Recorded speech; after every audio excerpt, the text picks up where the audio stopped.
Thank you.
Hey, you're finally awake. Yeah, I'm late. I know. I'm half an hour late. But it's okay, because I'm my own boss. And I don't have to be anywhere. I just had to be in my house. I wasn't going to be late. Like, I wasn't going to have to deal with travel time. You know what I mean? I'm fine. Arguably. Except I'm not. I still feel bad. But hi.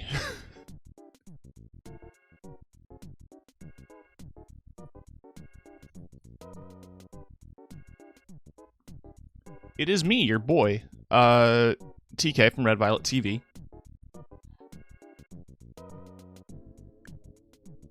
And I'm here to have fun. I'm here to vibe. To play a video game that I haven't touched in quite a bit, but it's one you can still get thanks to Twitch drops, I think. I went ahead and tagged myself with drops enabled, because why the hell fuck not? Yeah, no, it's Divine Knockout time, baby. Baby? Let's fucking go. I don't know where I'm going with this bit. We're gonna get music going. Just have to open up my music program. It's goat time, baby. What up, fun? Life updates. Nothing. Nothing's been happening. We ballin'. I got a little bit of money from the government yesterday, so I'm not overdrawn anymore, thank God. But I was able to get a little bit of money, so I went to the grocery store and got myself a box of cinnamon Eggos. They're not bad. I guess because of the sugar content in them, they don't crisp up as much. You have to toast them for a bit before they get like a crust, you know what I mean? But if you like cinnamon, then yeah, no, cinnamon toast Eggos are sick. To be fair, they're not the minis. I'm looking at images of them now, because I'm not sure if it's an international thing or not, but there's apparently... Excuse me. There's apparently a version of it that's like French toast sticks. That's not what I'm talking about. It's not the minis that are shaped like pieces of bread. That's not what I'm talking about. They're just regular-ass Eggo waffles with cinnamon sugar. And they're good. But yeah, you toast them for longer than you would normal frozen waffles. That's the most exciting thing. I'm also haunted by a few purchases on various different video games. I'm haunted by them. The main thing is I want to save my money. One, because I have to. And two, because I want to grab Jedi Survivor. Because that's at the end of April, and that's definitely going to be a game I want to stream. Because I loved Jedi Fell Over. It was a fun game. Fun little Sekiro Tomb Raider with lightsabers. And any opportunity to play more Star Wars game would be good. I also want to keep my eyes on a game that Fawnin actually pointed out to me, which was that Lego racing game. Legally distinct. It's not Lego Racers. It's called something else. I think I have it in my wish list here. 2K Drive. That's in May. Yeah, Lego 2K Drive. If you are of age, of my age, around my age, and you played Lego Racers on the PlayStation 1 or on PC, and you thought to yourself, why don't they just make another Lego Racers game like this where I get to build my car and fuck around with it? here it is. Pony up.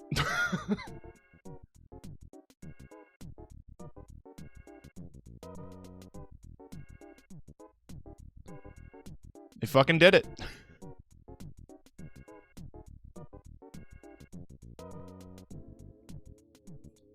I am wondering how... I'm looking at, like, one of the screenshots they have shows really in depth some of the bits you can do on the car creation, like spinning drills and a bunch of other fascinating stuff. That's definitely a future look at, because I love Lego, and I love racing, and I loved Lego Racers. So, of course, I'm going to be dipping my toes into that if I have the money come May. Hopefully I do. Still waiting to hear back about anything, any day.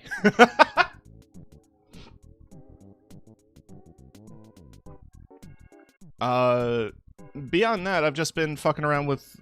I talked about it yesterday. I was fucking around with Skyrim mods list, because after I finish Fable, Skyrim is definitely going to be the next game I play on Wednesdays. And I've assembled a document of all of the Skyrim mods that I'm using. Because I figure if I'm going to be streaming it and some people are curious about what specific mods I'm using, it might come in handy. I've also sent it to a few friends who are curious about it. Hi, Parker. And I've been experimenting with that. I talked about it briefly as well on Gwen's stream, that I, at one point, downloaded a custom HUD software for Skyrim. Something called Less Intrusive UI. I uninstalled that because it gave me a headache. Mostly because, after installing it, it took forever to actually configure and work, and there was a theme that you could download separate off the Nexus page that I wanted to use, and it didn't work. So I gave up. I just gave up. But it's cool if you want to, like, individually space out stuff and edit the HUD like in Final Fantasy XIV. Unfortunately, you can't use your mouse to click and drag elements like you could in Final Fantasy XIV when editing the HUD in that game.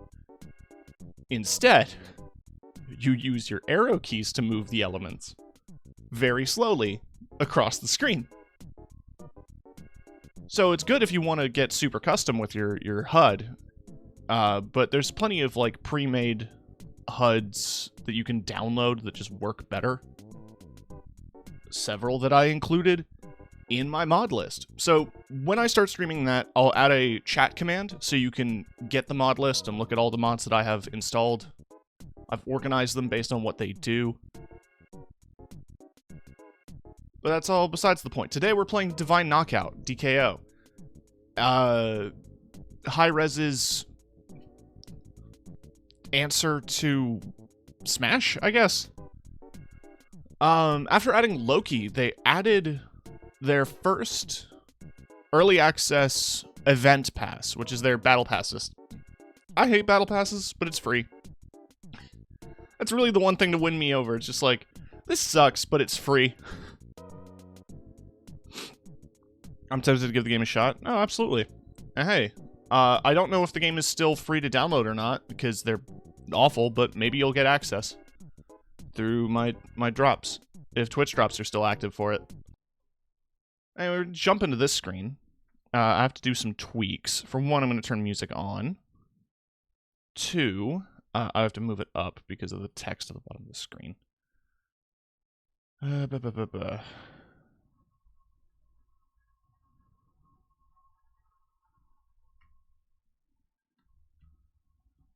Not on Steam, but I got through Epic a while ago. Okay.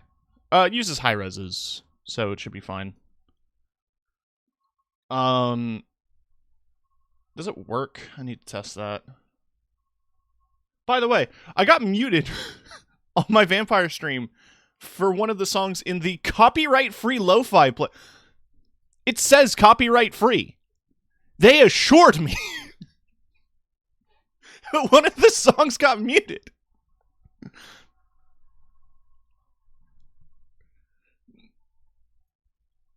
I'm sticking to my video game playlist, which, if you guys are curious, I did put an image. It's of a knockoff N64 controller because I thought that'd be funny.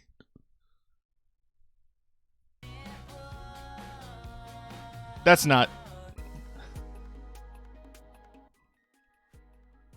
Stream KID, they've only done one album.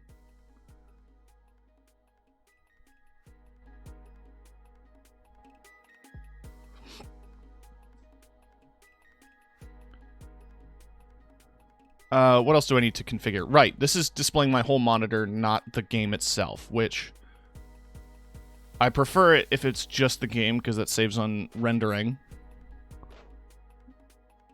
So that'll pop up in a sec. There we go. So yeah, there's an event pass. You get a bunch of stuff. It's 20 levels max, so I imagine they're going to cycle these pretty frequently. Well, this is for 307 days. So I imagine... It probably won't be for that long, but I... So you get a bunch of stuff related to the Blazing Bifrost, which is the theme of this. Which is, Lava Ymir, or Magmir. And naturally I want him. Because look at him. I figure... in order to take advantage of it, I should learn how to play Ymir.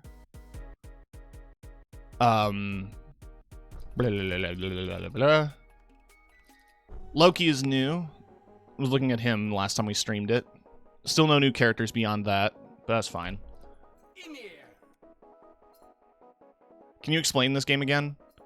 It's kind of like Super Smash Brothers, but it's based around gods from the pantheons of various different cultures.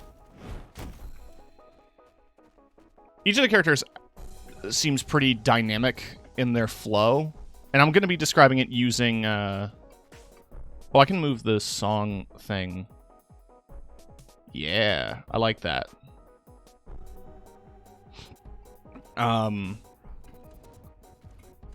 Each of the characters are kind of different. Describing it using the keys there. Q is your mobility attack. So if you are pushed off the edge, you can use that to save yourself from getting knocked out of the arena. But you can also use it as an aggressive, like, move into combat tool. Your E is usually your ranged attack, but Ymir doesn't have a whole lot of range. And R is a third ability. So his combo seems to be 2 lights. Nothing else beyond that. It's just these 2 swings. Heavy is a big ol' swing. It's got a big arc. I can charge it for a slam. That's my air heavy. It's a butt slam. And that's my air light, which seems like a really useful mobility tool.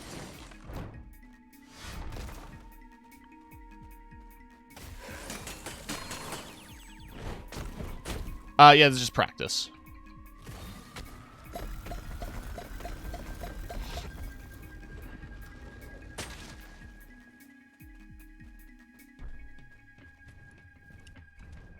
Okay.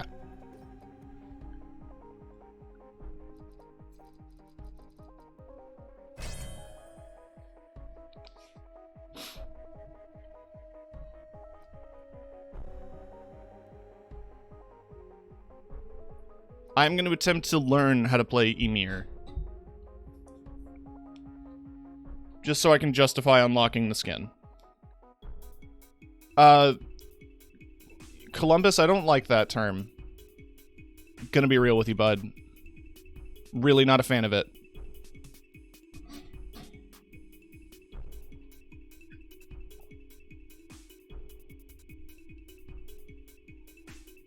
No worries.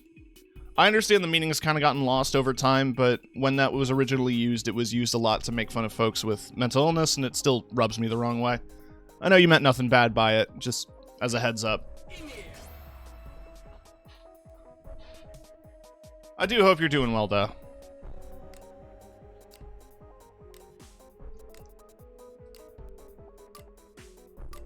No, it's okay. Like I said, it's not commonly known.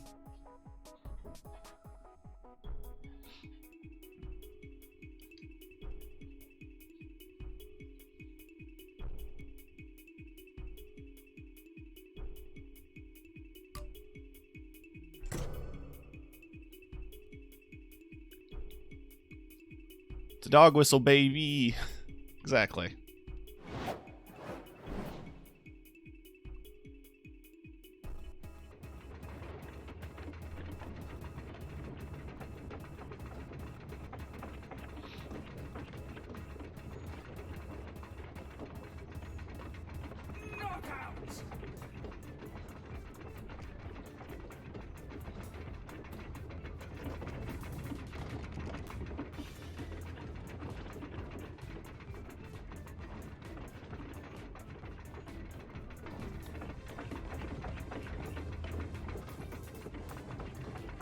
Yep. It's knockout. I'm guessing someone's taking a bit to load. There we go.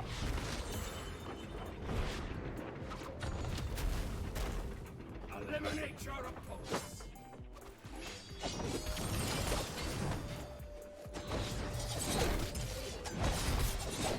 NSA Bagman.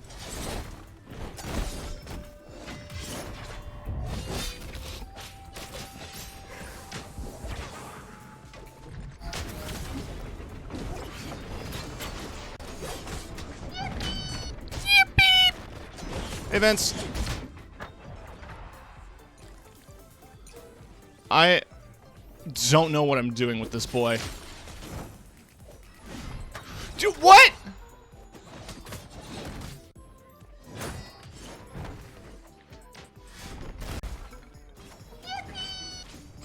See, when you do it over air, it's supposed to generate a platform. It didn't that time. I guess because of the nature of how the flippy platforms work.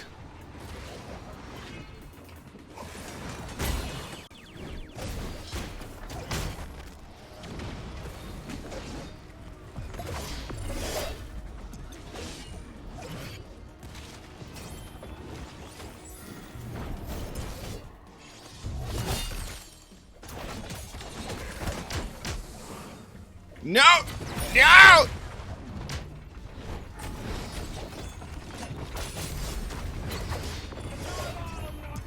Shit. Silly Smite Smash Bros. Yeah.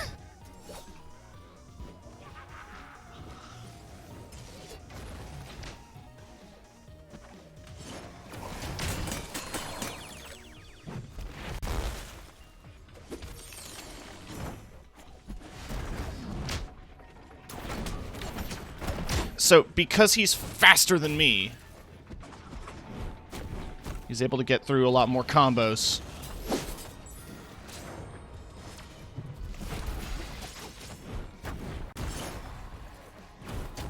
Woo! Oh, I didn't even hear the fart. that shows where my brain's at. I'm focused. Woo! Alright. I'm gonna wait for the spike ball. Then it's gonna be Katamari time.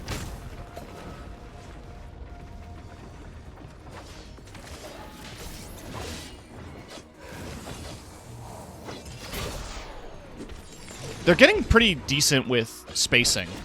Like, with regards to... Shit. The enemy team is close to victory. They're good with spacing in regards to, knowing when to anticipate my ice breath. So I'm guessing there's been quite a few Emir players recently. 30 seconds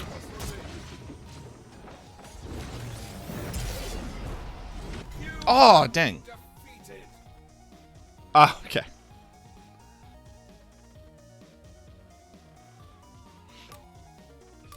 Astrolabe sucks. Harsh, but...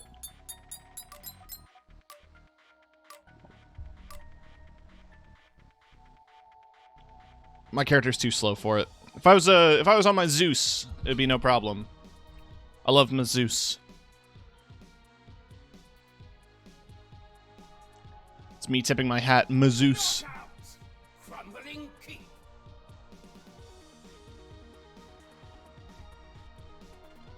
Forg.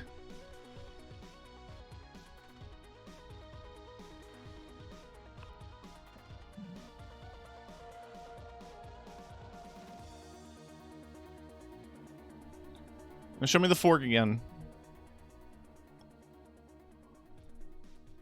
Yeah. Eliminate your opponents. Tried this game a while ago. Yeah. It's been on my mind lately because of the... Oh my god.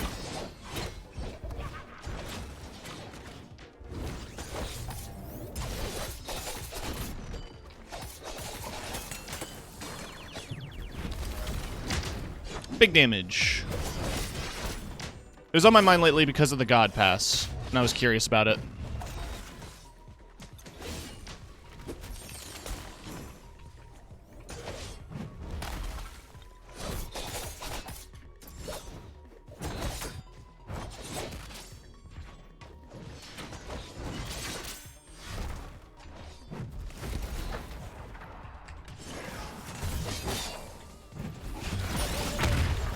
Damn.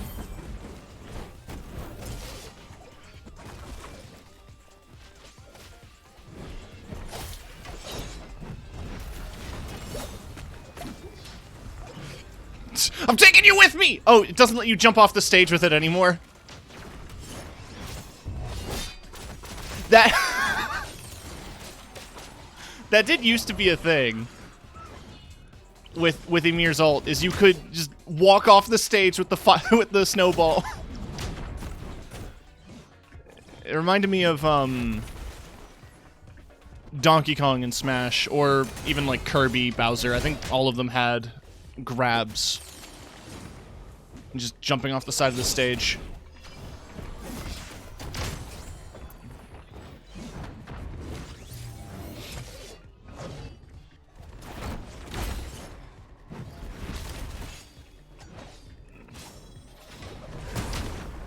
Jesus.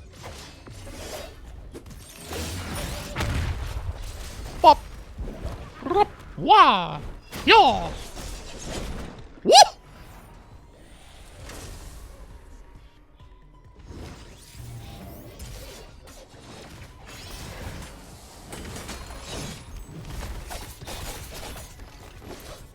No. I ulted off the edge. Is it possible for two more of the same character to be in the same match? Yes, actually. But on different teams.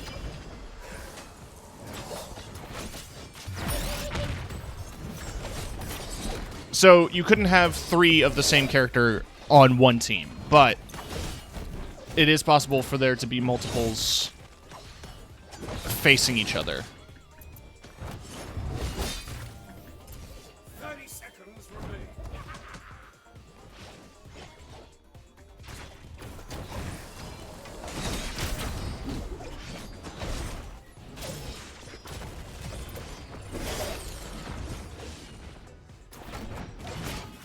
Shit. The enemy team is close. Well, I'm learning. Ooh. The funny thing is, ooh, that's a new map. The funny thing is with a character like this, you would think that a more simplified moveset compared to other characters that have like 3 or 4 hit combos would be easier to pick up on, but because of how the game works, if you're expecting more and getting less, your brain don't know what to do. Oh, this is a very tight circle.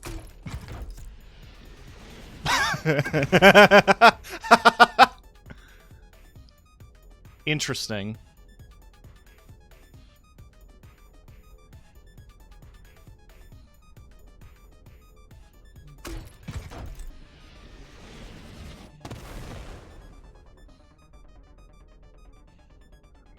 How do you get your team points during the match? Just kills. Eliminate your opponents. In this game mode, it is just kills. There are other game modes. I've yet to... Well, I have played them before. I've yet to see them recently.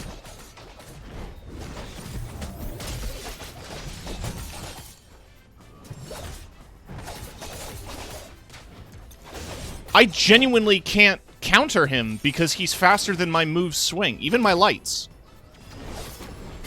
I have to, like...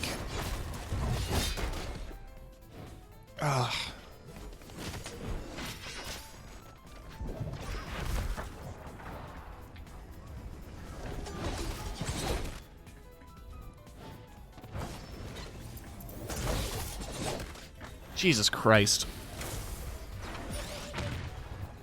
NSA Bagman targeting me. Stream sniping.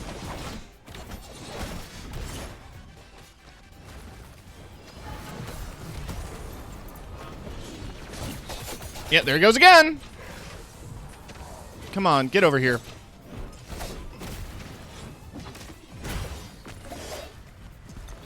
Die.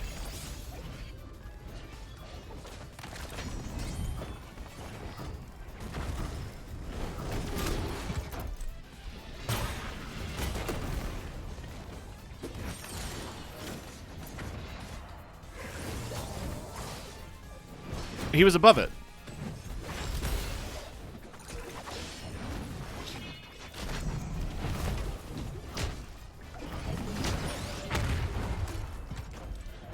Okay. Good dodge. Fuck.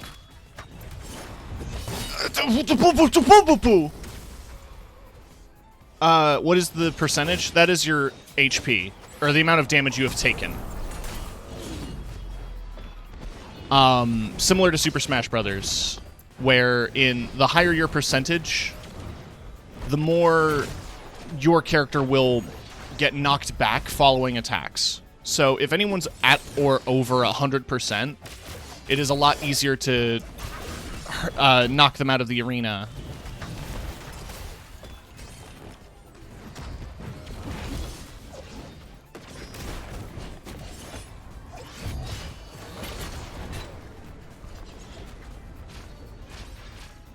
Well, fine. Your team is close to victory. See, like that. Victory is yours. We got one. Yay. Ooh, Spellbound Study.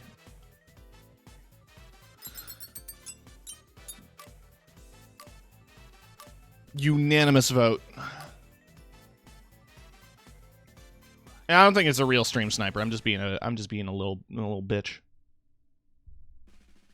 Imagine me being popular enough to be stream sniped. Stream snoped? What's the verb? I like snoped. He snoped me.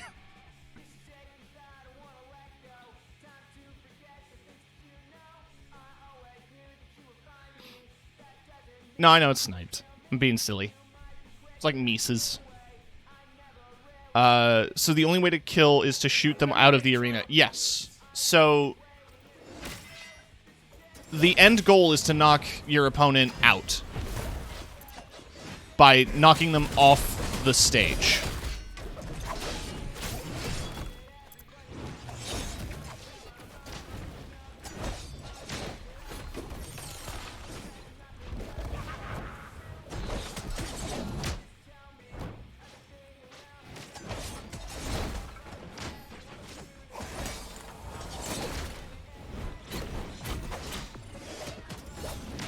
I was expecting a throw. Oh, he countered me with the flashbang. God damn. King Arthur is an interesting character. Yeah, it's Smash Brothers rules. I've talked about it the last couple times I've streamed this game, that they have Arthurian legends in this game because they're too cowardly to put Jesus in. Because this game is based on the character designs and systems they built for Smite, which is a similar game about like the god pantheons and all of that stuff. And since the game's inception, and like its introduction of like Norse gods and various other mythical like legends, everyone had joked that they want Jesus in the game.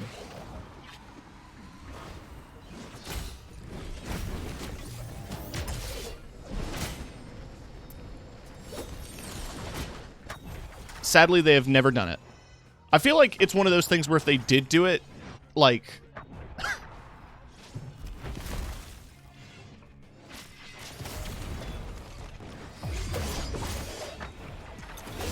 It's a bit like, in World of Warcraft, there is a running gag about Tauren rogues. If they made it a thing, it would be like... I don't know. There'd be no point to doing it, I guess. Though I do want Tauren rogues.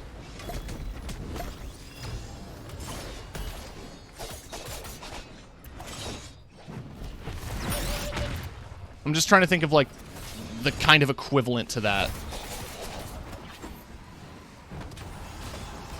Now, obviously there would be some...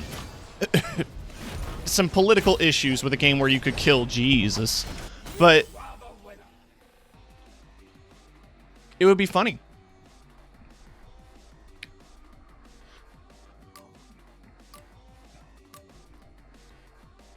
Swamp, give us more frog.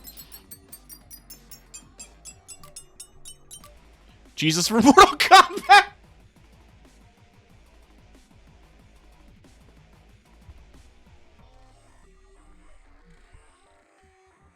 God. His fatality is he beats your ass, then he raises you from the dead and beats your ass again.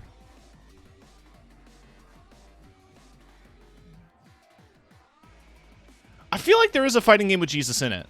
Not like a real one. There's definitely Mugen mods for Jesus, but I feel like there was another one that had him in it.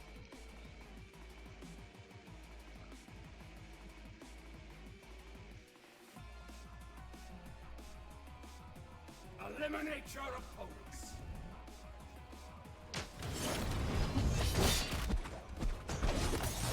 Skibidi-beep-boop. Skibidi-bop.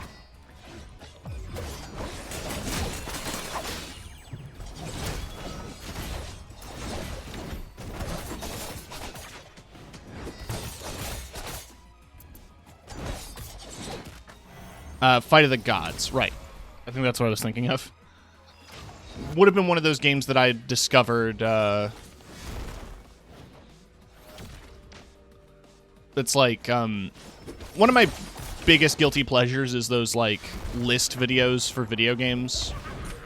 Outside Xbox does quite a few of them.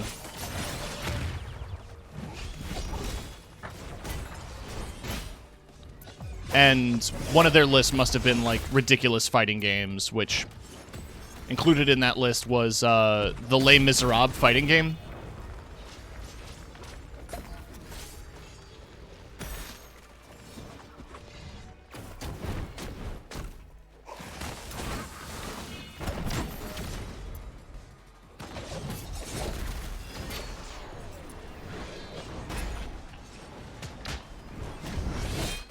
Woo!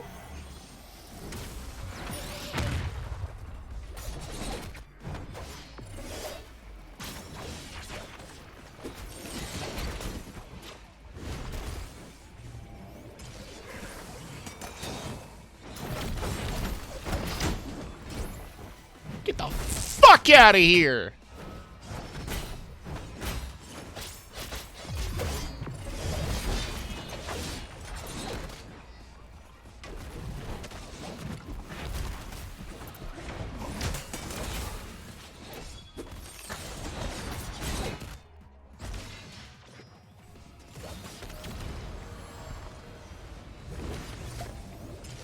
You die.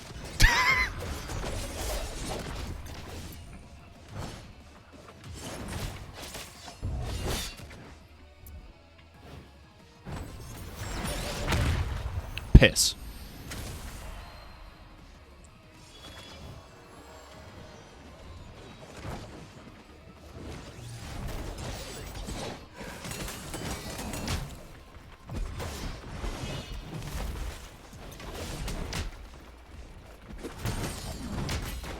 I'm getting bullied by Sun Wukong and King Arthur.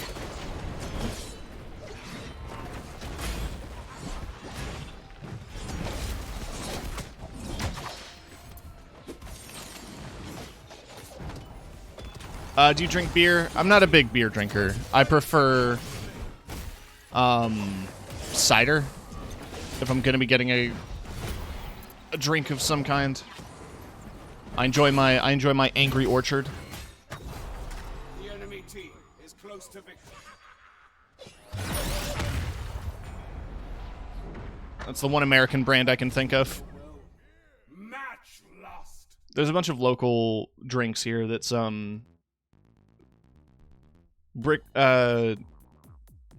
Brickworks Cider House, which does Batch 1904 and 501 Queen Street, which are both very good.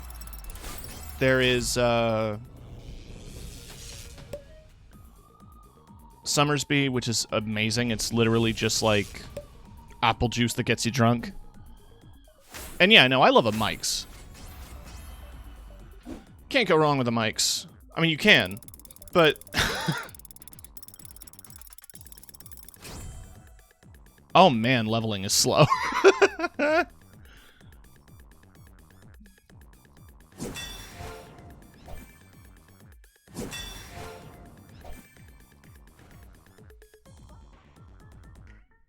Alright, we're going back to Zeus. We're getting in the Zussy. I'm using the right kit, right? Yeah. I was on Reddit talking about Bud Light. Oh yeah, because they... For one, I'm sorry you were on Reddit. Two, yeah, didn't Bud Light say they don't hate trans people and a bunch of people got mad about it?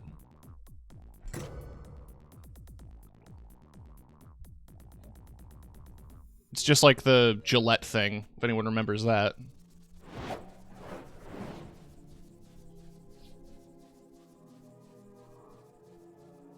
Knockout. Astrolabe Escapade. Oh no, it's Homestuck.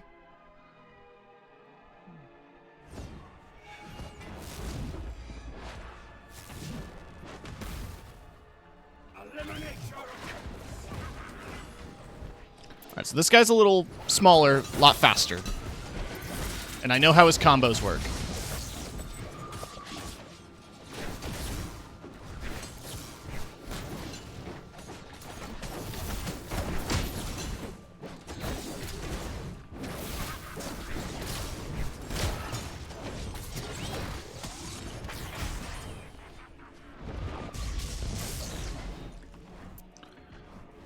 Someone throws Bud Light out and replace it with Coors. Yeah, no, that was the stupidest thing. Aren't they owned by the same company?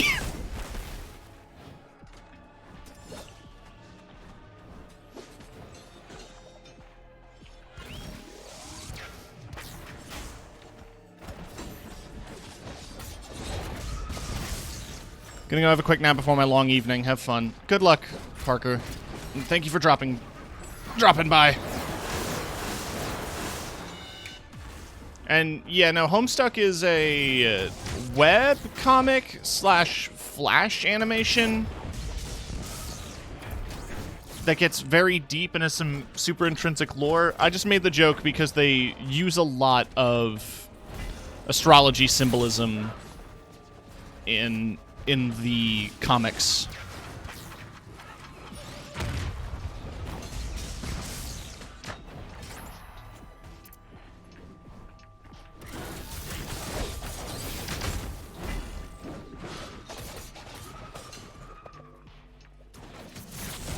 I have never read it. I know many, many people who have.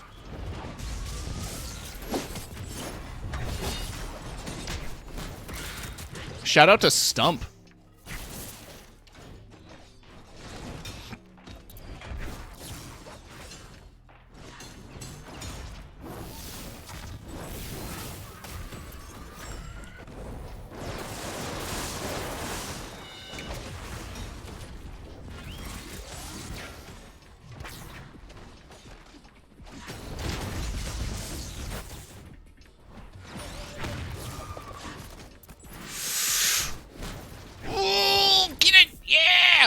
I made it.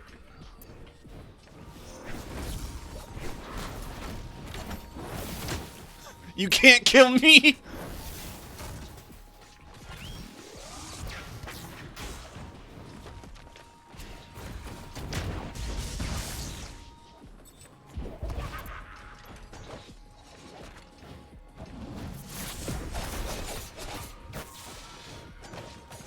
But yeah, no, the whole beer discourse... Oh, shit. Oh, we win. The whole beer discourse reminds me of the Gillette one that happened, because they released a commercial making fun of their old advertising.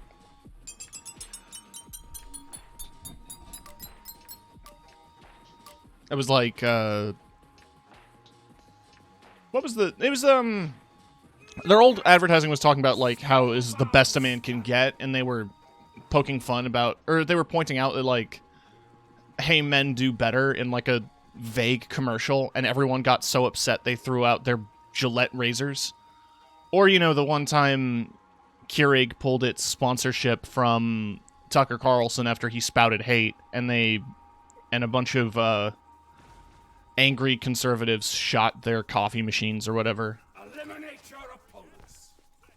H-Bomber Guy did a very interesting video about, quote, woke brands. And it was an interesting watch on the topic.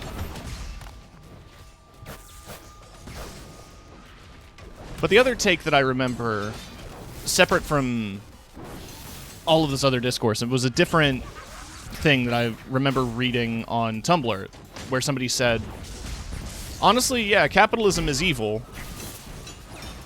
but if people are seeing marginalized groups as more profitable than hate groups, then that's probably a good thing in the long run. It still sucks. And we're still being it's still like being pandered to, but it means they see more value in supporting the gays than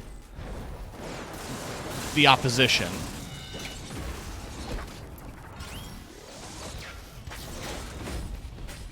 Shit.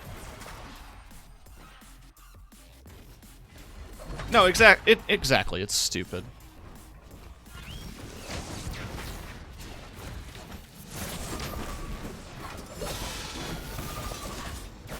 It's like,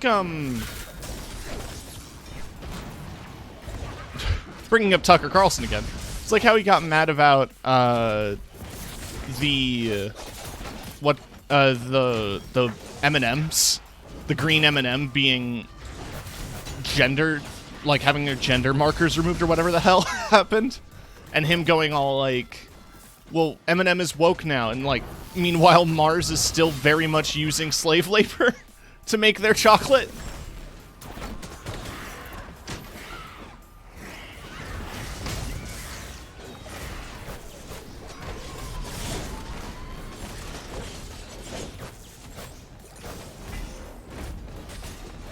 They gave her sneakers instead of heel. Yeah, it's something stupid like that. Oh, and also everyone who got mad about Hershey's Cookies and Cream featuring a trans woman on their packaging for International Women's Day.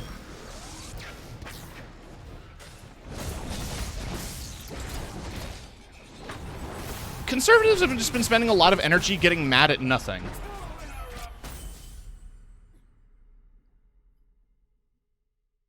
That's basically it. Conservatives are getting mad at nothing.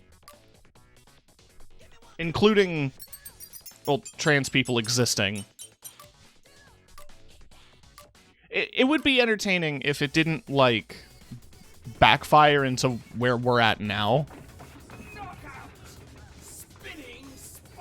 The fear of queer people existing and them getting so angry about it that they pushed legislation has gotten to a point now where, like, you know, gestures to American governments.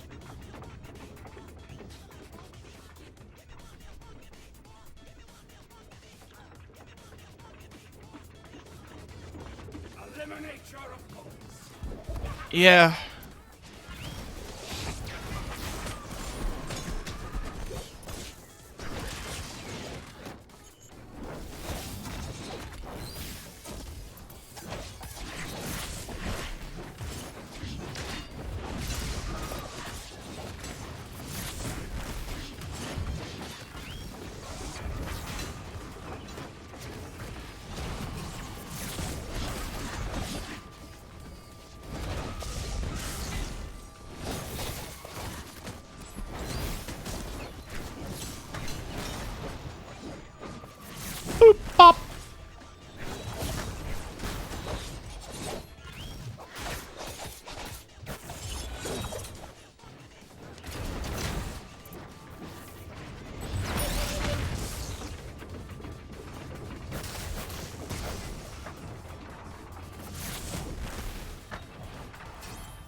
So, we're dominating.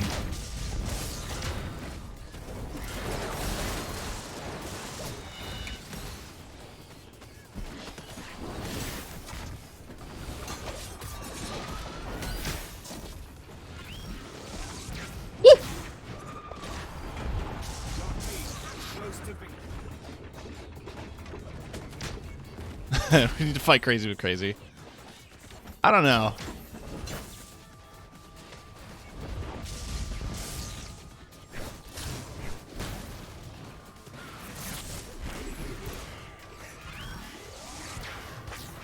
I think the main thing that always comes up when I hear discourse around leftist spaces, and it's the inability for leftists to agree collectively. There's a lot of infighting that ends up happening in, at least in small leftist spaces, read Twitter. But like,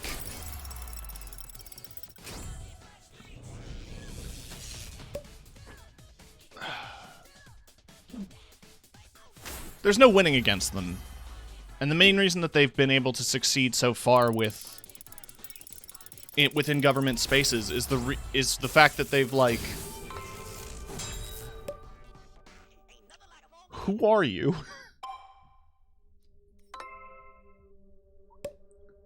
Oh, we played together.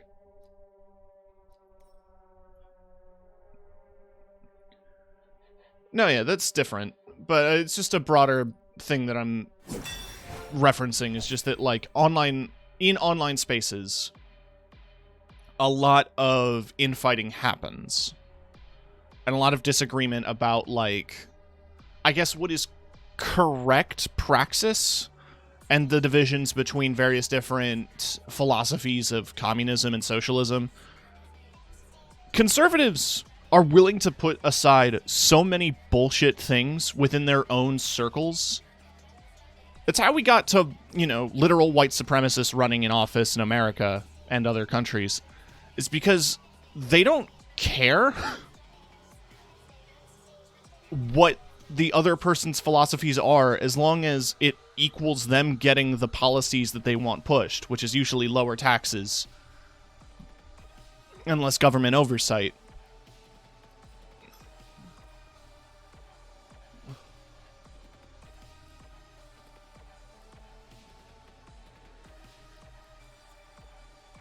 So it's a goddamn mess.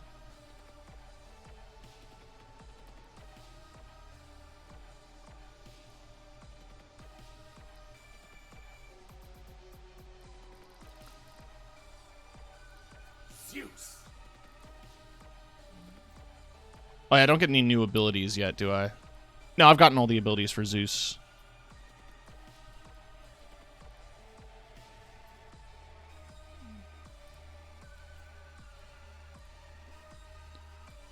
I don't know, let's try a bit more Ymir. I just wanted to kick ass with Zeus to prove that I still can.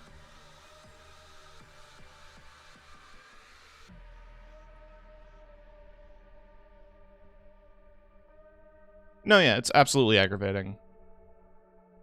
At the end of the day, a lot of people who are pushing existing policy, like, the other thing that comes up is that apathy develops within government spaces because liberals are too afraid to make any sweeping changes that would result in improving society somewhat, because they don't like the idea of change. And conservatives are just going to continue to push things to make them worse.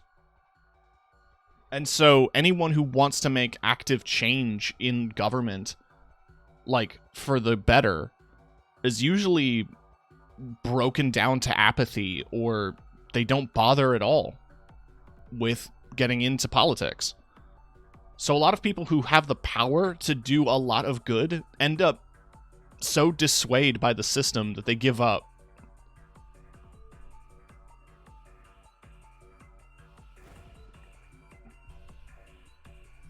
Oh, it's because they don't like the idea of poor people having money. They want it.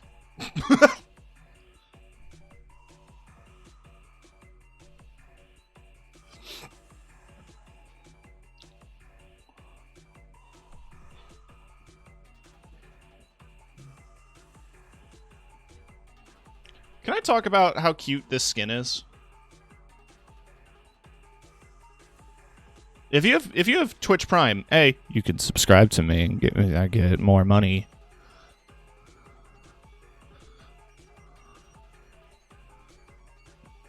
But you can also get cute goth girl Izanami.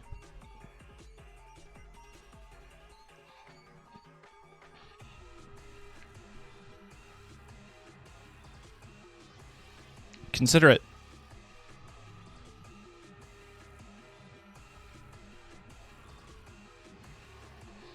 No, yeah, the funny thing is with a lot of people who vote Republican is that they don't see themselves as poor. They see themselves as almost rich. They're, you know, the whole bootstraps mentality, right? They're convinced that if they keep working hard enough, eventually they'll get to be the ones in charge, and they don't want anything to happen to them when they do get in charge. I think that ends up being where they're at.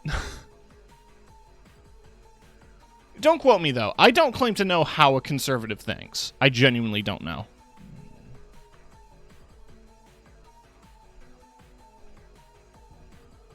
My philosophies on government and how the world should work are very different from most people in positions of power.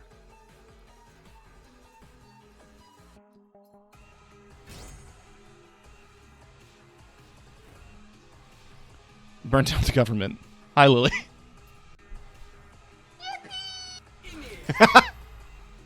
I agree.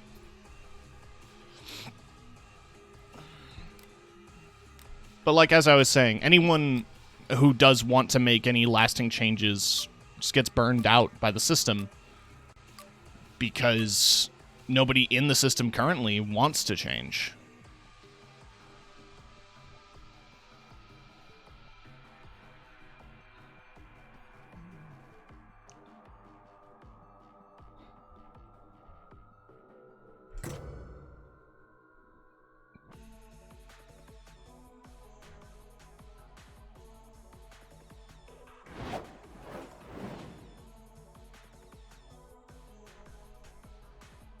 You know what?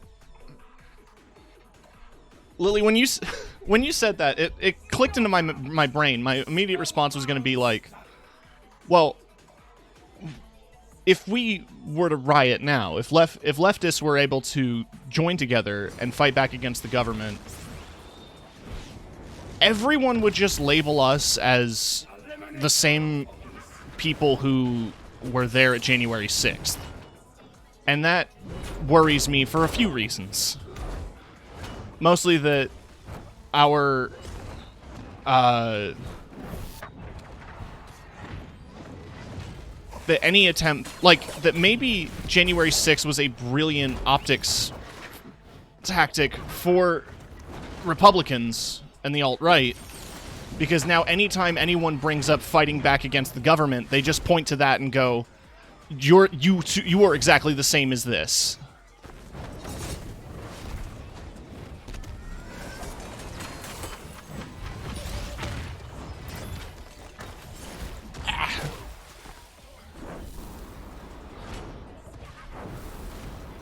I just think we should improve things somewhat. And I say that as a Canadian.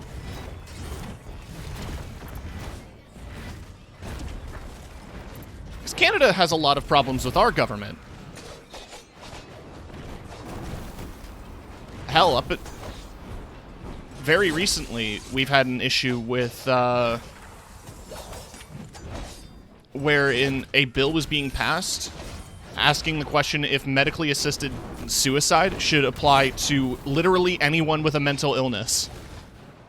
And doctors were even going as far as suggesting it to people dealing with depression.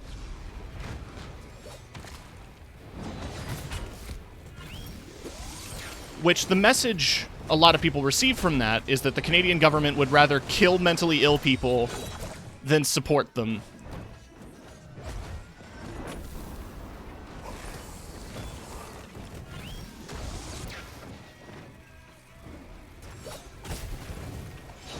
Oh yeah, the dead children are from, You have been defeated.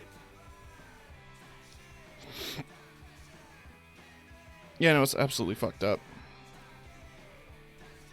They keep finding dead children buried in school. Yeah, no, that's residential schools, which is a super fucked up thing. Network disconnect. Cool, dude. Someone rage quit. Residential schools are a fucked up part of Canadians' past, which isn't really the past because the last one, like the very last residential school to close in Canada was open while I was born, like after I was born, 1996. But if you wonder what those mean, basically, white people made Catholic schools and forced natives to go to them, and if they didn't cooperate, were killed. That's it. It's as gross and terrible as that sounds, and it is indeed as racist as it sounds, because one of our first ever prime ministers went on record as saying that he wanted to kill all the natives. Sounds like religion. Exactly. Canada is terrible. And so when people were finding the locations that residential schools existed and discovered that buried underneath them were literal skeletons of children, hundreds of children, their response was to just say, it's the meme from the BP oil spill in South Park, just like, we're sorry. And that's it. And now there's a holiday honoring native folk in Canada, but still nothing else has happened.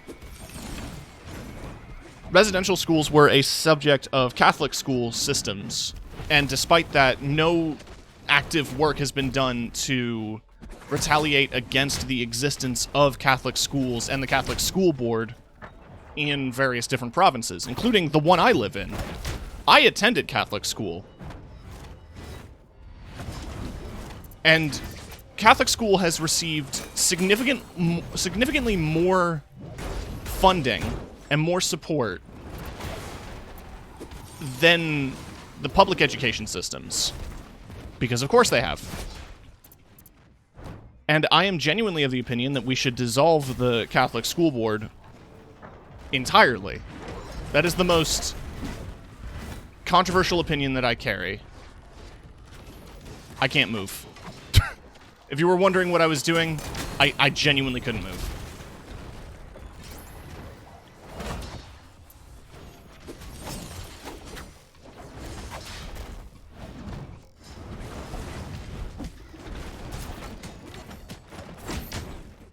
Shit. There's Tim's hot take for the day. I think Catholic school should be abolished.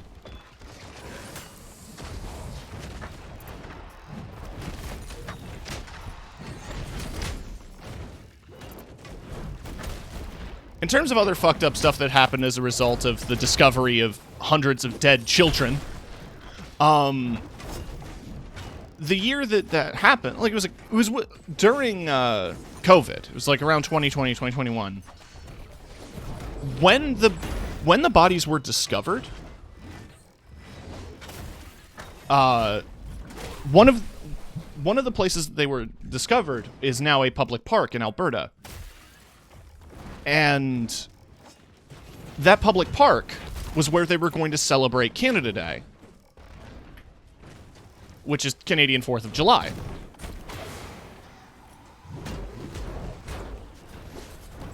You would think maybe, the local government would maybe put that on hold following the optics.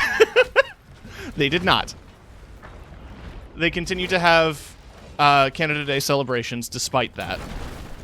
In the place where they found the... It's so gross, dude.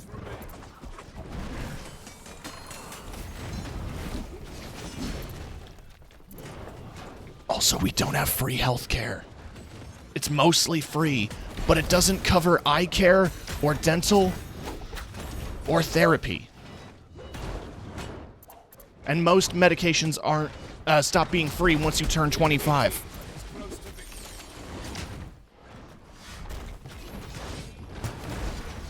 And there are people here who actively want to make it more like the American system. Like, there are people running for government right now who want to have privatized healthcare in Canada.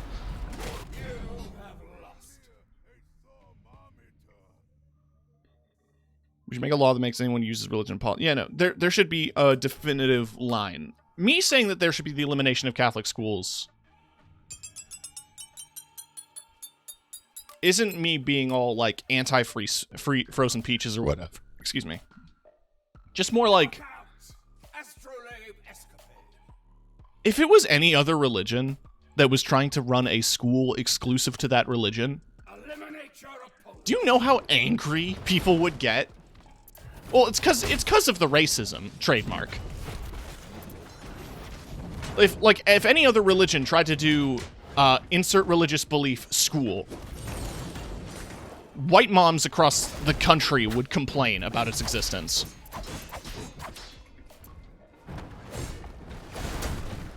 It's the racism and the anti-Semitism.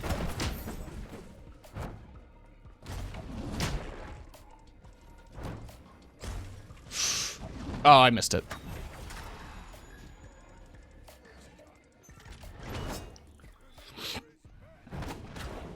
It's an absolutely fucked situation.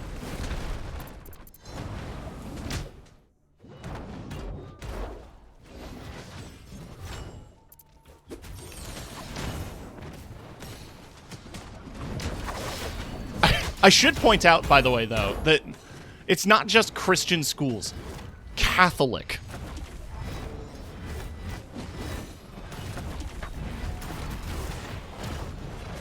Catholicism is worse. As someone raised Catholic, it's worse.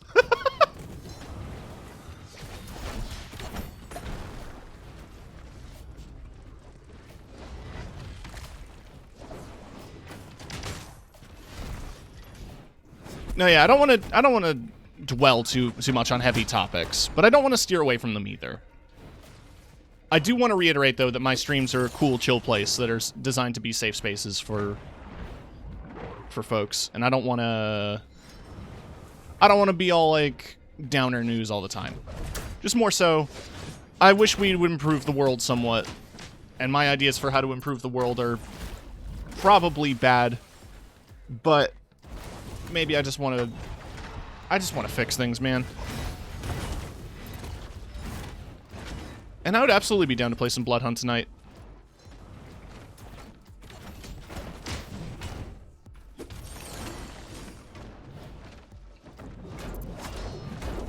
I'm gonna be playing a lot of it this weekend.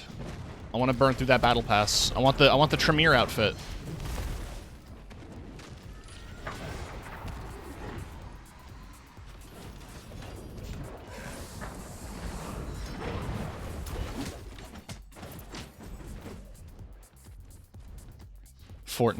Fortnite. Today's the big day.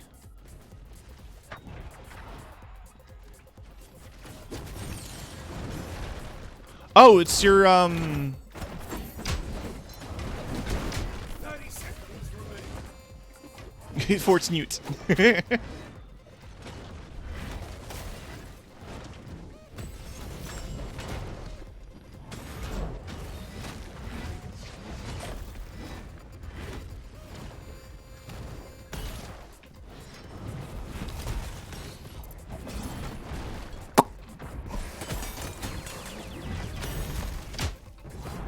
The enemy team is close to victory. 30 seconds remaining. Shit.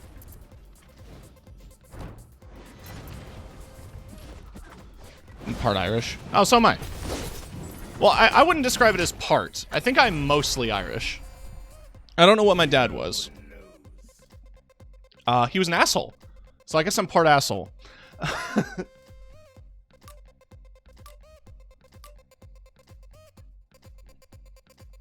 What? You mean to tell me somebody with the last name Kelleher, with bright red hair, is Irish? Knockout! Sinking swamp.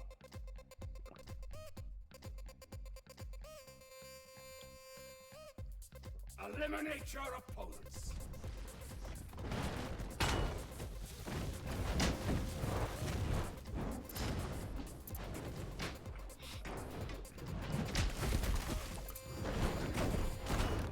I'm thankful to at least know a bit about, like, my family history, thanks to being forced to attend family reunion picnics and learning about, you know, my clan and the family that I have in Ireland.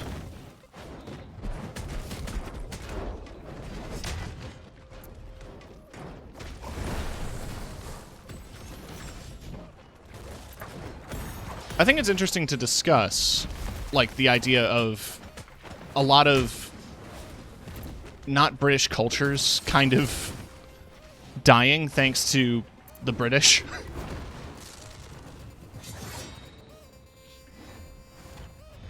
The discussion has absolutely happened before, but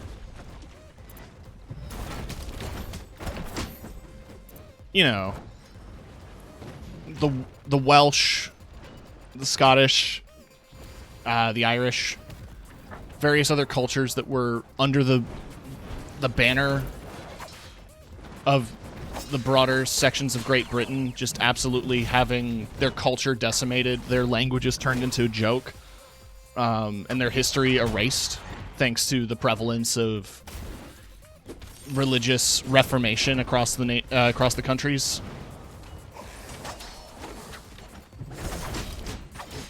Basically, any Celtic culture is just reduced to nothing.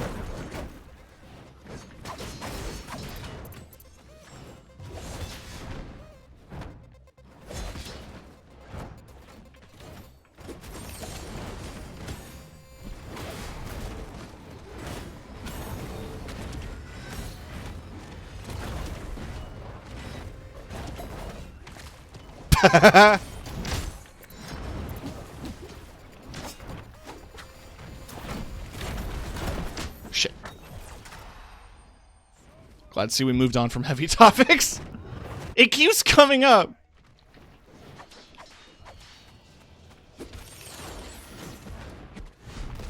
But that was definitely a thing that was on my mind, especially as a kid, that, like,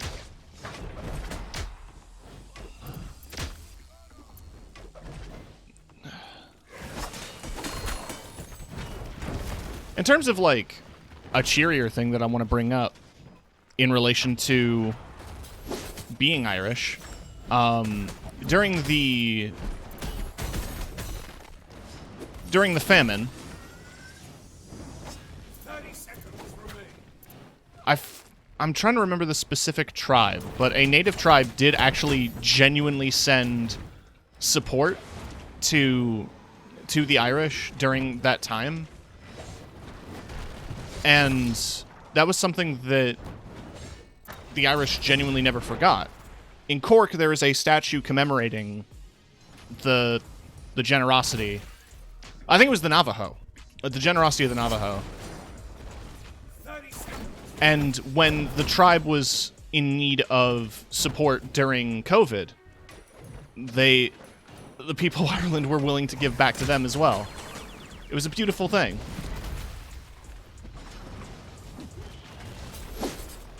Get fucked. 10 seconds left. Shit. The enemy team is close to victory. I actually want to look this up now, because it's 3, a bit that I absolutely love. time's up. You have been defeated. Yeah, rip. Kindred Spirits is a stainless steel outdoor sculpture in Middleton, County Cork. It commemorates the 1847 donation from, the Choctaw, not the Navajo. I'm an idiot. The Native American Choctaw people to Irish famine relief during the Great Hunger, despite the Choctaw themselves living in hardship and poverty. While the records of the exact amount of the donation vary, the figure usually given was about $170 US.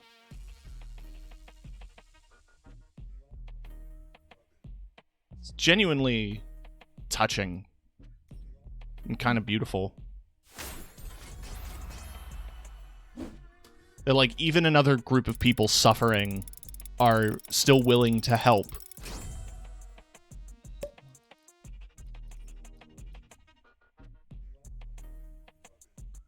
During the Turkey earthquake situation, a man unknown who donated $3 million just gave the money and left. See, humanity is still full of beauty. It's hard to see sometimes because continuing to gesture to the world at large. But there is beauty in it. There is beauty in this world. There is good people. Despite all evidence to the contrary, there are lots of people who want to do good and want to help.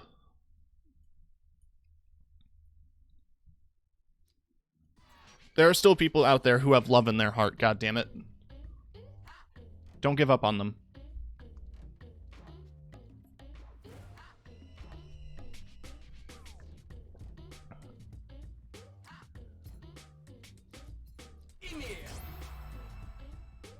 Exactly.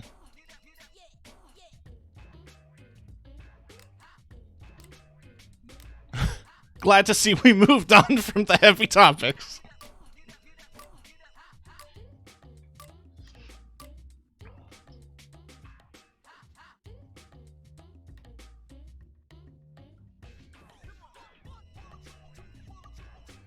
I'm planning on doing... changing gears to move away from the conversation. I am planning on doing some tier lists in the near future. Probably for my model reveal, which might be coming soon. We'll see. I'm not rushing my artist. He's busy.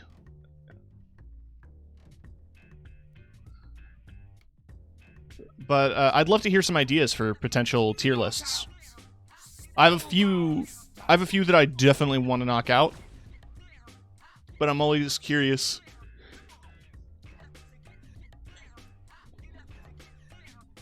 to hear what people want to see ranked.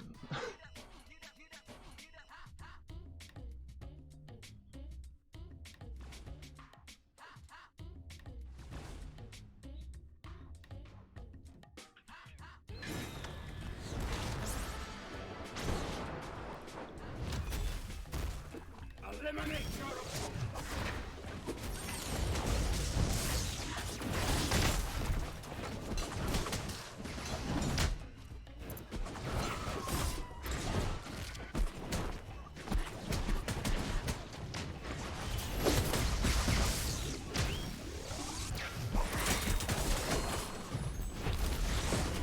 Piss. Is there a quote that kind of stuck with you? When I think about the, like, quotes that stick in my mind, most of them are just song lyrics. As goofy as it sounds. A lot of, like, big memorable quotes that I think about are usually related to music.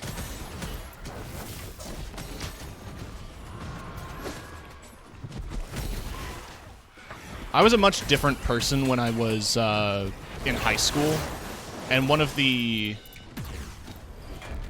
things that I had as a yearbook quote was, it was a quote from Aristotle that said the difference between the educated and the uneducated is the difference between the living and the dead.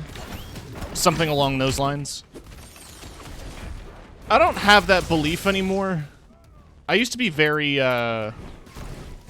education-minded when I was younger.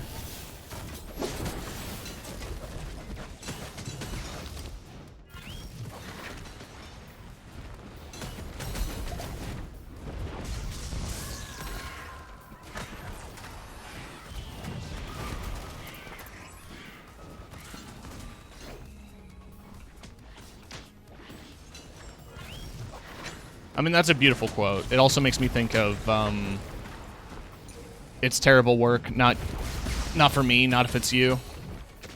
Which is, I think, from a Greek play.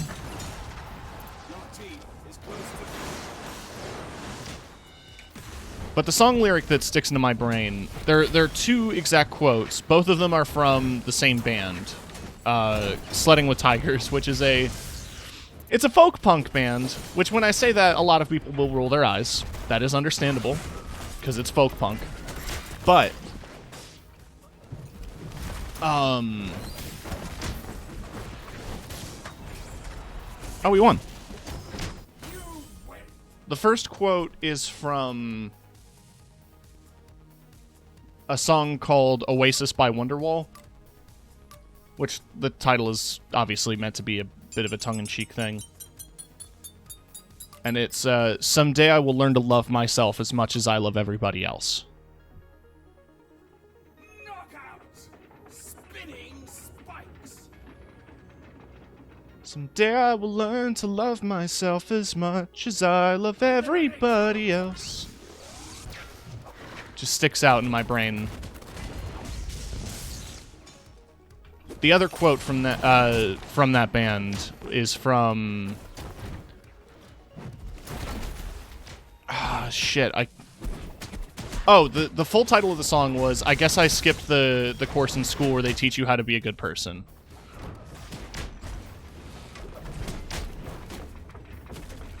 But the chorus of the song is, I don't know where I'm going to be in a few short years or a couple of weeks, but I swear to God I'll be on my way. It might not happen tomorrow, but it will someday.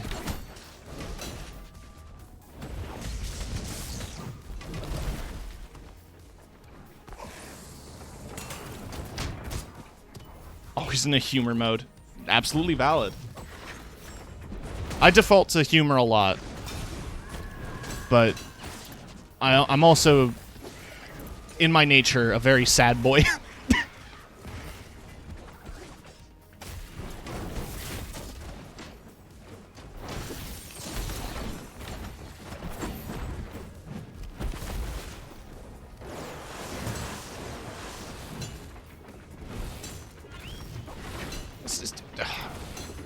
What the fuck is he doing? He's like infiniting me.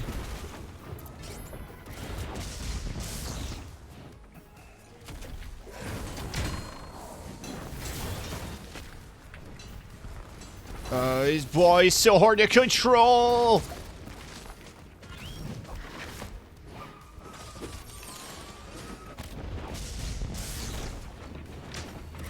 Woo! Woo! Bye. Oh, not bye.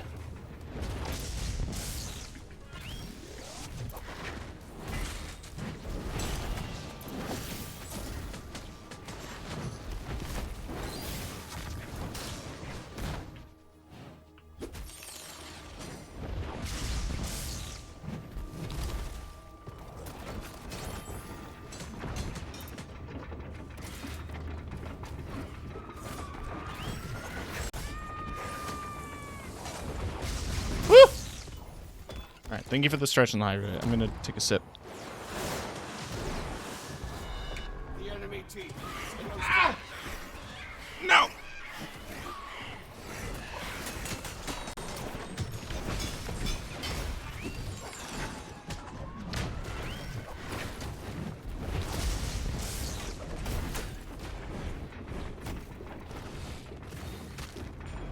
Okay. You have been defeated.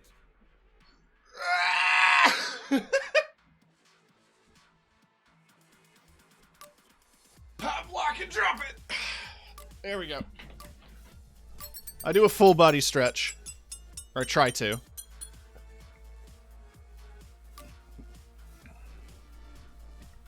Knockout! Astrolabe escapade.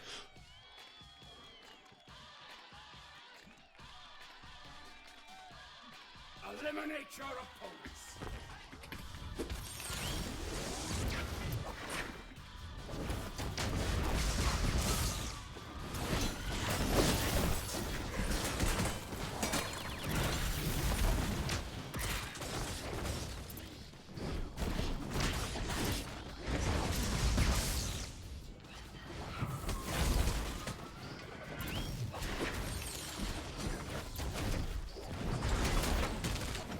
Oh, I feel that.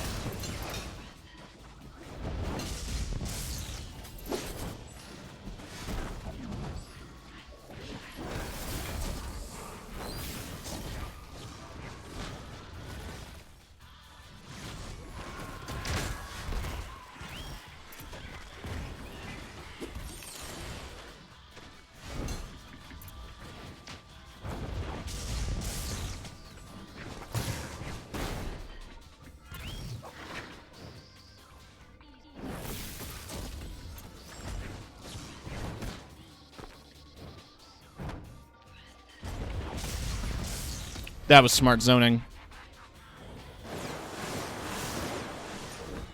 Watch the news of constant dread. No, I'm the exact same way. COVID was a bad time for me. I say that like COVID ended. It fucking didn't. Everyone likes to pretend that it did, but... No, it's still there.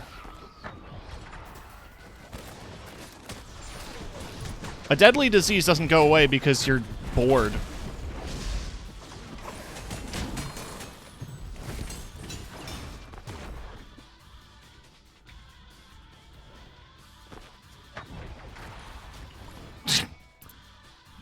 I got stuck.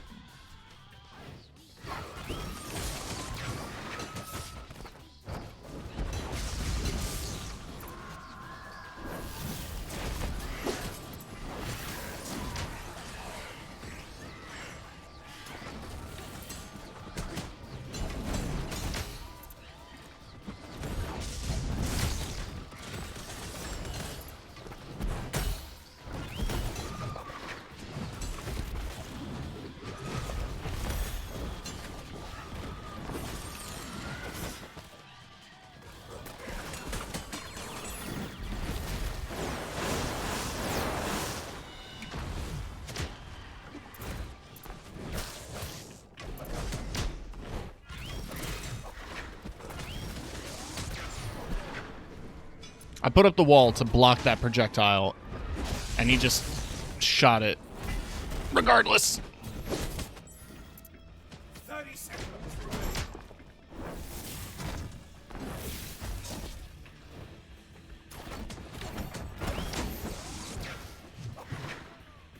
Piss. I've managed to avoid it despite working in a pharmacy for the majority of the worst of COVID's existence. Gotta take care of something. Nah, no worries. And the fact that multiple people in my immediate family... Damn it. A lot of people in my immediate family ended up catching it one way or another.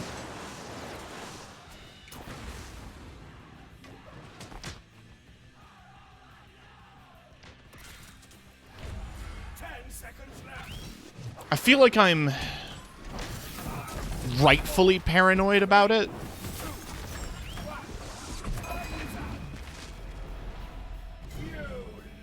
Dang. But whenever I bring up my fear and anxiety of it, well, it doesn't help me get a job. But it also doesn't help me endear myself to my family, who don't seem to give a shit.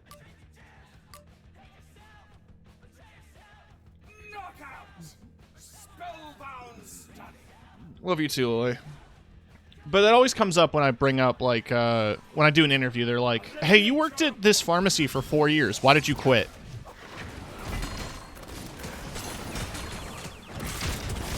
And I always say, like, oh, yeah, it's because Omicron got bad and half the people I worked with got sick.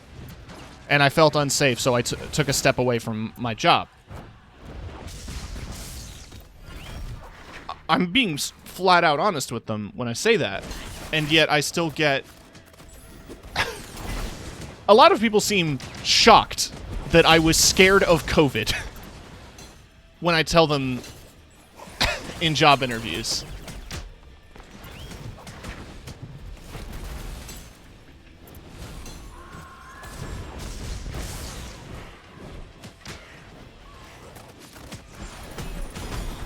No, I should lie more. You are absolutely correct.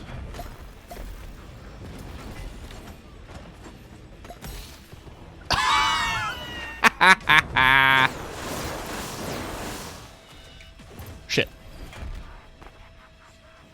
I got the Thor at the last minute, too.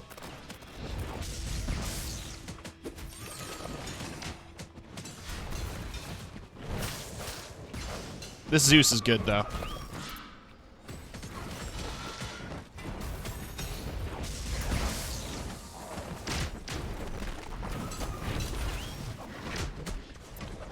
Gonna scream, something is wrong with the Nier anime. What now? I didn't mean to skip over that message, but now I'm curious as to what the Nier anime did. Besides be a Nier anime.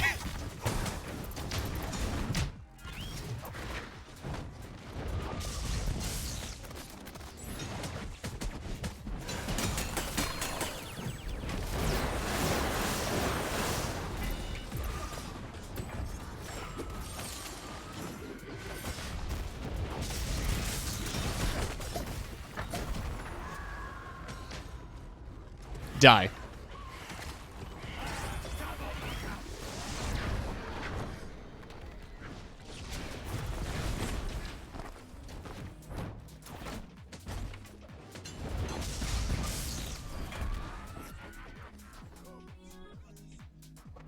I'm making a clip.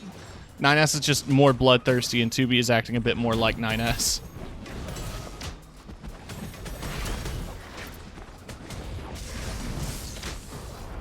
The enemy team is close to victory.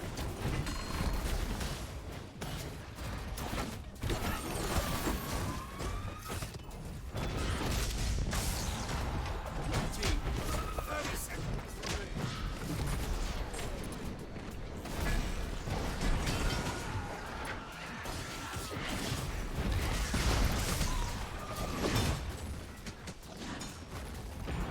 There we go.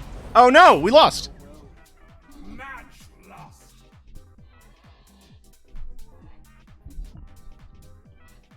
I imagine they just had to make some concessions for the anime over the games. Not everything is going to be exact. We have to trust the vision. We have to trust Yoko Taro.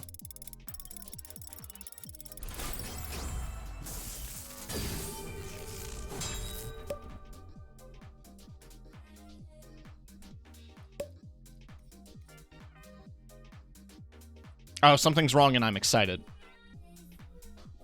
There's new lore, baby. If I had to guess, if I wanted to be one of those people, I could probably assume that maybe... Yeah, it's never the same. This must be another iteration of 2B and 9S, because the games imply that this exact same situation keeps happening, where 9S learns too much and has to be killed.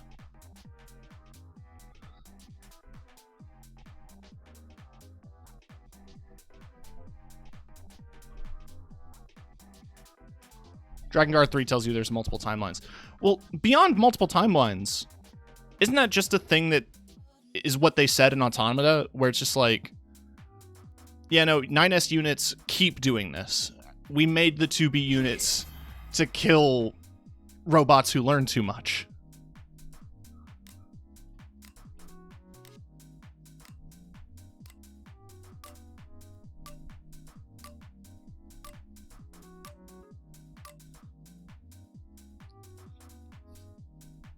I'm scared of this team.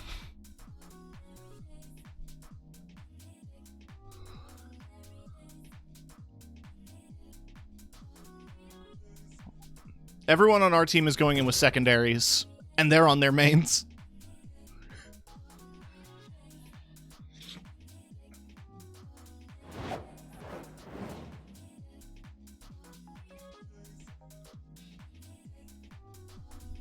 Oh yeah, Lily, if you have Prime, you can get a Goth Girl Izanami skin.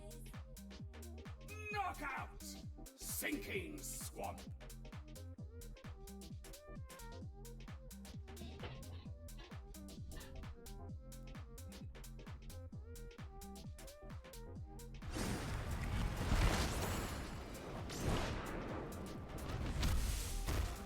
Eliminate your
Oh god.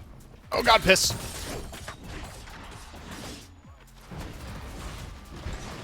Oh yeah, it looks like Lily's starting.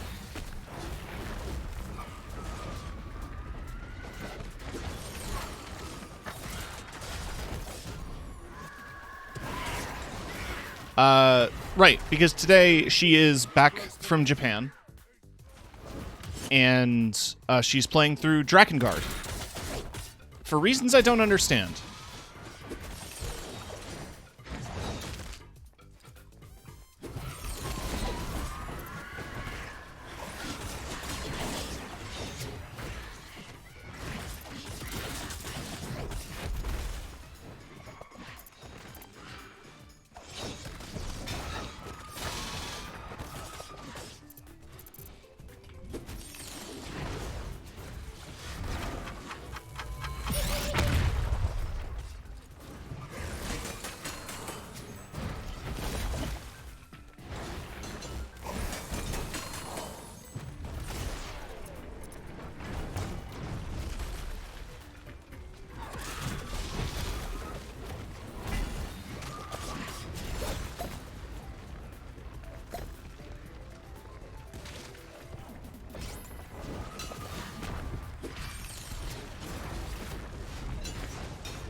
Ripperoni, baby, Ripperoni. I'm the king.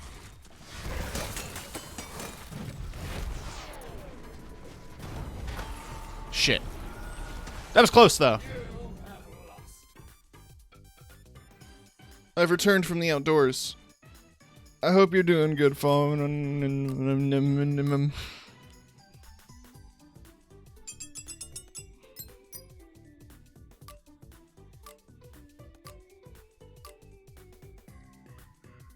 I was talking about it earlier, but Twitch Prime subscribers get a Goth Girl skin in this game. Knockout! Spellbound study!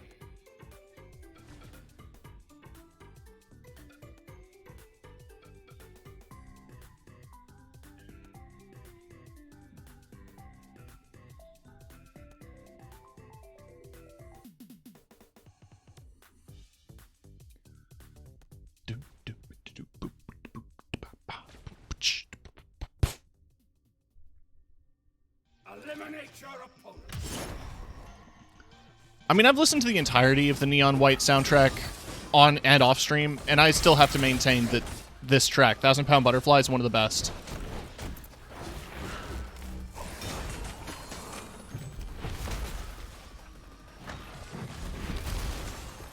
I'm still sad that tickets. A few months ago, I was talking about wanting to go to a 100 Gex concert here in Canada, where Machine Girl was opening. Those tickets are in the hundreds now, as we're getting closer to the day.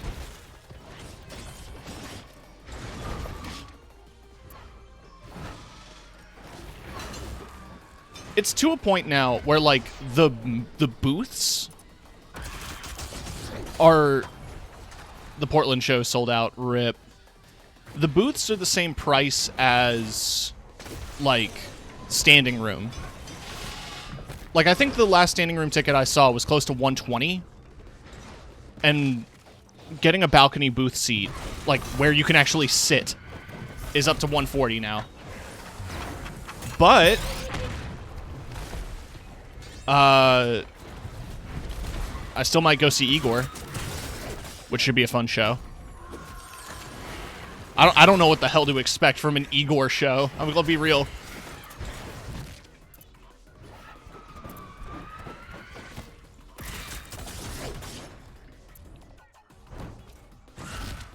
No, I got dunked!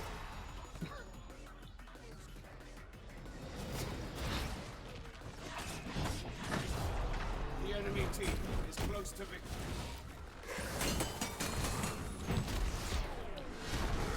I think I know what my brother expects, which is, well, to get very high and buy a record for his record collection. Have lost this round.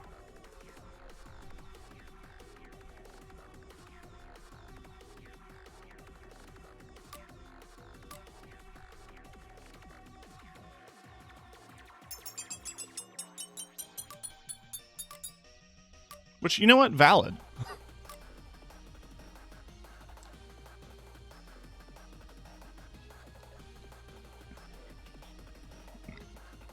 I have talked about my brother's record collection on stream before. He has a couple of, like, genuinely rare records. When Between the Buried and Me was going on, I think it was an anniversary tour, they did a repressing of one of their biggest albums, and he picked up a copy of that. He was trying to get his hands on, like, Hot Topic exclusive copies of Fall of Troy albums. Because, like, they were only sold, like, the vinyls were only sold at Hot Topics, and they were very limited and only in America.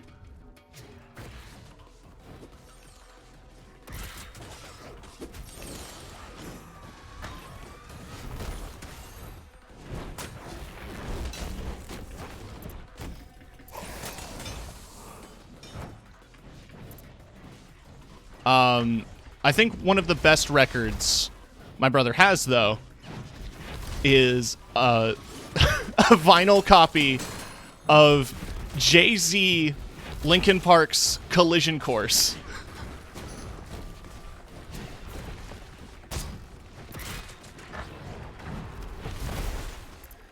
Not only is it a really good album, in my opinion, it's genuinely rare.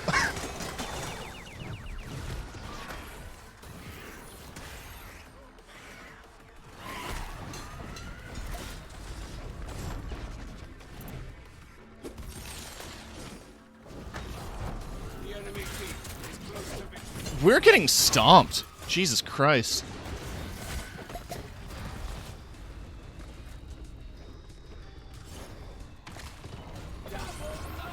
Well, there we go. I'll take the only 2 kills of that match. Well, I'm curious.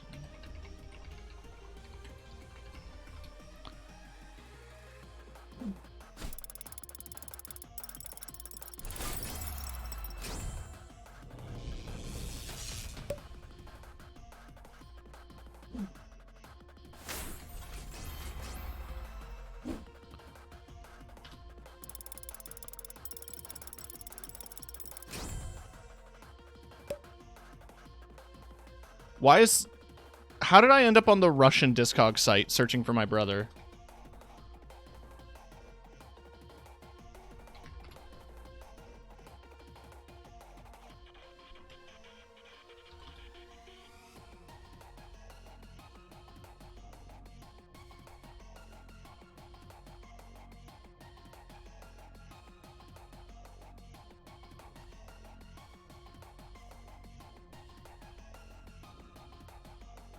This is definitely him.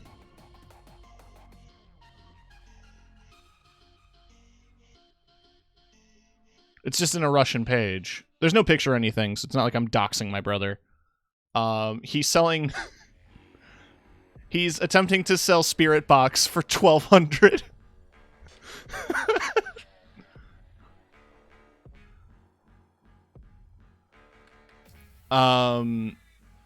He has 300 records on file here on, when did he pick up Blink-182 Greatest Hits? Jesus Christ.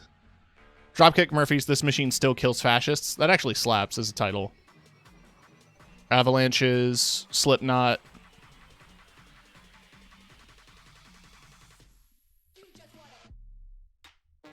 Wars and Rumors About Roars. He has that one, like, framed.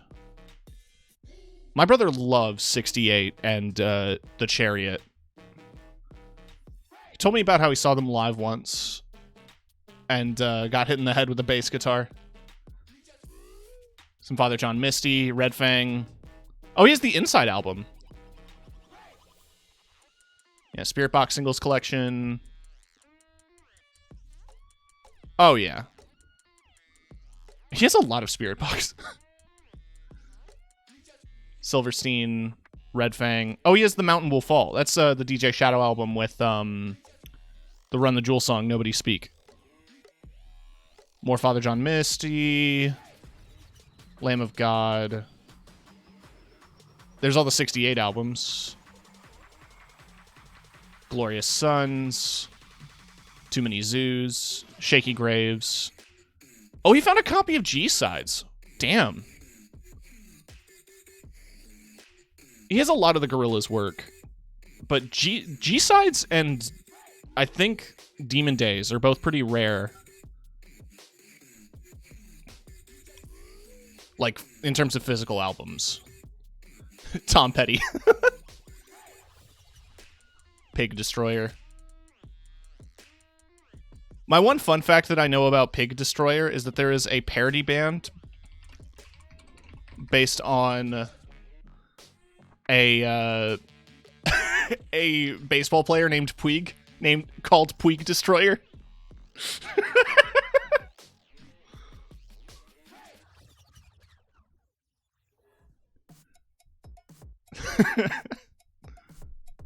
Yeah, he's just trying to sell Spirit Box. Spirit Box. Lamb of God, City of Color. I'm trying to think of like what some of the more interesting albums that he has. He has a lot. He has Americana. Damn. I bought him that. I remember for Christmas one year. I got him Church's first album, and I don't remember if I bought him Wildflower. I might have seen it. I literally, when I was going Christmas shopping, I looked at his what he wants on Discogs and went to my local record store and saw if they had anything. Oh, the Best of Atreyu. I mean, that's just worth it for the cover.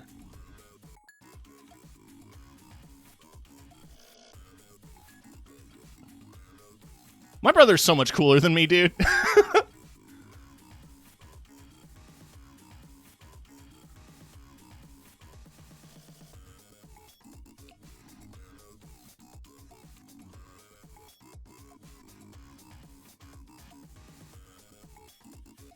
Again, this is all in Russian, so I can't tell what's going on.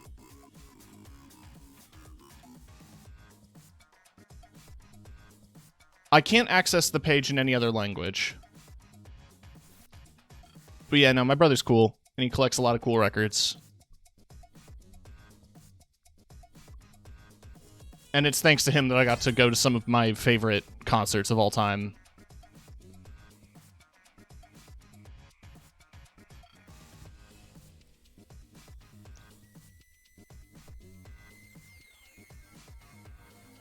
I talk about the Dillinger concert all the time, with good reason, because it was one of Dillinger's last concerts.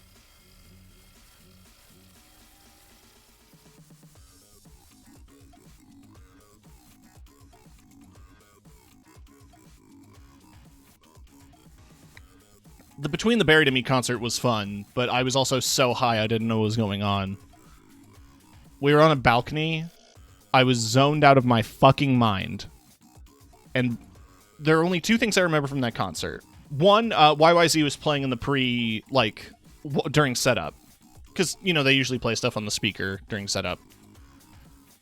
And when YYZ was playing, the whole crowd was mouthing along to it. You could hear just everyone going like... The other thing I remember is that there was a bit in the song where there's like an extended solo. And the drummer got up and kept like teasing that he was going to smash the fuck out of a gong behind him. And everyone was losing their minds about it.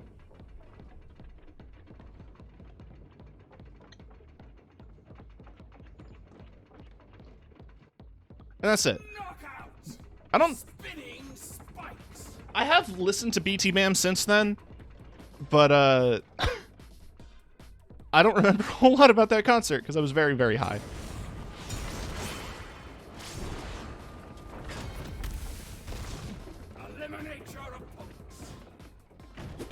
Oh fuck, it's a Thanos. It's a Thanatos.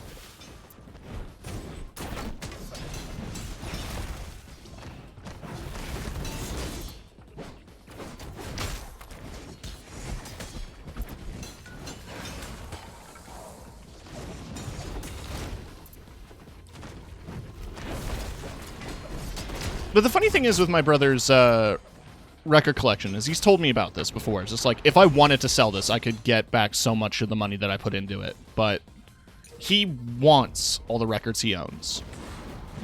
He doesn't want to... Like, he's collecting them because he loves the bands and he wants to have the physical... Because a record is so much different from a CD.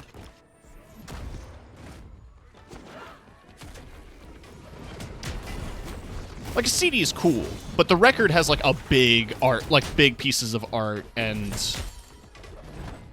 usually includes a bit more with them.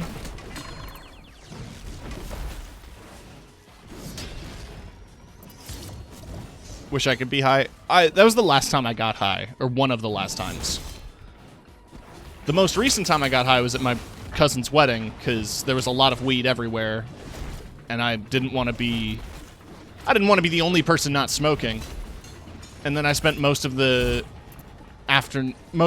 evening sitting by a bonfire, absolutely zonked out.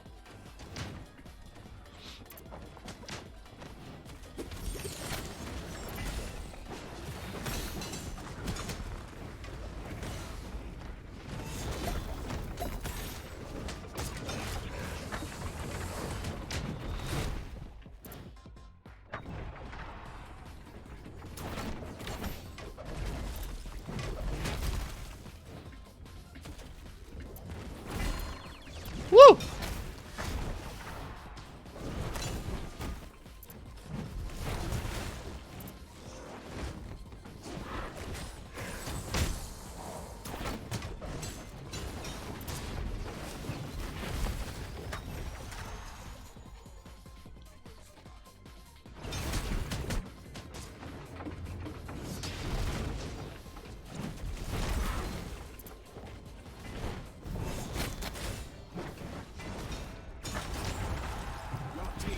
Close to victory.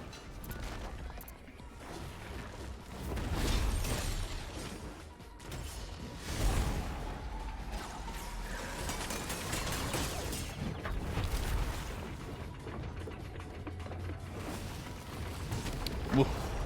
We have 30 seconds remaining.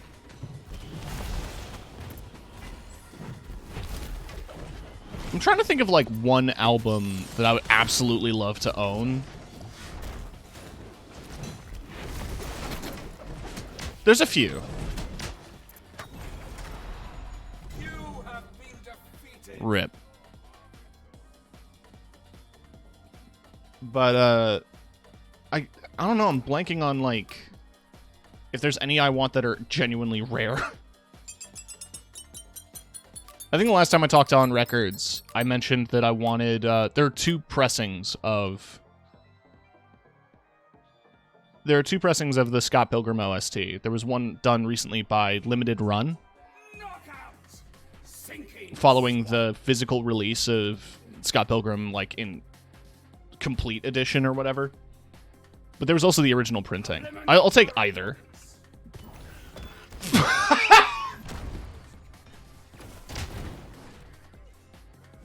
Good start.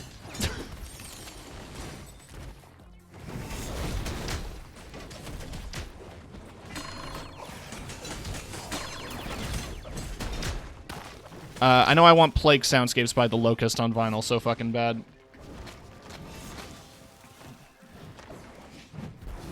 That sounds sick.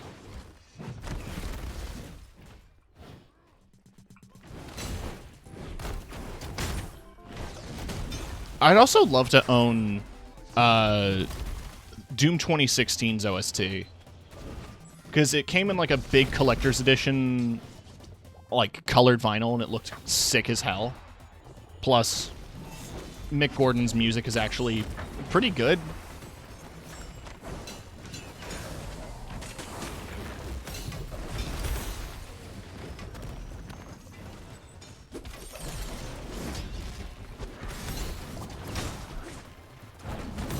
I should add some of that to this playlist. Shit. Has such lovely hit songs as The Half-Eaten Sausage Would Like to See You in His Office and Anything Jesus Does I Can Do Better.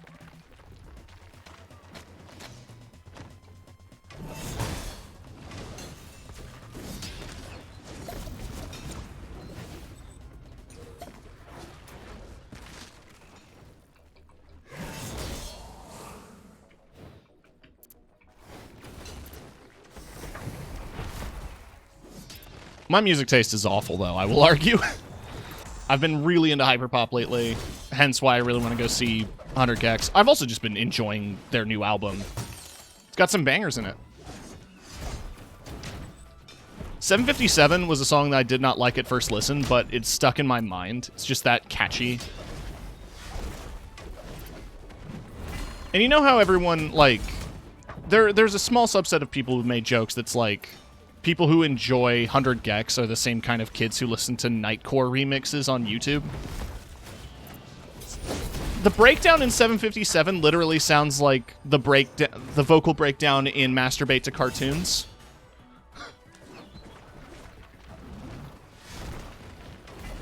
I'll play them back to back to demonstrate what I mean by that.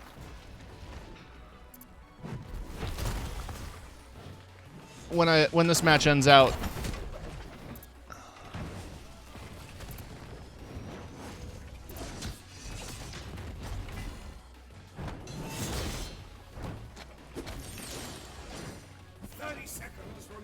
But I've also been getting really into, like, Spotify recommendations have thrown me some shit. A song that I've listened to on loop since discovering it has been, what's it called? Thos Motor, I believe, by Food House. Yeah, Moss Thoser. Because it just opens... gotta head out again for a bit. Wish you the best. Nova stream goes well. Yeah, thanks for dropping by, Fawn. Let me give Fawn a big old shout out. Fawn's sick. You should be watching some Fawn streams. Chill voice, chill times. Funny as hell.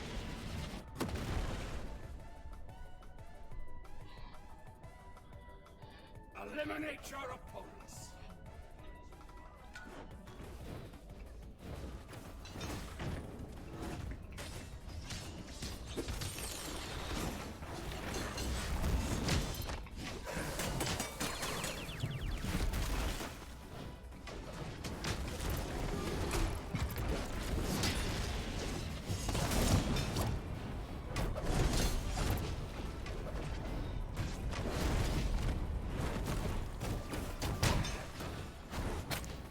Woo!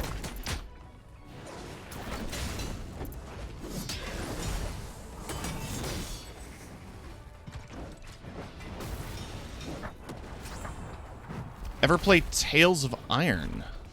I'll have to look that one up. I literally like...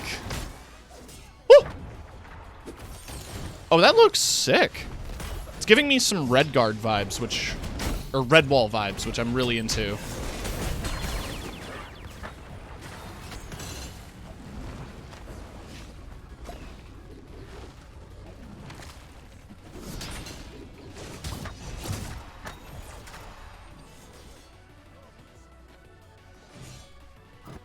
I'm not familiar with this, but it looks really cool.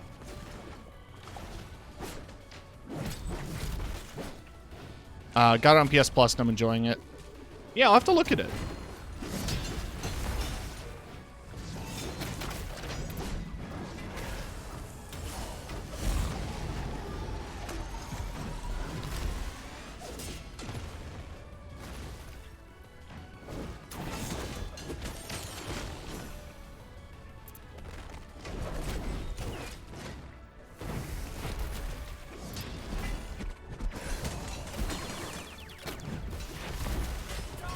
Oh, baby! Close to victory.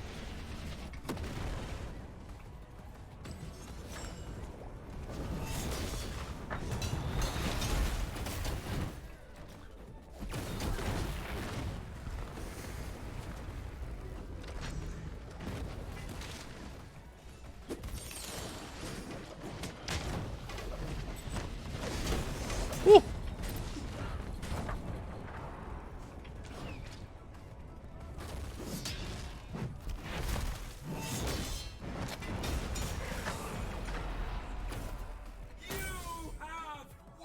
Oh, damn. Yeah, no, I'm gonna have to add this to my wish list, I think. Epic RPG.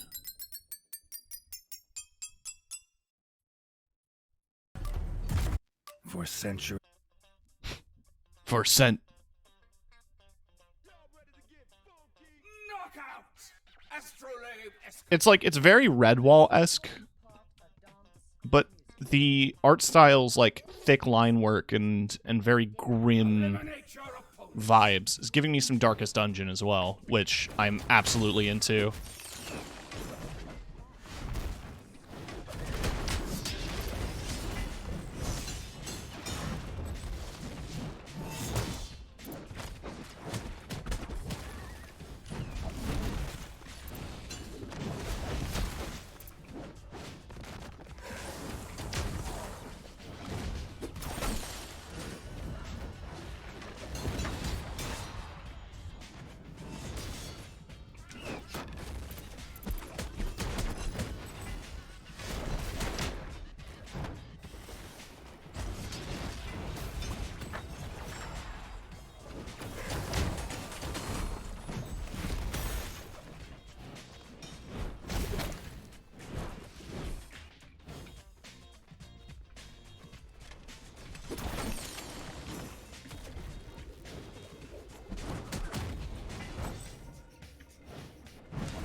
Woo!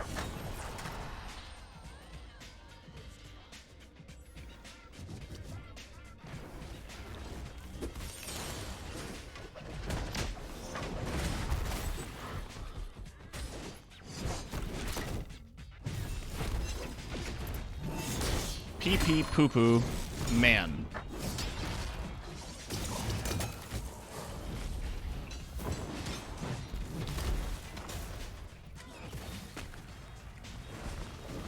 I can't move. I'm bad with this ult. I'm bad with Katamari. Oh fuck, I need to buy and play Katamari on stream. Especially since We Love Katamari is coming out soon. Or, I mean, it's an old game, but it's being re-released on Switch soon.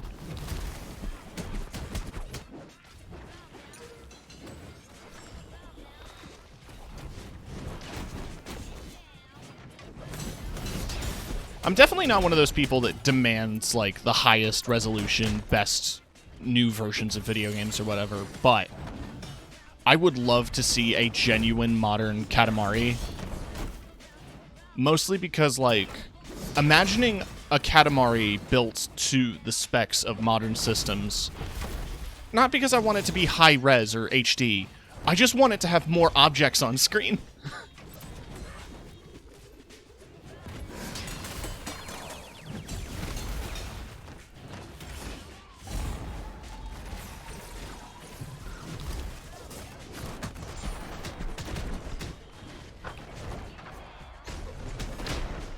Shit. 30 seconds remaining.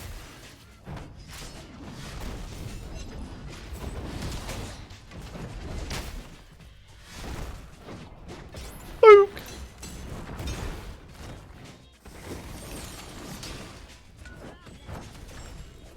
Woo.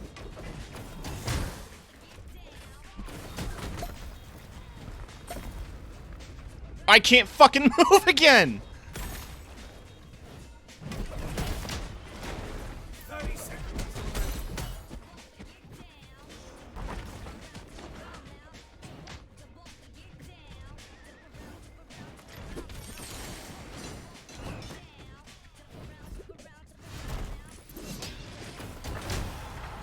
Your team is close to victory. 10 seconds left. 5, 4, 3, 2, 1. Time. And we win. You have won the match. Good job.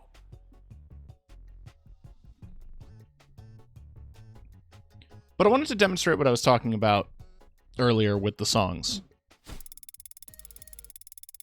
So this is 757.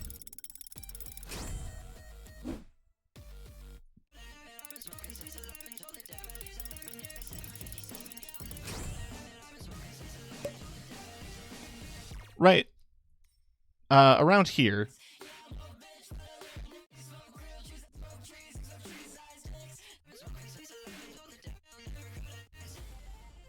Right here.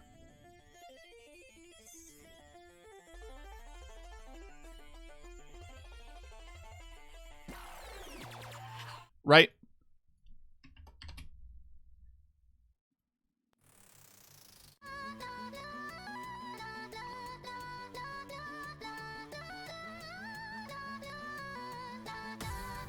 I don't hear a fucking difference.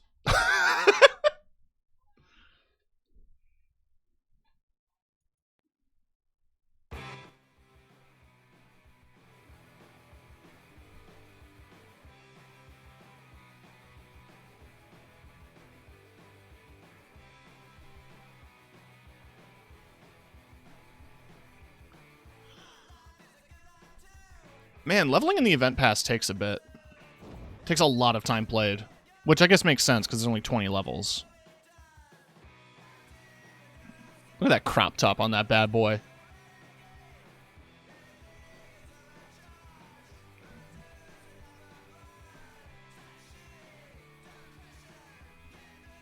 How much is a tier? Just one tier. Oh, it's two. Tier is 100 coins.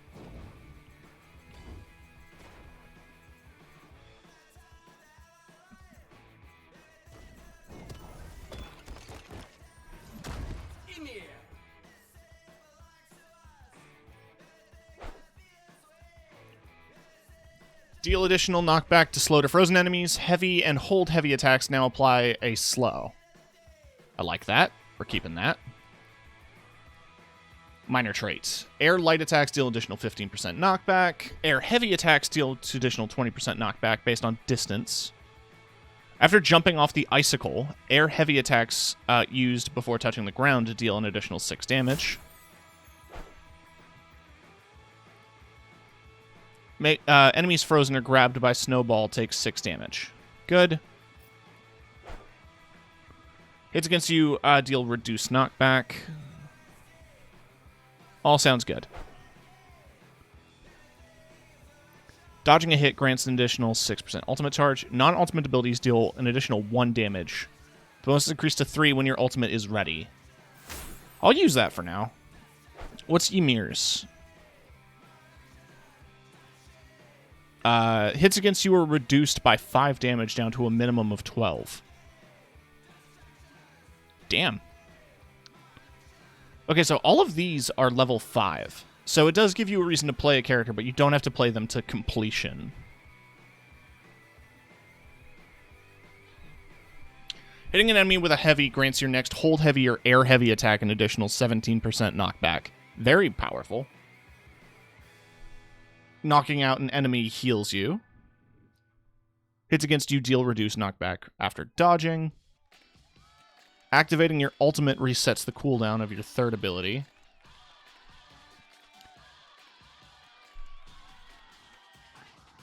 So Loki can't be slowed as efficiently.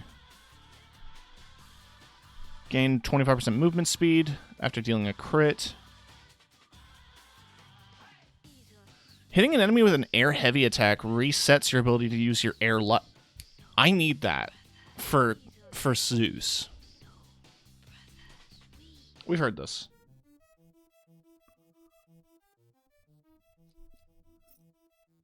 Rename fart with reverb dot mp3. Cool. So my next level will actually get my Ymir's Gift ability. So what are the other abilities I get here? Hits from the front are reduced by 10%. Hitting an enemy from the front deals extra damage. So one-on-one, enemies cratered off the ice walls take damage. Freezing an enemy grants alt charge. If the icicle crits, an additional 10 damage. 20% knockback continues, traveling forward if you're jumping off. Neat. Some interesting stats there.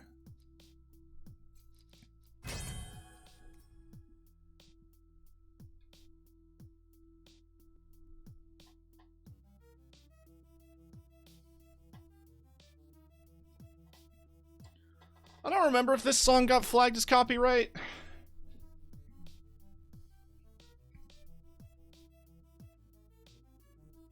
Maybe?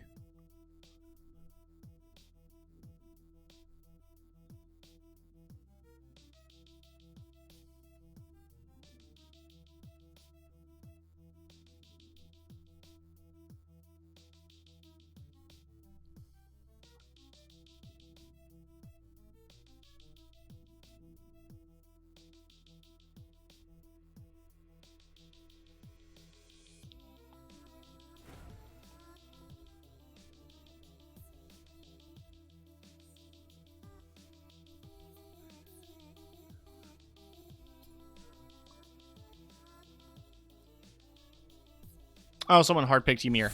It's Zeus time. It's time for some Zusy. Oh, I never changed my Architect's Blessing. Well, knocking out enemy grants ult. Seems straightforward enough.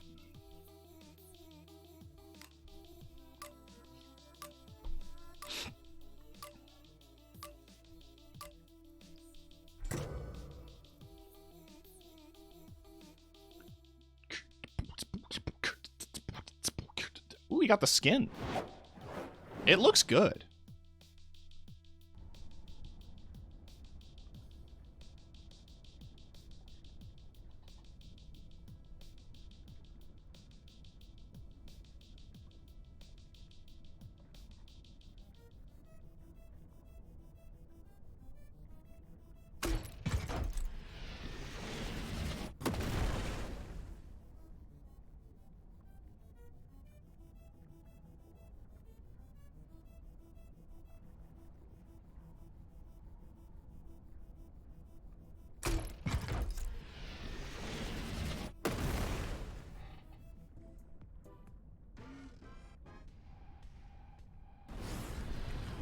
Okay, let's go, baby! We're gonna go get him! Go get kapoop skidabao! I got dizzy from saying, oh, I'm light fucking headed, boy.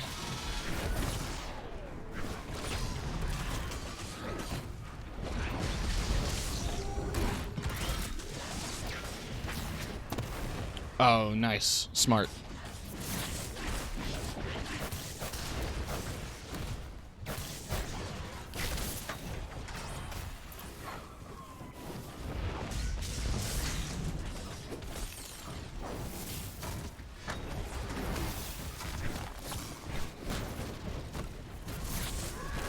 Woo! Wow!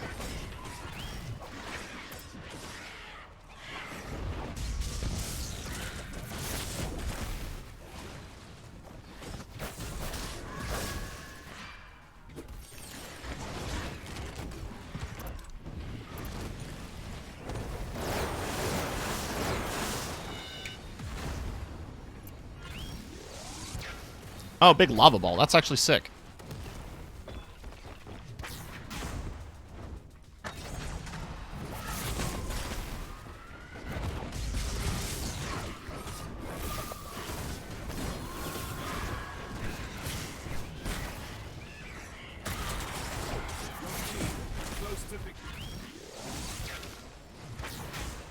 Slapped out of the air.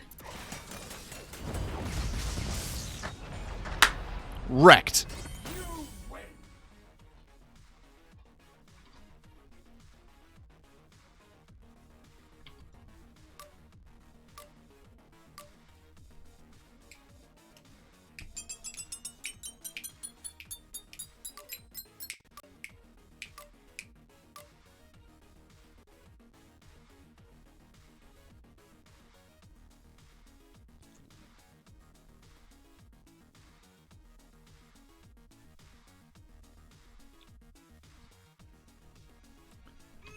I'm turning this one up. Crumbling peak.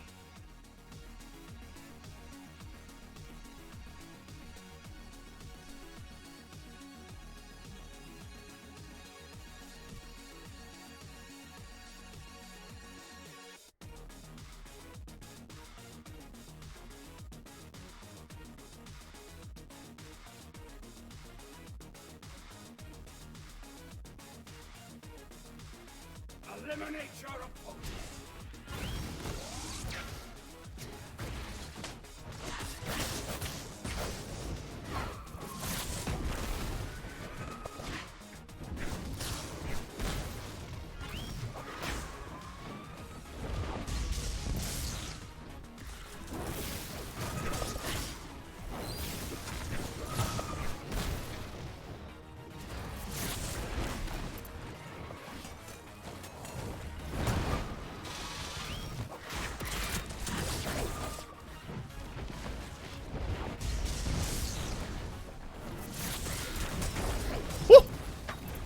Alright.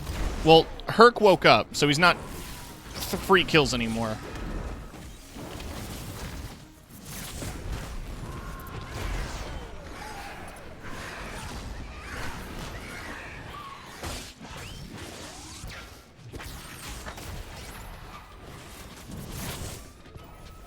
Damn.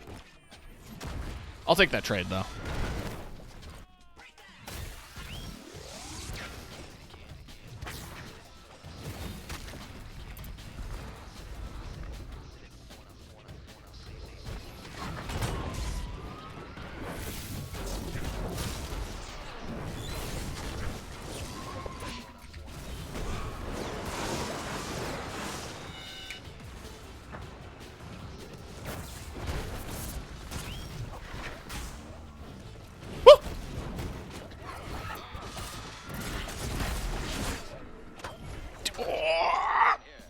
My dog!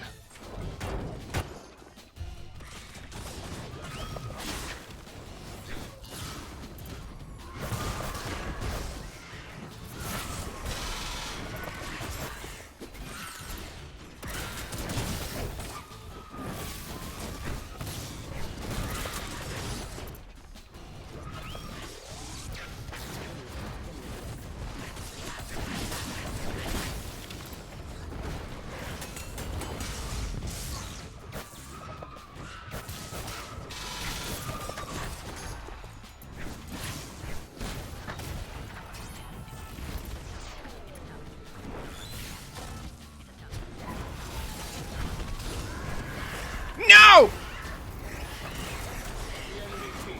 The fear.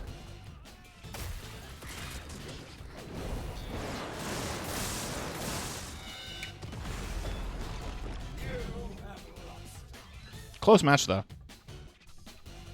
Genuinely close. Super fun.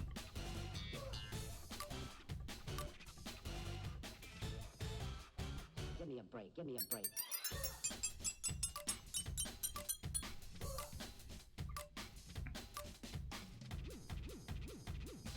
Knockout! Spellbound study!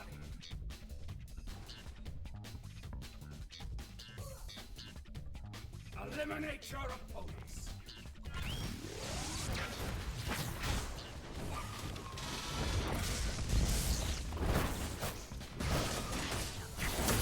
Woo! Wah! Wahoo!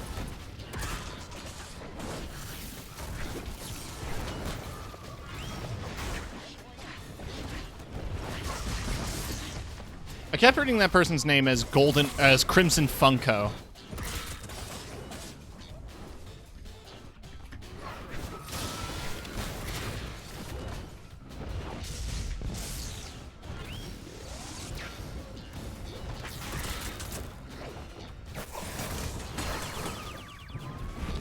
Ho ho! He saved my life!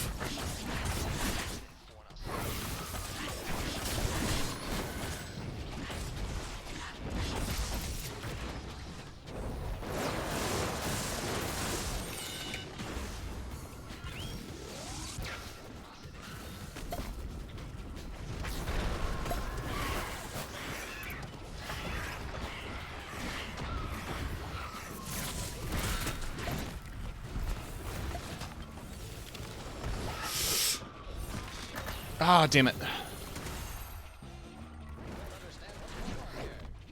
I couldn't do... What's the thing that they do in, Smash?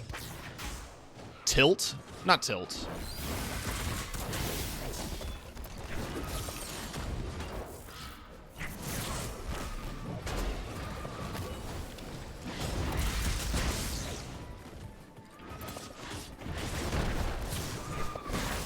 Woo!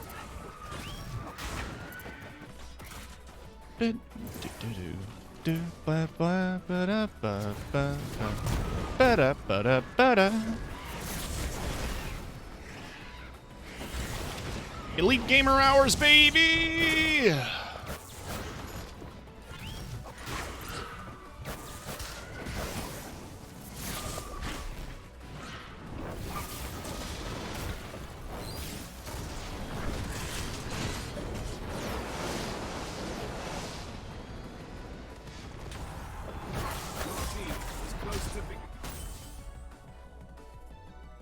swaggy.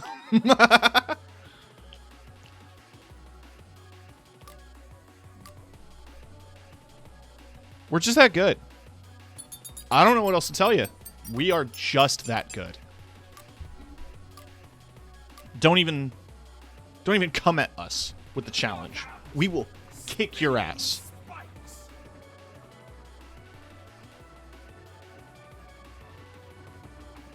Eliminate your opponents. Saw me coming a mile away. Okay, no, they're mad now. They mad. They're big mad.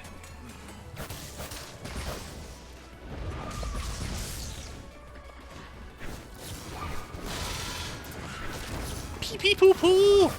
Pee pee poo poo.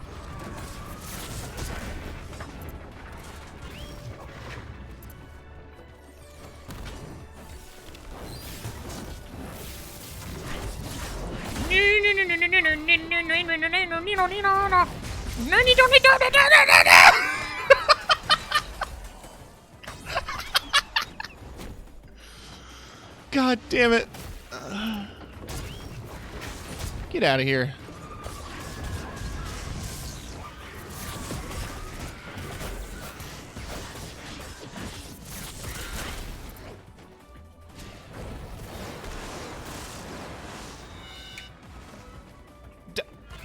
Hercules? Accept defeat, thank you. Hi, Mika. Dang it.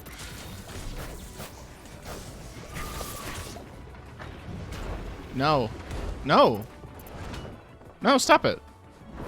I'm your dad. Stop it.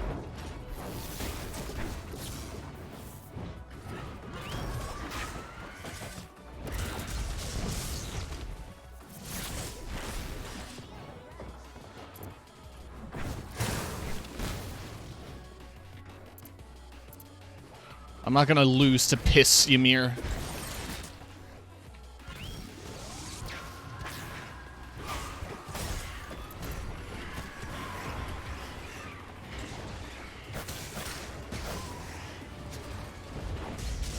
Oh, good dodge.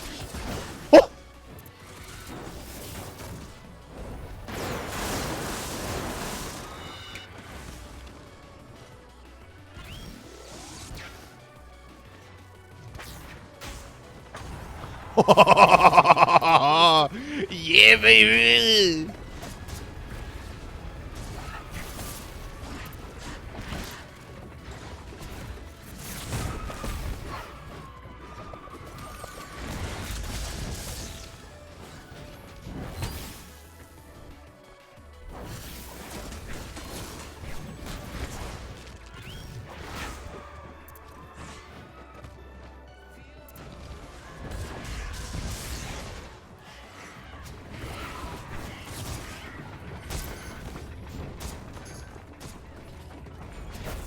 Oh, he just jumped off.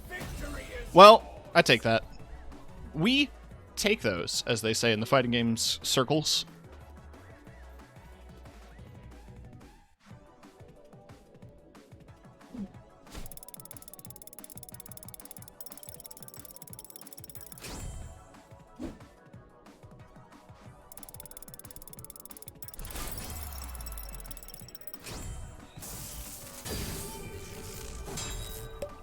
Oh boy, 100 stars. Right, let's Zeus. update Shock here. Let's just go ahead and add Zeus's bolt.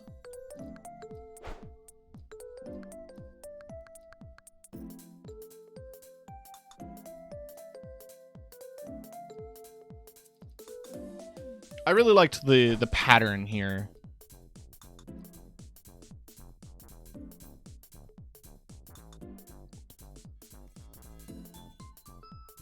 As long as I'm willing to save my ult, I'll be able to get good use out of him.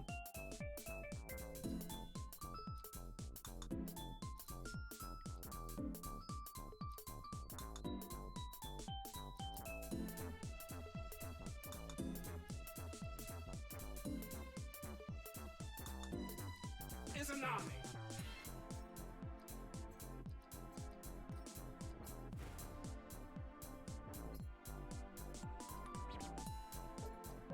I need some Emir levels. Give me fart with reverb.mp3. But how you doing, Mika? I hope you're good.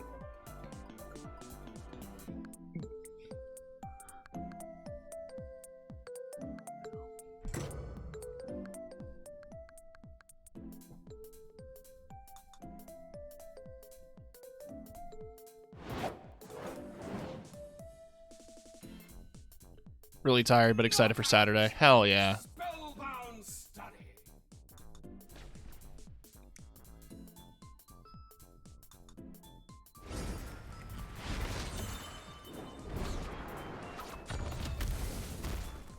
Eliminate your opponents.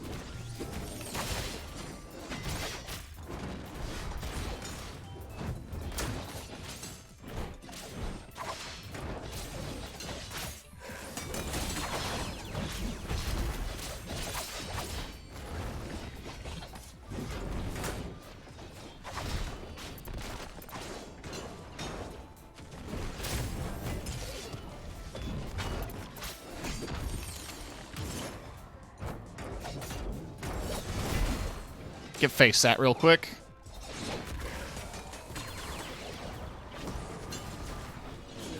Oh, that fucking setup.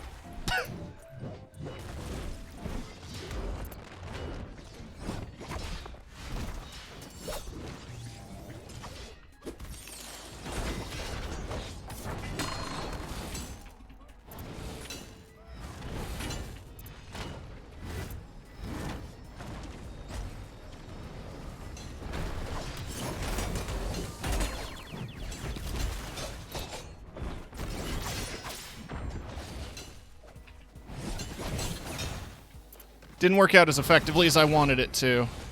That's totally fine. Get out of here. Whoa, no!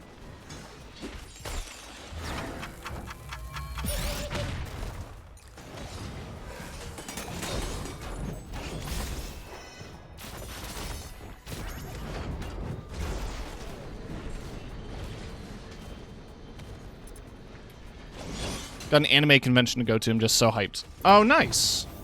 I hope you have a good time. Damn it. I mean, I was at 200%. If it wasn't my mistake, it would have been something else entirely.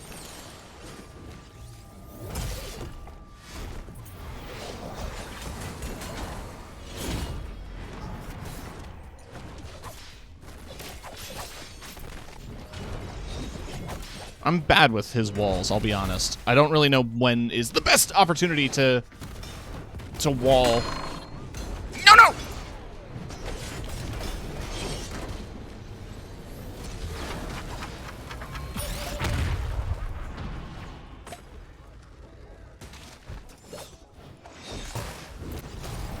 Enemy team is close to victory.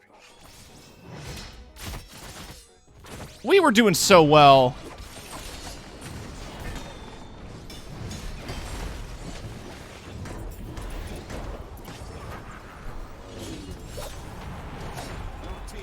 Oh shit! Pulled it out right at the last second there.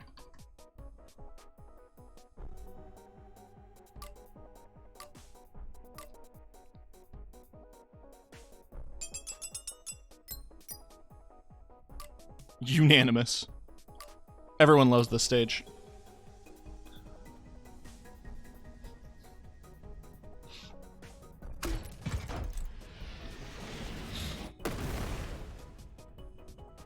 Eliminate your opponents. Okay. I had the wrong key.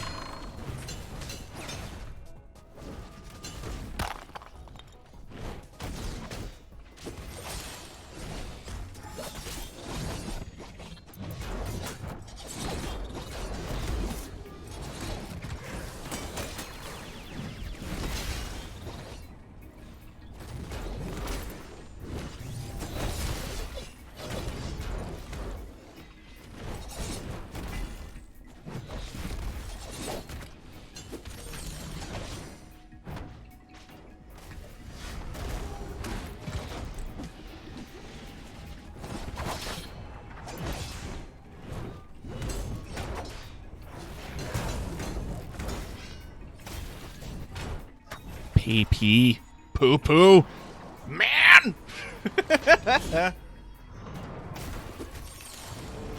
Oh, fuck. Okay, no. Yeah, stay back.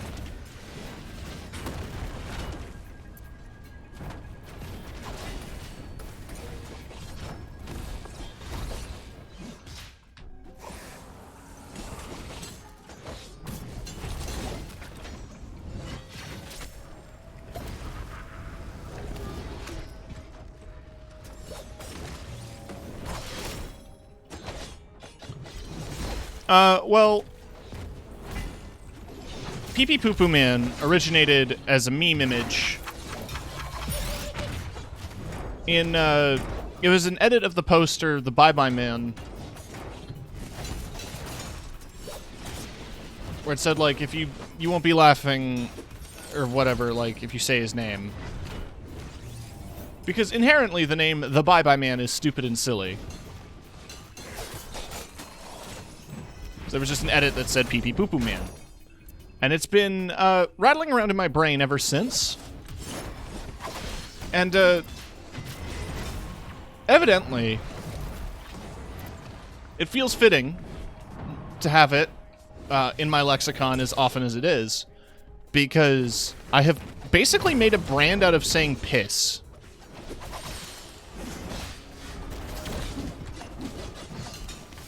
Because I say it a lot. Oh. I walked right into the ult. I would have been dead anyway. Yeah, if you Google Pee Pee Poo Poo Man, it's like it's a meme. It's an old meme.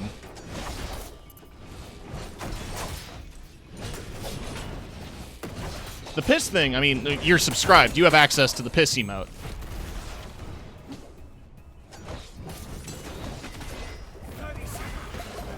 I got all three of them.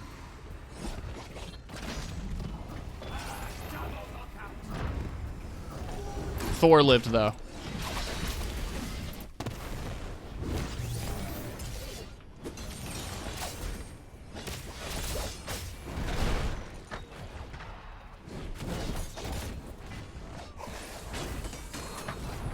The enemy team is close to victory.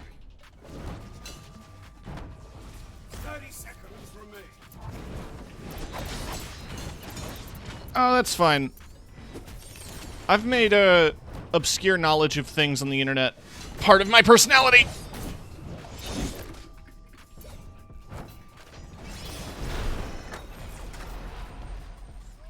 And I've gotten a lot of mileage out of the piss emote. It's a lot of fun. Friend of the channel, and friend in real life, Kiki Sensho, uses it a lot because her chat spams it whenever she goes to the bathroom. Knockout! Spinning spikes!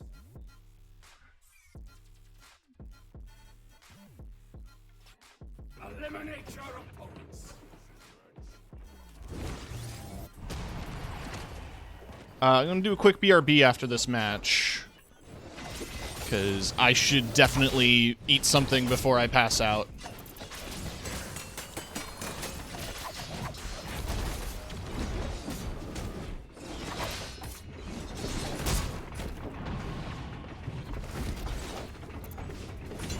No, no, no! No!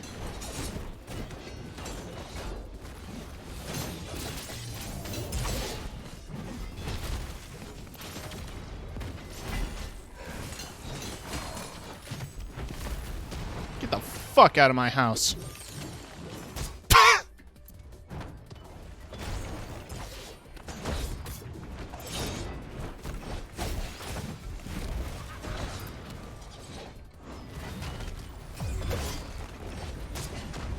Where do you think you're going? Okay, away from me is the answer. The snowball's hard to control.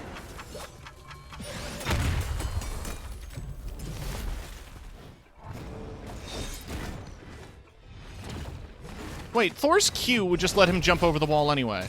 What was I thinking with that? Oh.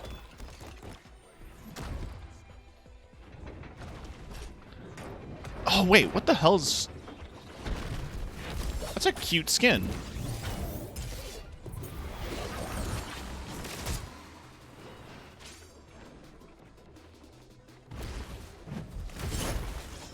I've not seen that skin for Amaterasu before.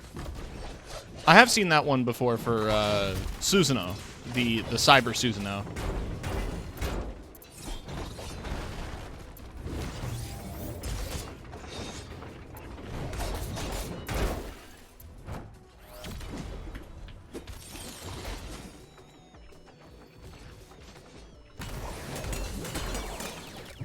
Get the hell out of my house.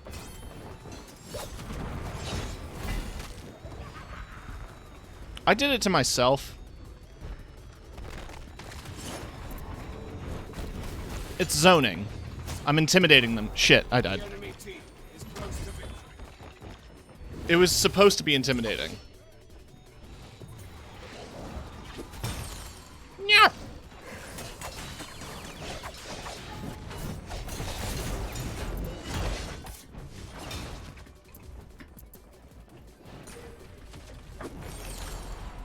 You have lost. Fair.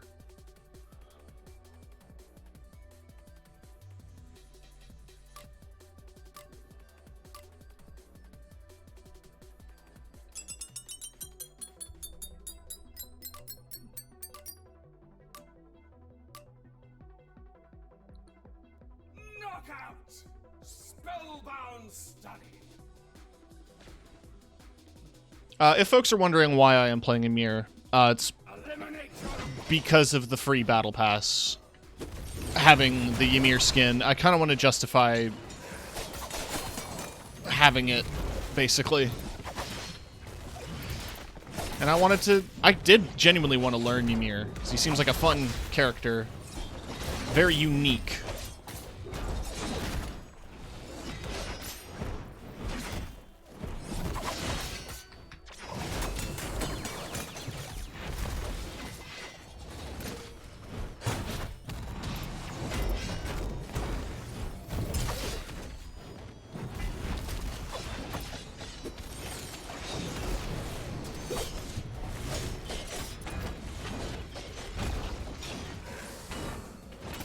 Shit. I don't play much anymore, but I still love Sol. No, Sol's great. I have officially made Zeus my main.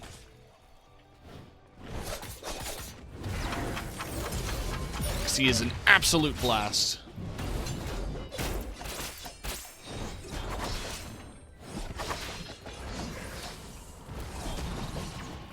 But I realize I'm going to have to get end level Susanoo eventually because I want his ultimate ability, which resets your light air attack if you hit someone with a light heavy in the air. Light heavy, that doesn't make sense. With an air heavy. Shit.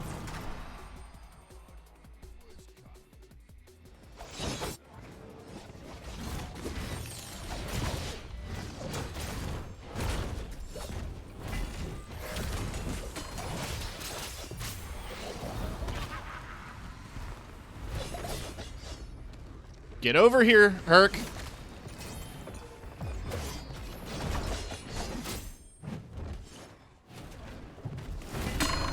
No!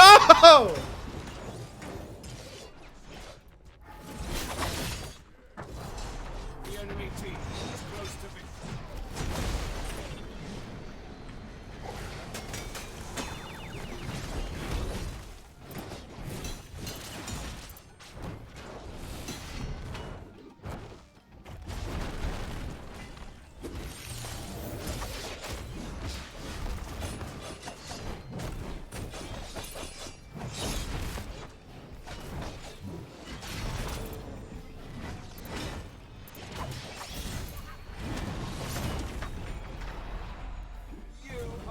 I stopped playing before they added Zeus. That's fair.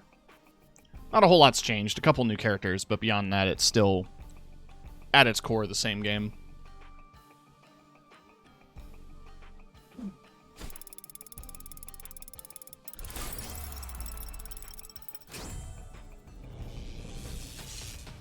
Hits against you are reduced.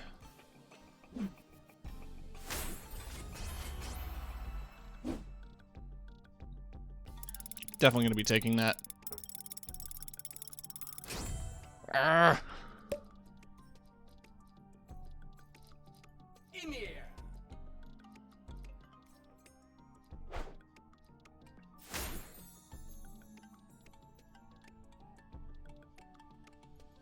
But I will be right back. I'm going to get a little bite to eat and stretch my legs a bit. But don't go anywhere. Please. I need the views. Alright, I'll be right back.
Hi.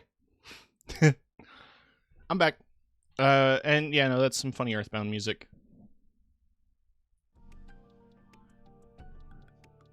And this is the funny, Going Under music.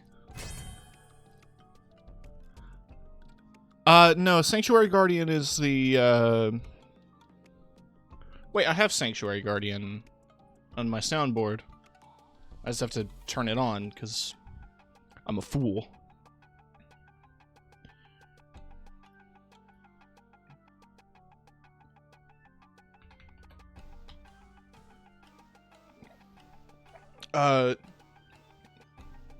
Sanctuary Guardian is this. Speakers. That one. Fuse.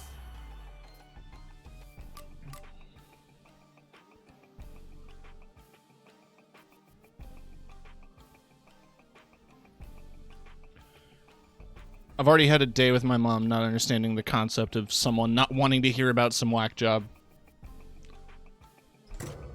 Yeah, fair.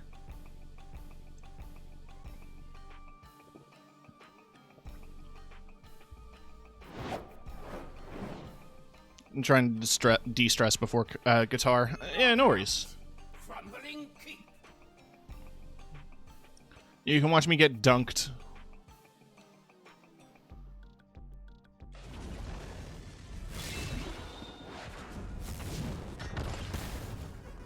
Eliminate your opponents.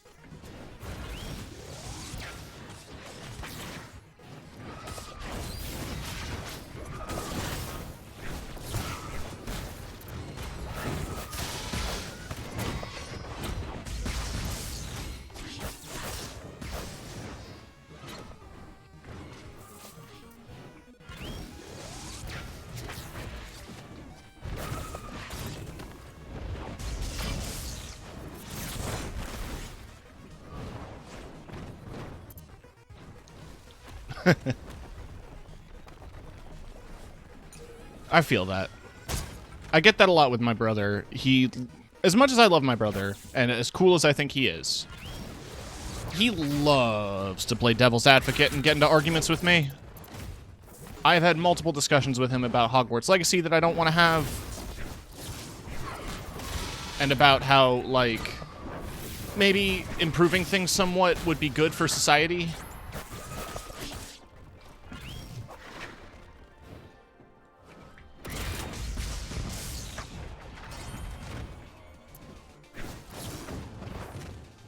Shit.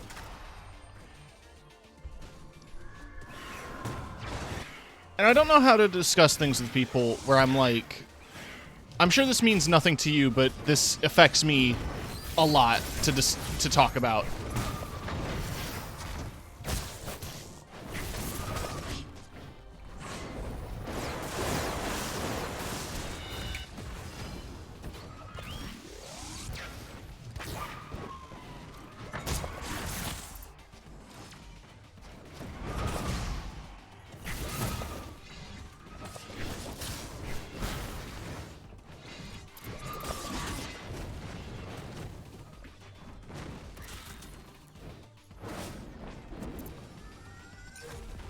Ooh.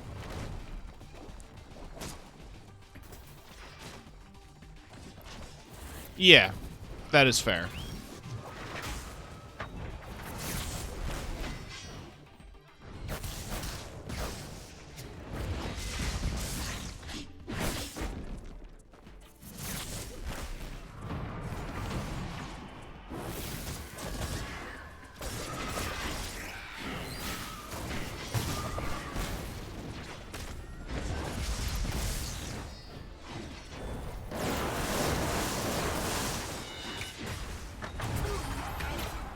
Okay, so I'm actually God gamer and very good at this video game.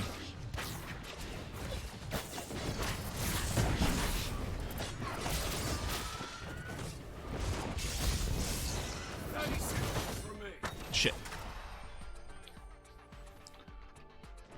The enemy team is close to victory. All right, one person's close to 100. Oh, fuck. I think we won. Yeah, because they fell down. I know how to handle the Zussi. The Zeusy.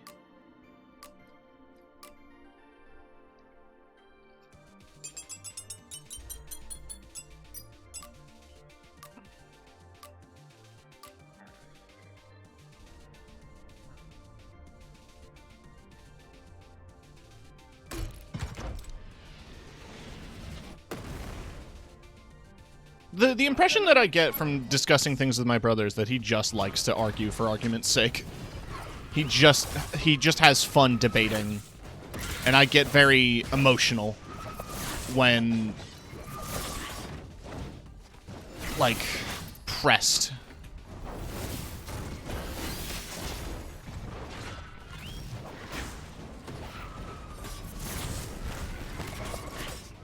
It's also annoying when it's like, you bring up a very specific thing, and the response is to bring up a completely different thing.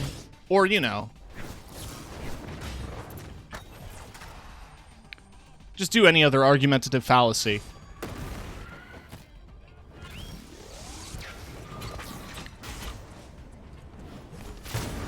Loves whataboutism. That is something my brother does a lot, is a lot of whataboutism. Again, I love him, and he's great.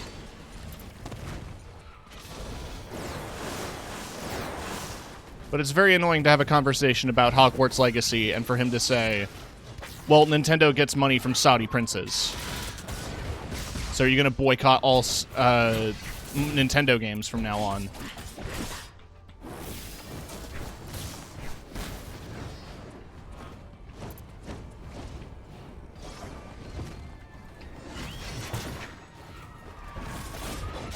And it's just exhausting.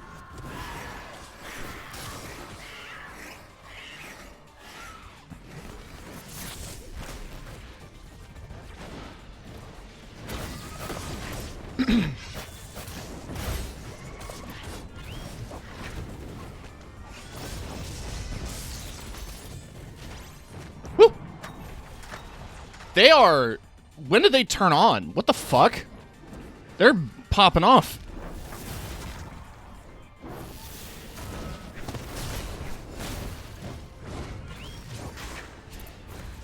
They are turning on and popping off at the same time.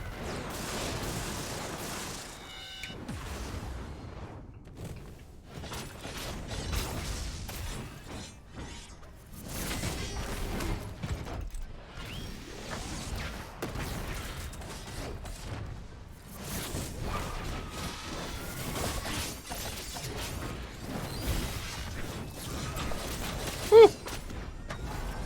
The enemy team Shit. close to victory. You have been No, yeah, that's... defeated. There's a difference between a healthy debate and him bringing up topics I don't want to talk about and arguing with them with me as if they don't affect me in any way.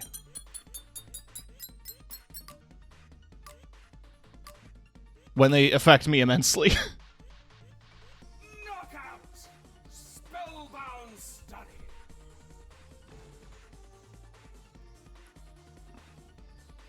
There's also a point in time where I had to argue with him about, you know, pronouns and the idea of being non-binary. And I just said it was a respect thing, and that, like, even if you don't fully understand it, you don't need to. You just need to respect people's identity. And then he starts going off like, well, if I wanted you to call me Your Majesty, it's a respect thing. Aren't you going to do that? Like, yes. What a ridiculous proposal. I prioritize someone's comfort. Fuck me, I guess. I think he's since changed his mind, but he used to be big into Jordan Peterson.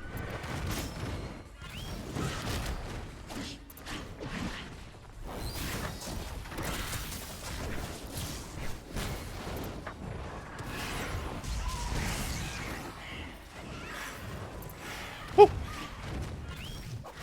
I missed.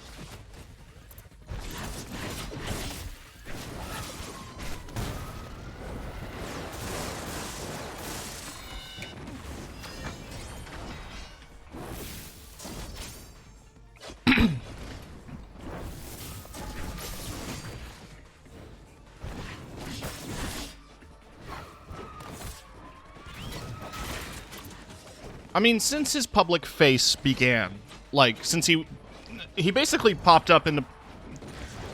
I heard about him first through someone I was dating at the time who attended U of T. And the story that I heard was that somebody in his course asked for accommodations where, you know, someone be called by their preferred pronouns, and he had a hissy fit about it to the point where they pushed to get him fired. Because, you know, this is the guy who complained about getting canceled on Twitter for misgendering Elliot Page.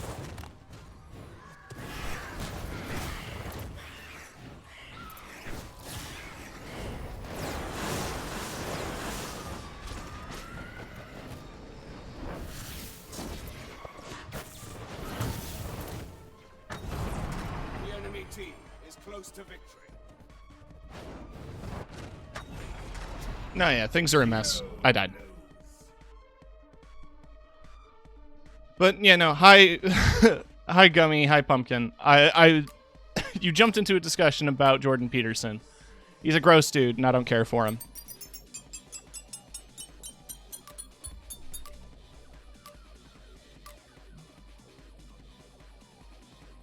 Knockout! Spinning spikes!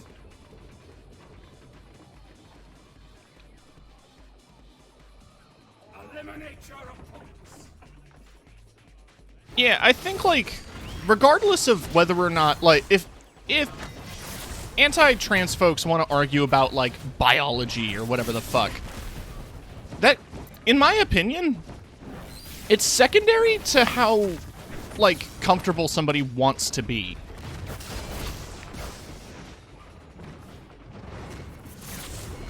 If you don't want to be called something, you shouldn't have to be called the thing you don't want to be called.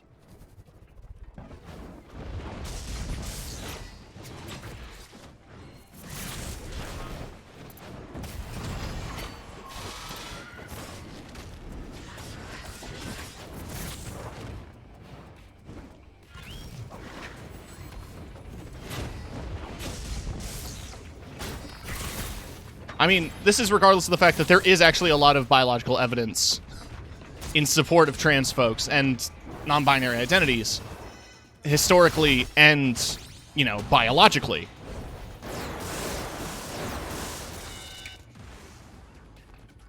But that's neither here nor there. Oh, exactly.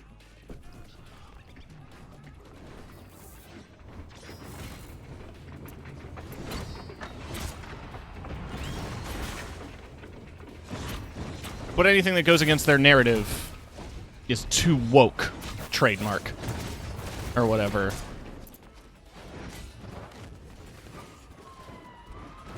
No, yeah, exactly. I think there's a lot of good to glean from examining philosophy and self-reflection. Because, like, I have consumed a lot of criticisms and analyses of Peterson. And I can understand where people would get value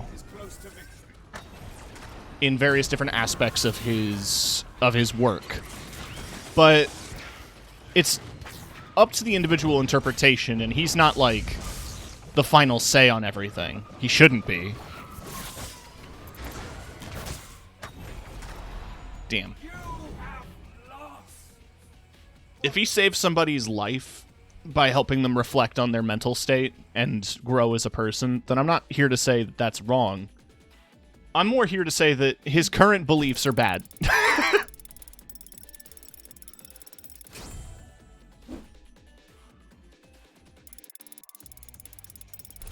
And that he's fostered an audience that continues to want him to spout hate. And it's gross and bad, and I'm done with it.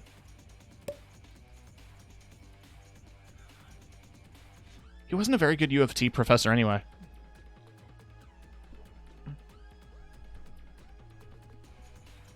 No, exactly, Pumpkin.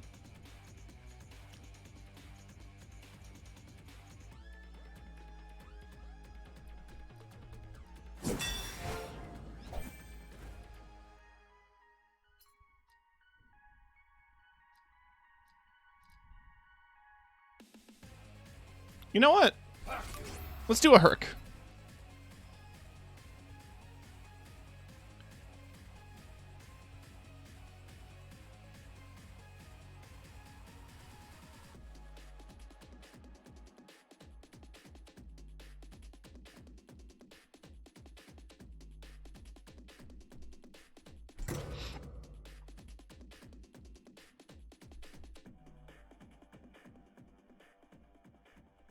Oh, that's a cute skin.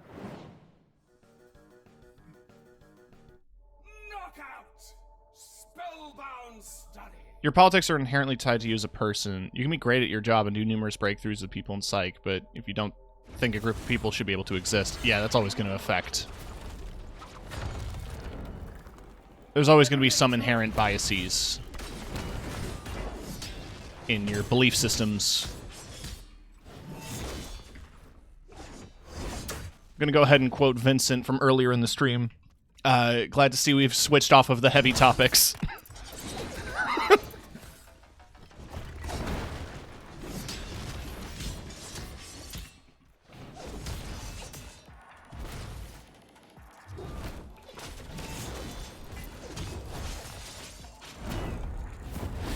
Shit.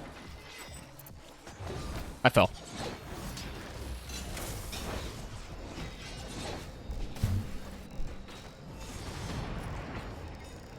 No, yeah, it's a difficult topic to avoid, especially with the recent news of what's happening in Florida. Like how a kid got arrested for sharing a meme.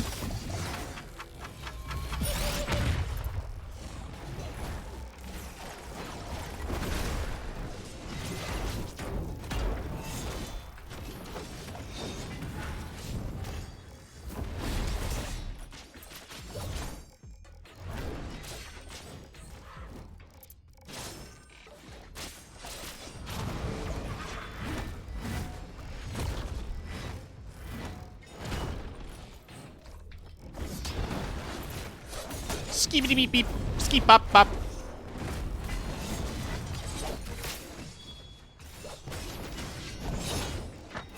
Get knocked out of here, boy! Boy! Woo! It's that Thanatos I can't fight. That Thanatos is almost my exact counter. I just don't know how to handle matchups against Than.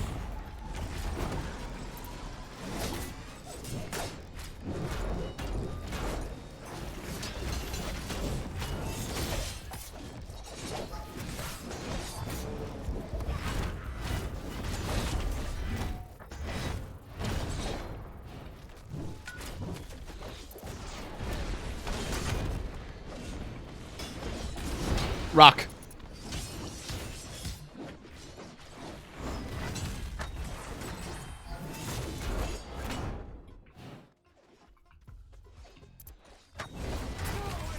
He just gave up.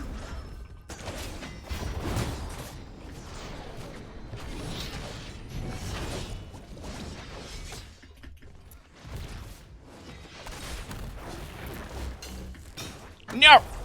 The enemy team is close to victory. Excited for Hades 2. Oh, I can't wait. 30 seconds.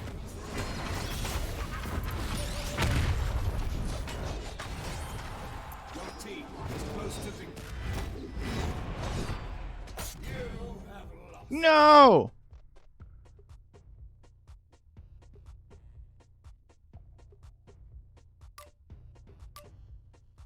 I cannot recommend the Hades games enough. I can't recommend any, like...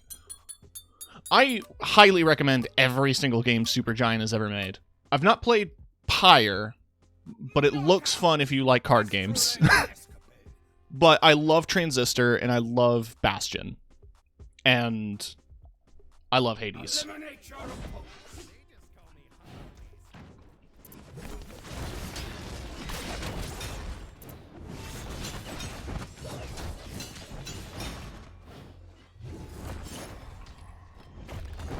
No, they have fantastic depictions of gods and, like, mythical characters. I love their depiction of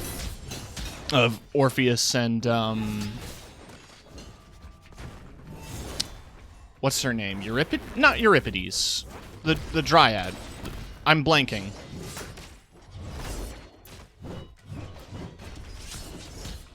Eurydice, thank you. I love their portrayal. Also, of course, how could I forget the beautiful portrayal of Achilles and Patroclus?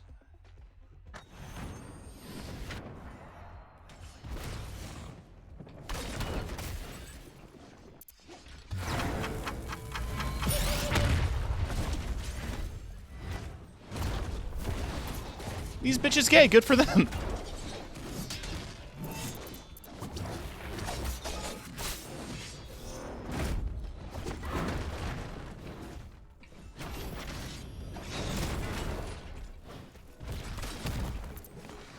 It was also funny playing it in early access compared to, like, as the gods were getting added. Because early on, Nyx didn't have a set appearance. Nyx just looked like the other shades, like wearing robes. But then when the update came out that added Nyx's model, it was such like a stark difference. You know, yeah, Nyx is one of the fantastic looking.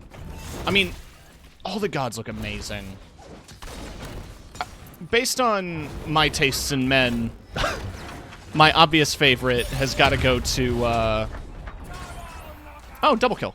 My obvious favorite has got to go to Dionysus. Oh, Chaos is gender. Chaos is 100% gender.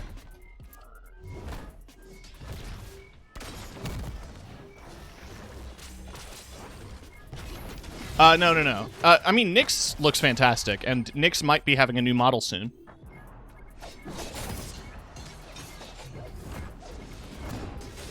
But I was referring to Nyx, the god of night, goddess of night, who is your mom?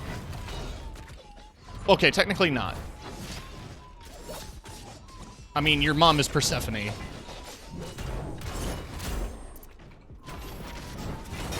I've seen a recent discussion about, like, depictions of Persephone in modern media. Like, it is fascinating to read, because a lot of it's about, like, hey, in the actual Greek myth, Persephone was treated terribly, and every single piece of media that tries to woobify the relationship between Hades and Persephone feels like it's getting the message incorrect. But I do feel like Hades handles it in a very interesting way.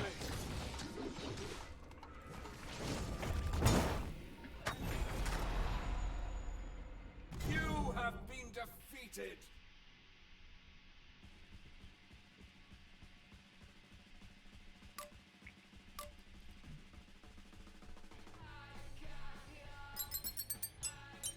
But yeah, if you want to know the original story of Persephone and Hades, there's a lot on it, and it's graphic. Suffice to say, not as romantic as modern interpretations make it out to be. At least the vibe that I've gotten, I haven't... Okay, I'll be completely blunt. I'm bad at Hades, and I've yet to win 10 times, which is the requirement to, like, I guess, finish the storyline.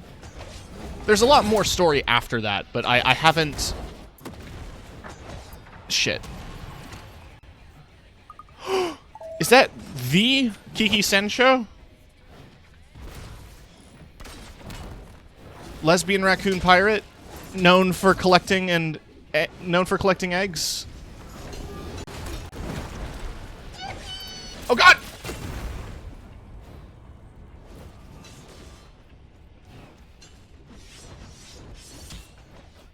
Hi everybody from Kiki Stream. If you're not familiar with who I am TK from Red Violet TV. I'm a satyr, which is a fancy way of saying goat man. We are playing Divine Knockout and talking about Hades. And I'm dead. Let me give you a shout out. You were playing Fire in the Flood, right? Just reminds me of the song I would hear at work all the time. The enemy team is close to victory. I love how... Sorry. Your message got modded filtered, Gil, because you said twink boy. And I don't know why. I guess Automod is homophobic.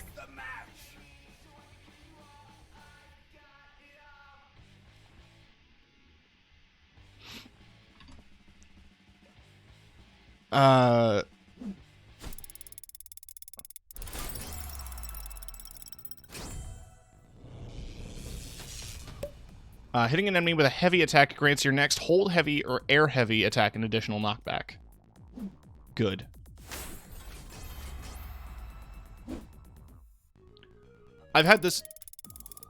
Gil, I've had this exact argument about bears.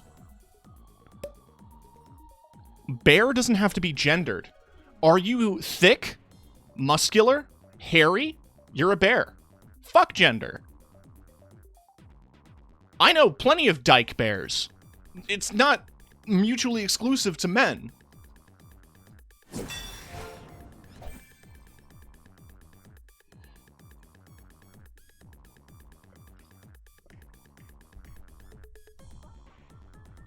With how Greek myth is, a lot of it is open to interpretation.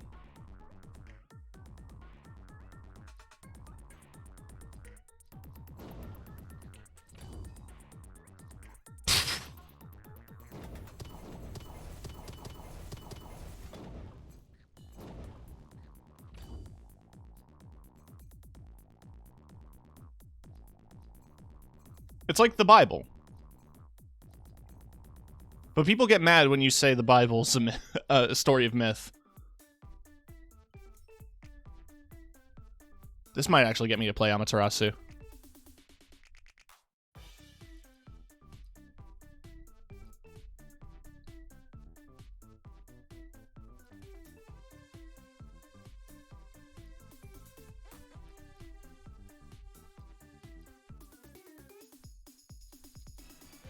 Amaterasu.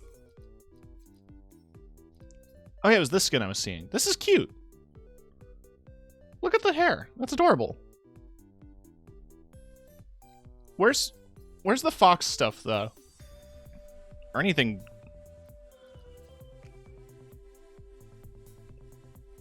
I mean, when I think of Amaterasu, I think of Okami.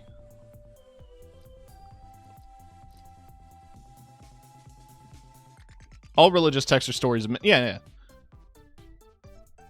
When you recontextualize the Bible as life lessons, it's better. It's quote-unquote scripture, but, like, a lot of it was just lessons. I mean, yeah, it did condone slavery and shit. Maybe don't, though. Yeah, it's a wolf, not a fox.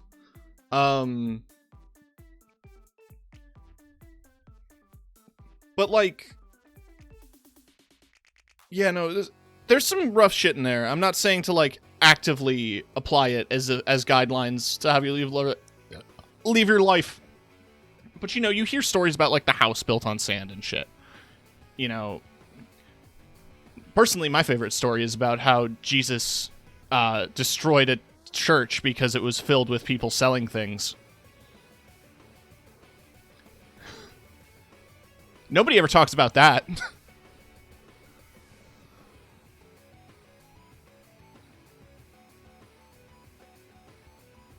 God-sanctioned murder solves everything. I mean, that's just the Crusades.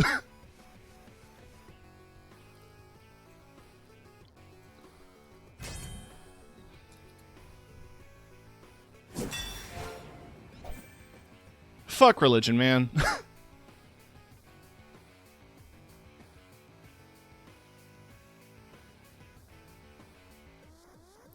Like the lesson of Noah naked and his sons covered him and he puts a curse on. We're talking about the Bible.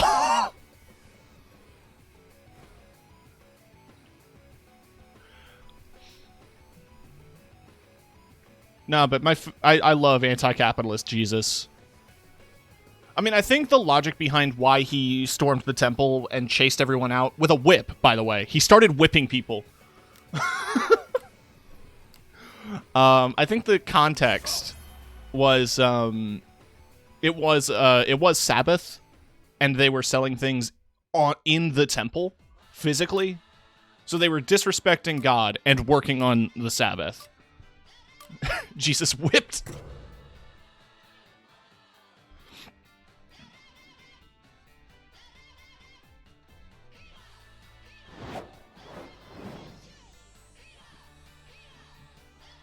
Oh god, that is a no fun allowed team, I just realized.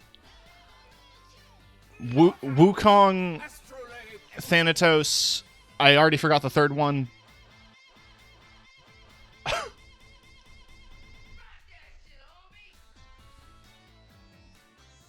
God's a bald middle-aged Chuck E. Cheese store manager, and you can't do shit about his job in life.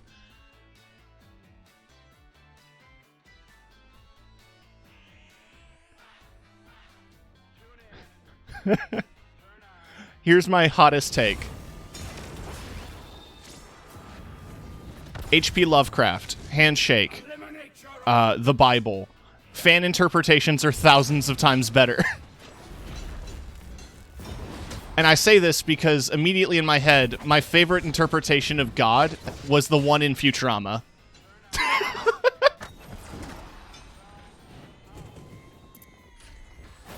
Like that cluster of stars that talks to Bender.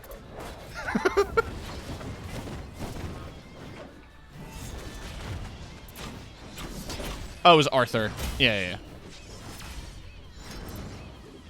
I am trying to remember how to play Soul.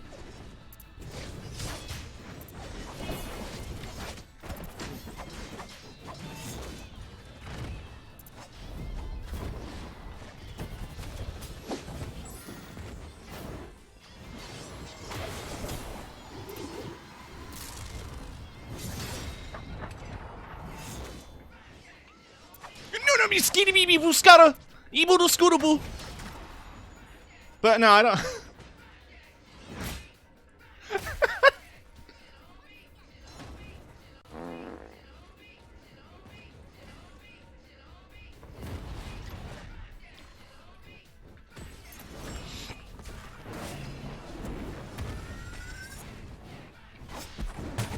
I'm bad at fucking video games, my guy. Skibidi whoopie ska.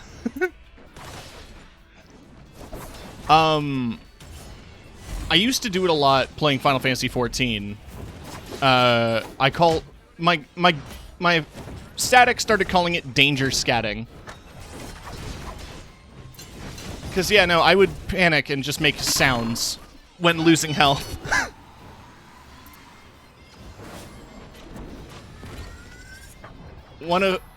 One particular sound that my static loved was when I went ho.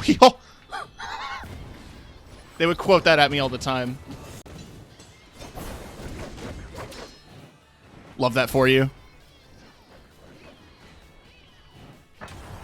It's been very enlightening to stream in the morning. I've learned not to do it.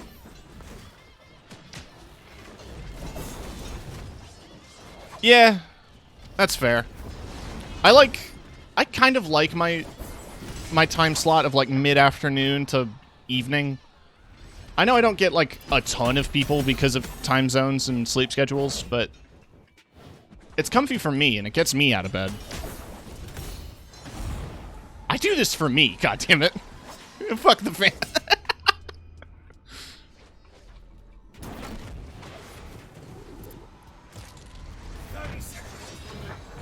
Hey, we win.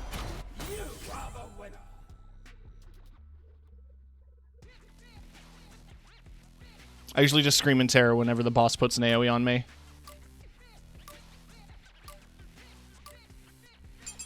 I do a lot of screaming in 14 as well. It's because I'm a tank.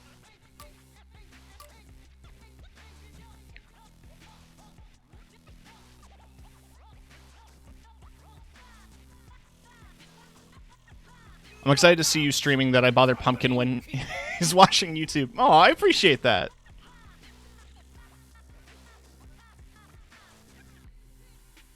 Genuinely. All my regulars are awake late at night. Yeah, that's totally fair.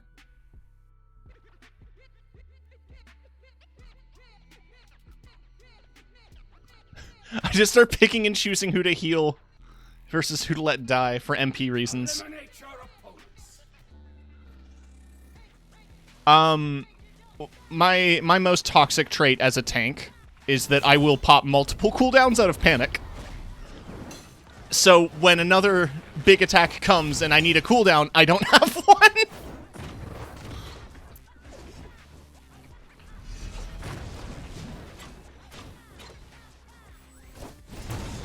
I probably shouldn't be a mentor.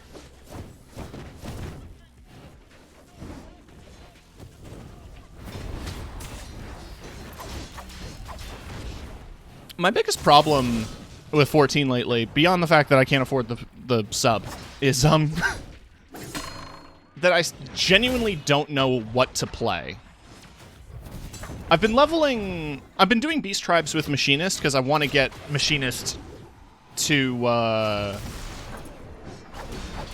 max for content, because I want to have a DPS to switch to for like Alliance raids and stuff.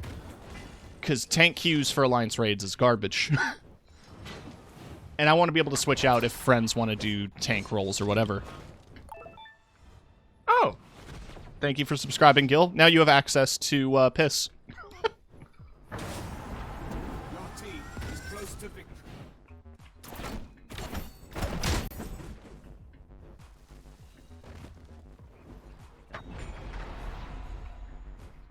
That's money for getting your sub.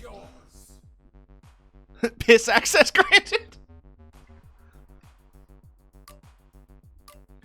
I mean, I should get a decent payout. I might end up getting... I might put some money to a sub because there's new patch content that I want to check out.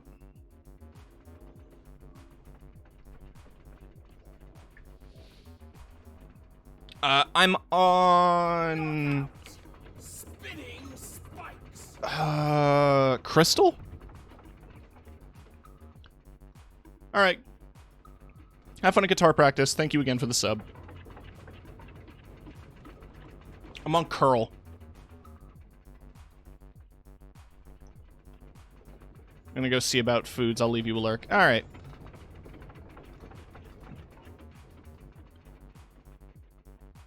Eliminate your opponents. But yeah, no, I think a patch did happen. Because what I remember last is we fought Fire Guy. We climbed a mountain. Zero was there.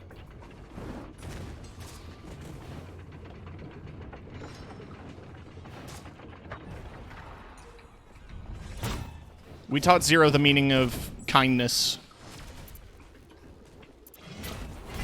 Oh, Alliance Raid. I mean, that was with the gods, right? I think I did that.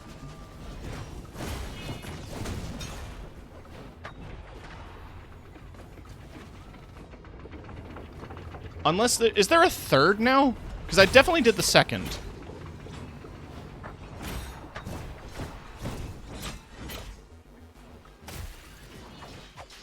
Okay, no third yet. Also, if anyone knows how to make the Animal Crossing island go faster, or like how to speedrun XP for that, let me know, because I want jorts, goddammit. I want my jorts. Craft food. Your team is close to victory.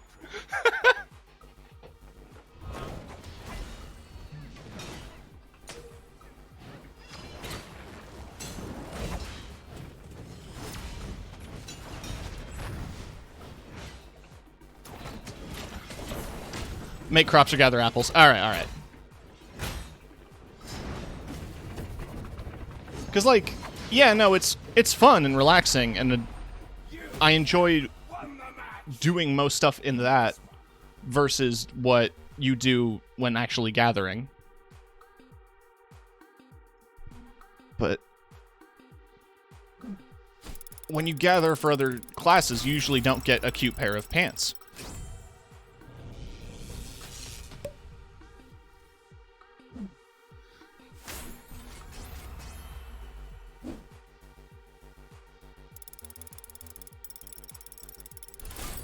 And the only gatherer I have leveled is Fisher. Because why would I level anything else? I hate to go BRB again, but I have to. Excuse me, Jesus Christ! I have to use the restroom, so I will be a brief moment. Oh yeah, the Omicrons. I was leveling them. The whole reason. Okay, the whole reason I leveled Fisher beyond the fishing boat expeditions, which were so much fun. The other reason I leveled Fisher was because I wanted to do Ishgard rebuilding and also Beast Tribes. And I speedran most of the Beast Tribes. I wanted the tank from the dwarves. So that's the whole reason I did it. Fishguard. Alright, yeah, I will be right back.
I'm back. See, I was doing Omicron, and elephants, but they don't seem to have a whole lot of interesting stuff. I mean, you get the jellyfish mount from the Omicrons, right?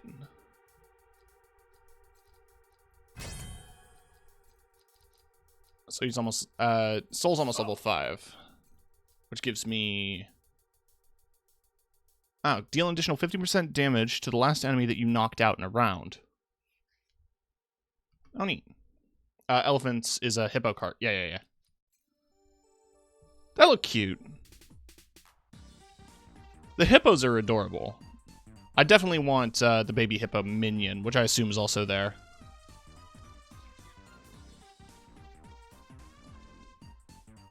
I remember during Stormblood, I was very much active on doing all of the beast tribes.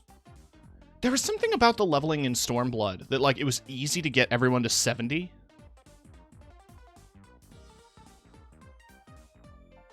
But I remember that was the last expansion I was able to Omni-tank, because I just did not have the energy to level every tank the next few expansions. But I remember the Snake Beast Tribe. And the whole reason I got so excited to level it was the nails. Look, Beast Claws existed. Those were MGP. They were a little too long. But the nails, you could dye them. I have them on so many outfits now. There's nails now that are gradient. Ooh.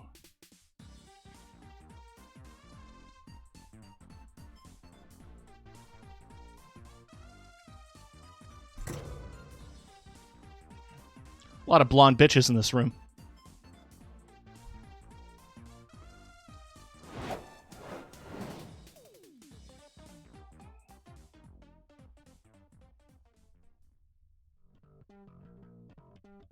Knockout! Astrolabe Escapade.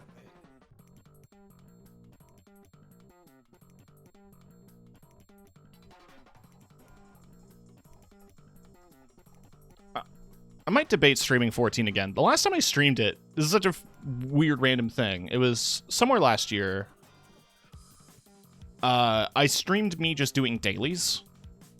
And I'd offhandedly mentioned the Nier raids and how I'd never played Nier. And in response, one of my viewers bought me Nier Automata.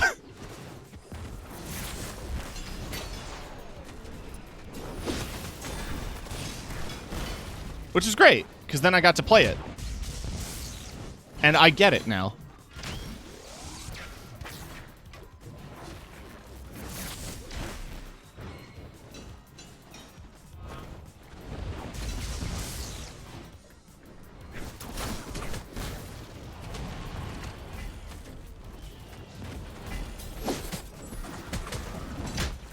Since then, I've played Replicant, because Lily got it for me. Because she is obsessed with Nier. In fact, today she's playing Drakengard.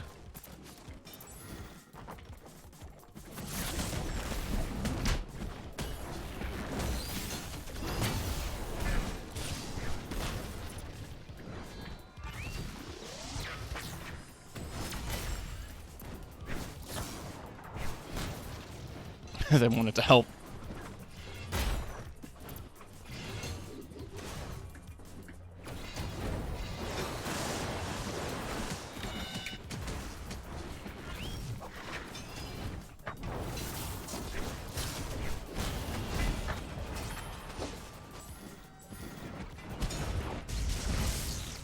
Never played it, but I don't have much interest. Love the raids, though. Yeah, no, the raids are great. I think if you're going to play any of them, do play Automata. Replicant...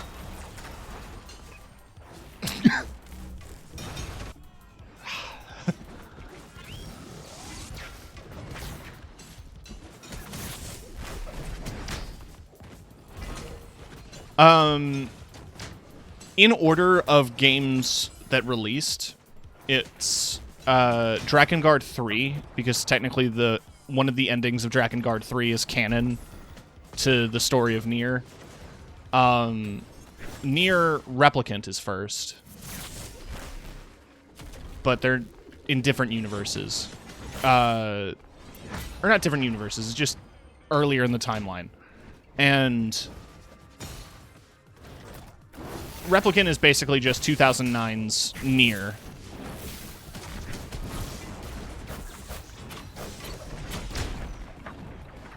Then it's Automata.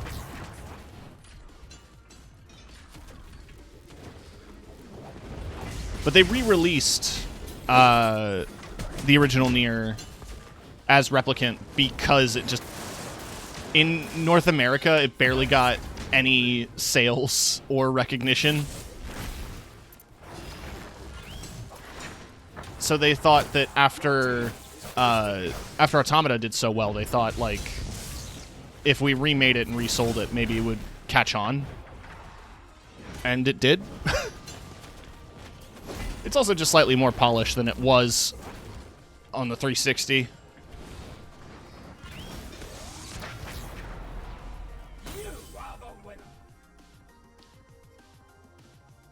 I played it. It's fine.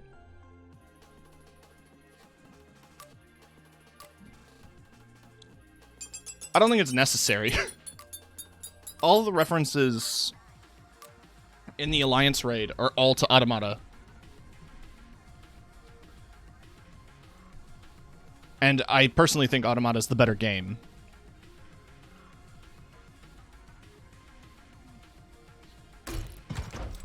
Though, to be fair, what makes Nier Automata good is the fact that the combat is designed by Platinum Games.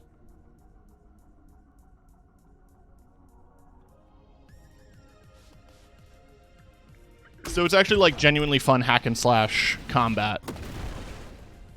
The story's stupid, but it's fascinatingly like it's not the story that you follow, it's the philosophy.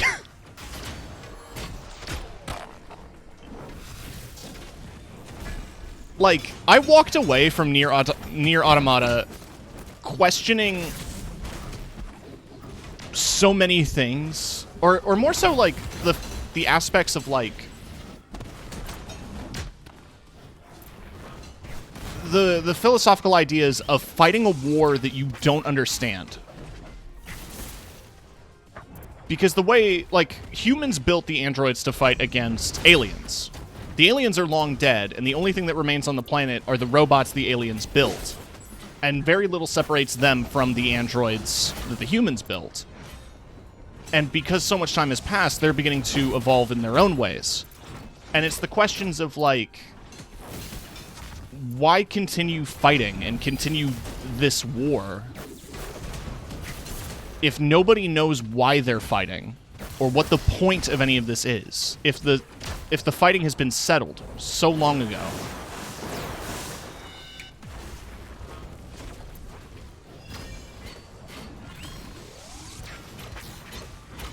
There's also the kind of beauty in hanging on to hope in a dead world, which is something that comes up a lot in post-apocalyptic media. But I guess spoiler alert, all the humans are dead. They're long dead. The androids are told that the humans are alive on the moon. They're not. All the messages they receive from humanity are all canned messages that were recorded centuries ago, and no one is left. But there's still this need and want to strive for a better world free of the conflict and to make the world good for humans again. And to hang on to that hope in the face of so much sadness. And the Undertale music playing right now is really adding.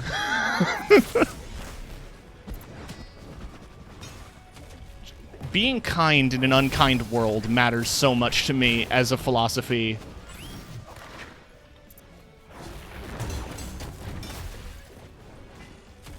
It's definitely one of those games that's like Dark Souls and Disco Elysium, where before I played it, I'm like, nobody can shut up about this game. What the hell? And then I played it, and I'm like, okay, fair.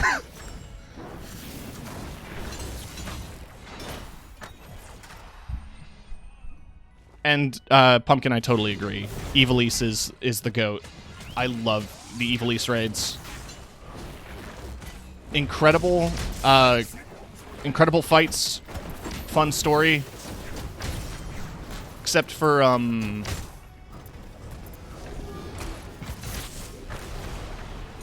team is close to victory.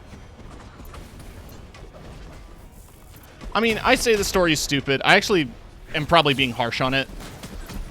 It's deep. There's a lot to it.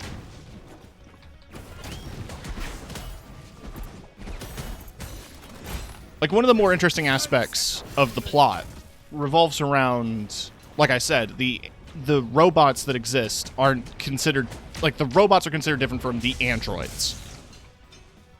And the robots were built by the aliens.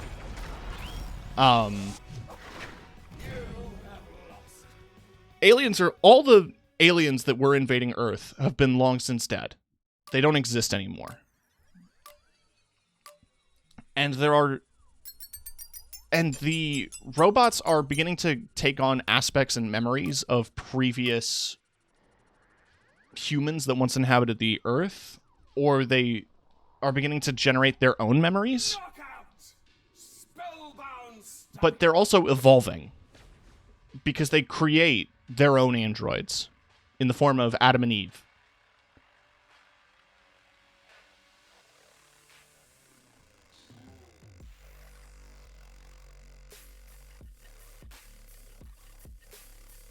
And they research all of humanity's history and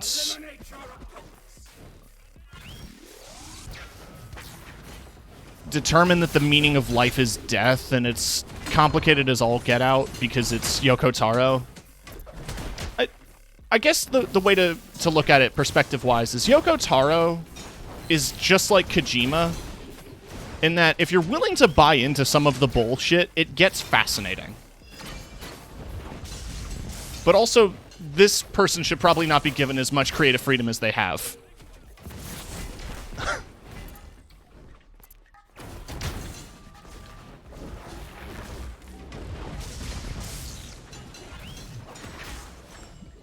But I also think philosophically, Yoko Taro is a very interesting person. There was a quote he said in an interview discussing the release of Drakengard, where he said that, like, before the... when releasing one of these games, he had made, like, every... one of the Drakengard games, every single member of, like, the player's team was mentally broken in some aspect, in one way or another, because he assumed that only people who he described as insane, which seems harsh and ableist now, but, like... he assumed that people would only be cruel if there was something wrong with them. And then he witnessed 9/11. And then he said, you don't have to be crazy to be a murderer. You just have to think you're right.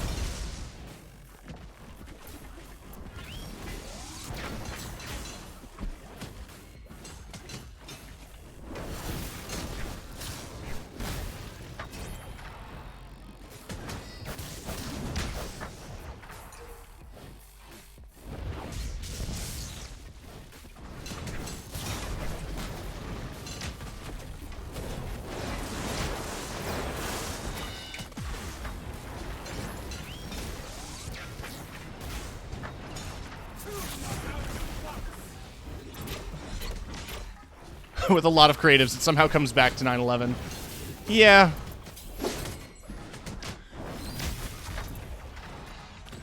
It's a terrible time for the world, and it made a lot of people realize that there's so much cruelty.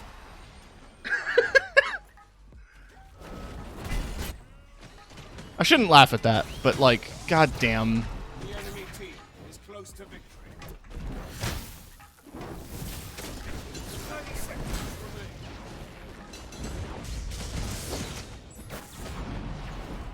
You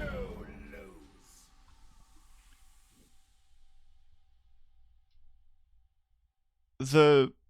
What happened with 9/11 sticks in my mind a lot. Not for any particular reason with, like, war and stuff, because that's always been talked about to death. But this is the worst take I'll ever say out loud and live. And that is,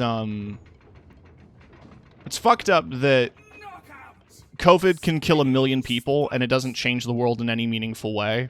But a few hundred people died because a building got blown up, and that's changed how we live our daily lives. Eliminate your opponents.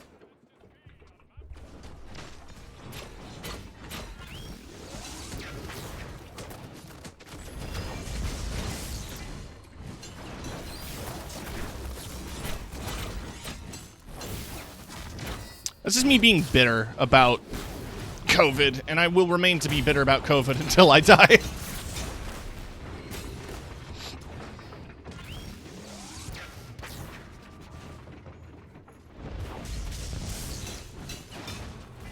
No, yeah, it was... it was used to justify a lot of hate and racism and It's gonna leave a mark on history for many years, I think. If it happened in any other country, it wouldn't be as big of a tragedy. I'm dead.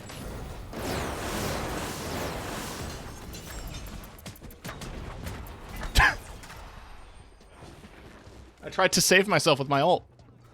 No, it would obviously still be a tragedy, but it wouldn't get the same reaction.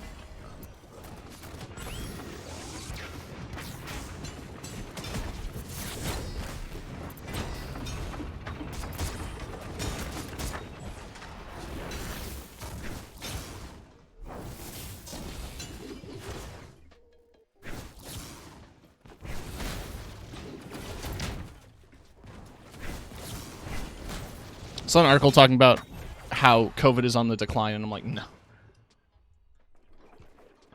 I used to look up daily stats on COVID because I wanted to know like what the cases were. They stopped tracking that.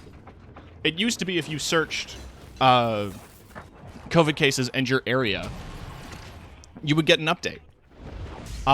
Now there is no like active poll showing you cases or hospitalizations, none of it. They've stopped cataloging it entirely.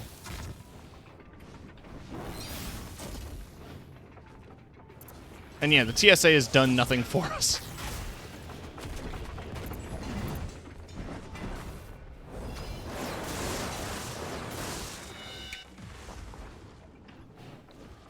I guess a tamer, like a less controversial example of what I said would also be the shoe bombs thing. You know how one person claimed to have a bomb in their shoe? So they make you take your shoes off every time you go through a TSA checkpoint now? And yet, there is barely any COVID legislation that continues to operate.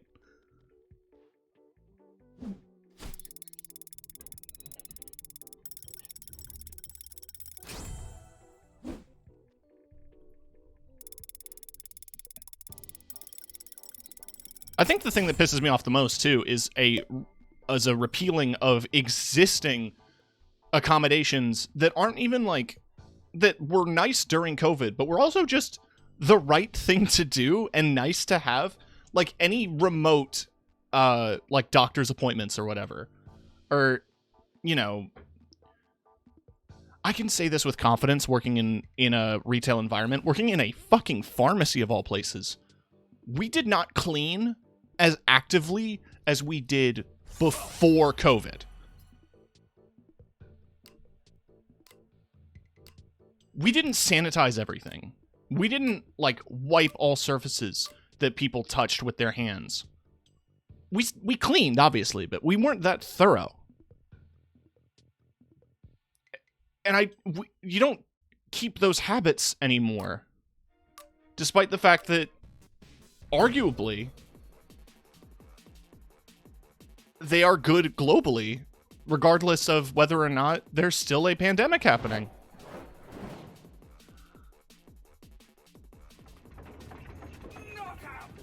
When my doctor removed my remote visits, I had to stop going. Exactly.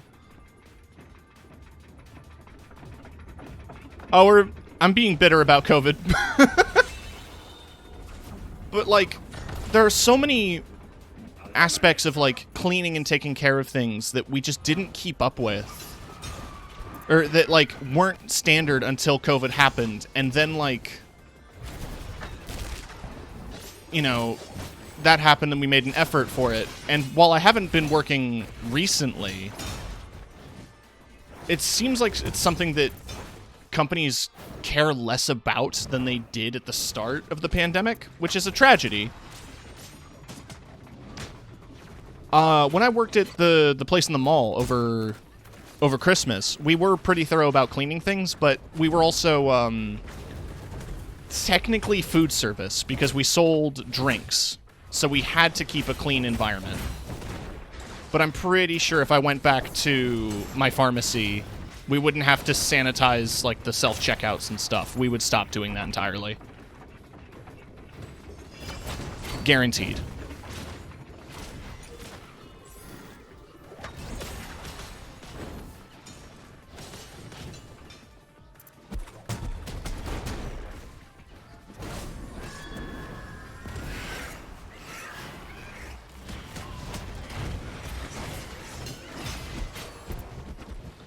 Oh yeah, remote work was great.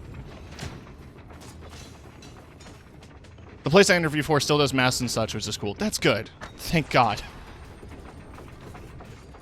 I'm at least happy to see that a lot of people have been continuing to wear masks. A lot of the stuff I've seen at PAX recently, with like conventions and stuff, I've been happy to see everybody masking.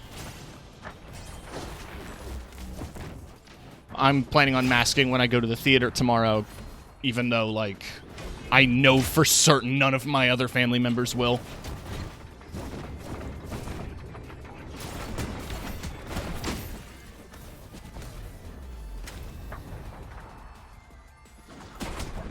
Companies also don't want to lose out on properties when they're paying rent, and that's probably why remote work is declining. Yeah, that's fair. No, yeah. I have a lot of personal concerns and worries about COVID, and I don't want to spread anything. I've been pretty lax about masks recently, but, like, I can't be.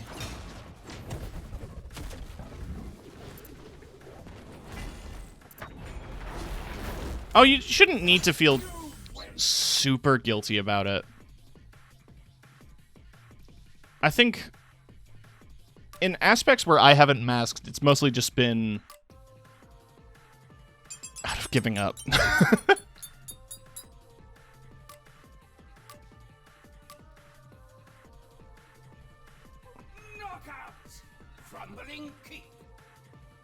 If I caught anything, I know I'd be fine, but I also live in a building with immunocompromised people. Yeah, no, like, if I'm outdoors or a well-ventilated area, that's different. I wouldn't wear a mask while biking, because that actually makes breathing harder. I know people love to throw a stir when masks started, being like, oh, it's hard to breathe. No, like, if you're exerting yourself on a bike, it's better to have a clear face.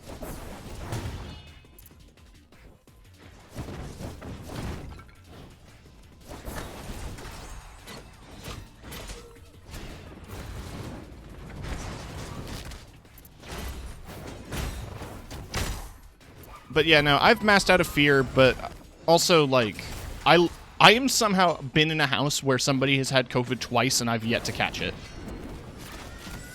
So either I'm a carrier or I'm very lucky.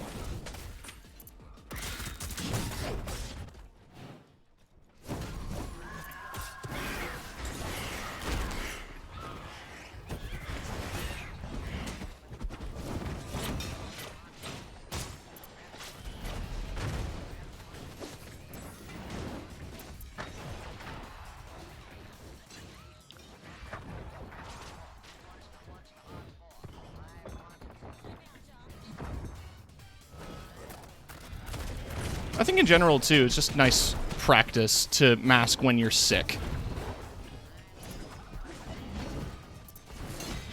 Even if we get to a point where we're actually able to say that COVID ended, which I don't know if we will. But assuming that hypothetical happens, it would still be nice to have masks in society if you are not feeling well. And the main reason is, we had the lowest cold and flu cases during the height of 2020. Like, in decades. Because people were masking and washing their hands. So it helps.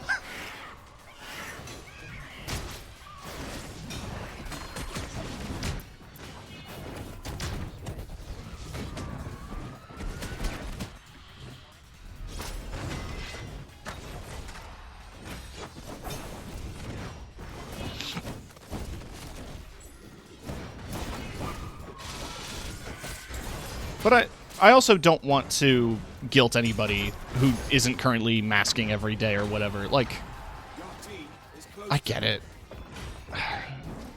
I'm tired. I'm paranoid, but I'm tired.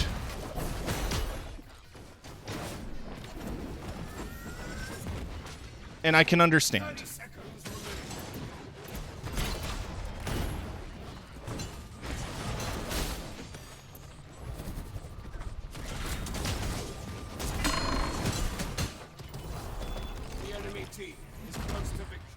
shit, it's 7-7. I feel conflicted about masking. Of course I'll do it if it's required, but I'll never put a stink about it. It's hard for me to feel hopeless and about it even helping sometimes. That's kind of where I've been.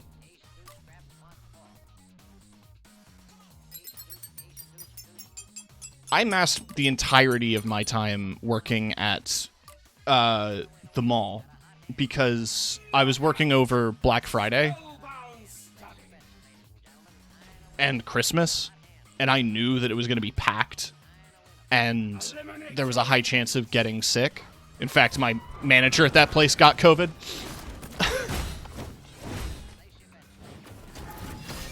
And I was yet still one of the only, like, there was like 3 employees, including myself, who wore masks every day.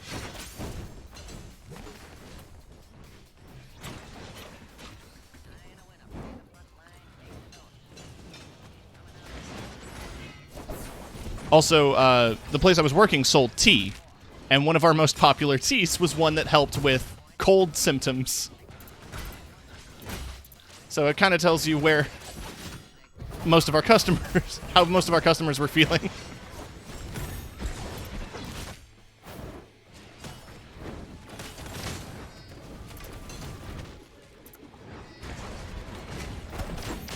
Especially with COVID around. But don't you know, it's over. It's over.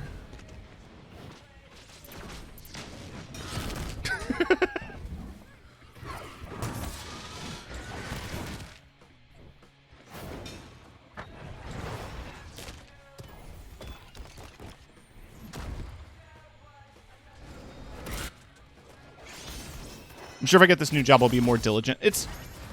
I totally understand, though, Parker. In a healthcare environment, it matters a lot. Because it's important to keep a clean environment. Hell, even like, I know my mom still continues to mask and everything when she works, because she works at a healthcare environment.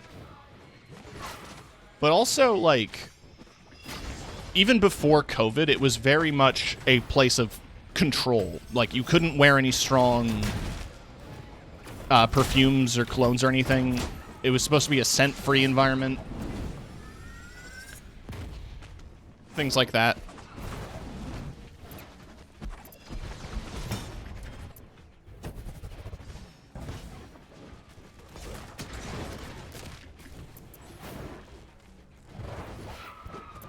Shit.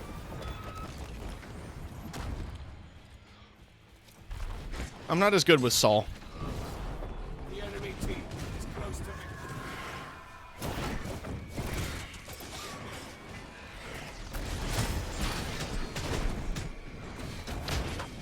Dunk.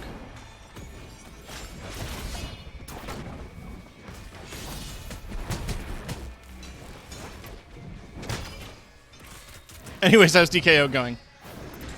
Once again, to quote Vince when I started the stream, good to see we've moved on from the heavy topics.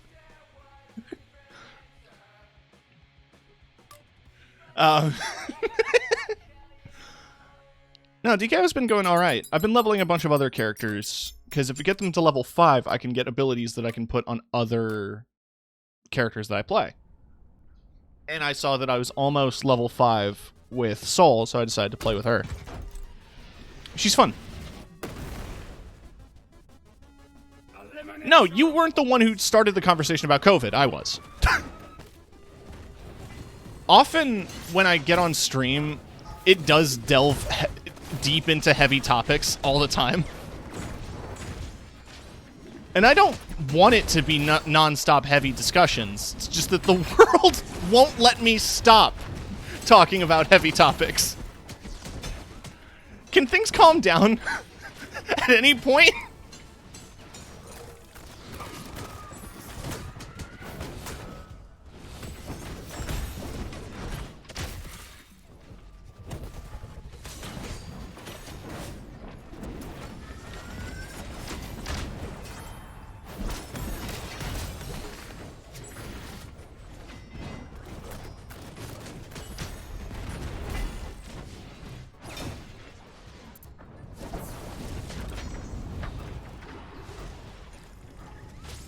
Exactly.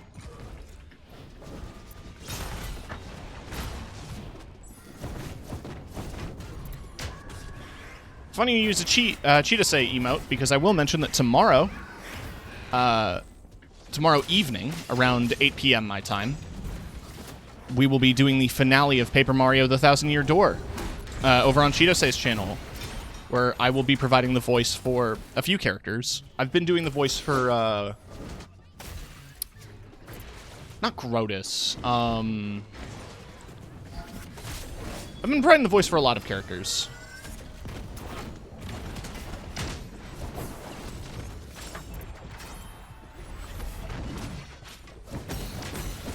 And friend of the channel, Barzil, has been providing the voice for every Toad. It's terrifying. Oh.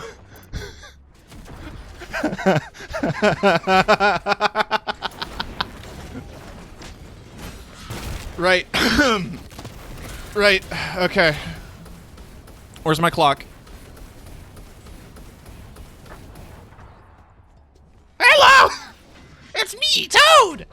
And I'm playing Divine Knockout!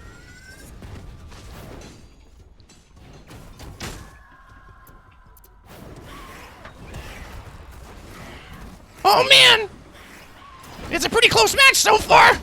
Oh! Oh, no! My window is open! The whole neighborhood can hear me doing this. Your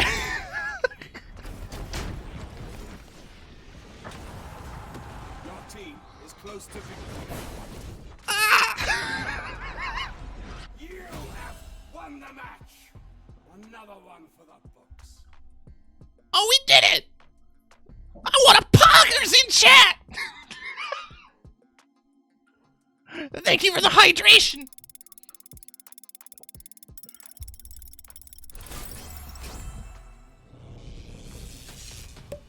Yeah! I guess it's time to start learning another character.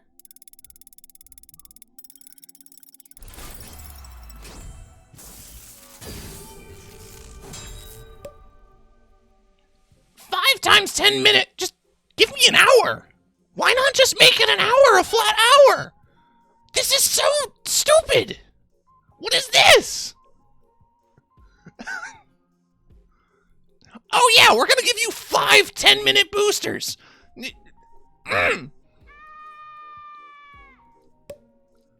See, that's from the old Toad, right? Toad used to have like a high-pitched voice. It wasn't anything out of ordinary, right? Old Toad was just like, I'm the best. But now it's so different. It's got like this twang to it. Doritos. I need to be careful. I genuinely need to be careful with this voice, because if it leads into any other direction, it starts turning into Marge Simpson.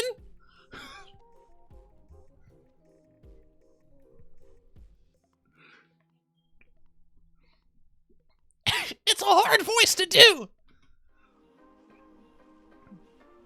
It sounds like a chain-smoking auntie. Yeah. That's a decision that the people at Nintendo made.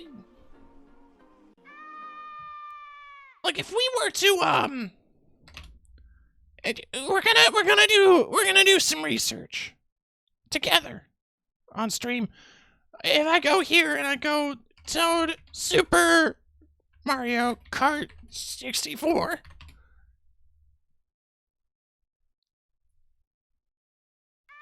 Right, that's the screen. It doesn't have to have super. Toad Mario Kart 64 voice.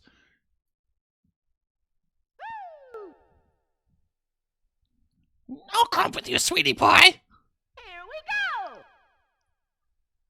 Right, that's what Toad used to sound like. Yahoo! Ah, whoa, whoa, whoa, whoa, whoa, whoa, whoa.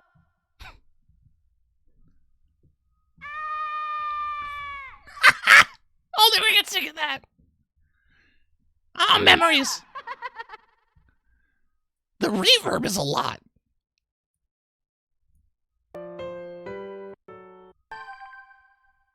Here we go!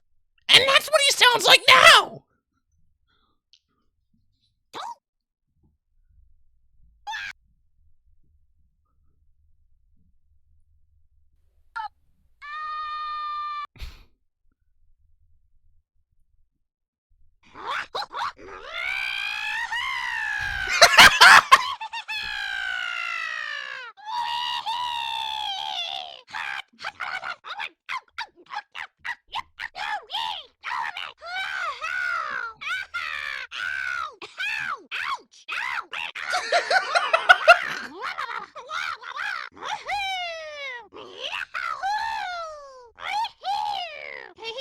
Why is this so funny to me?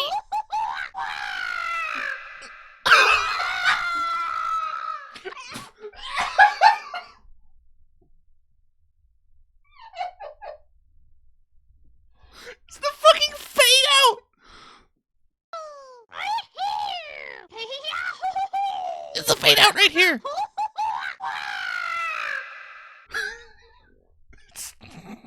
There he goes. He fell.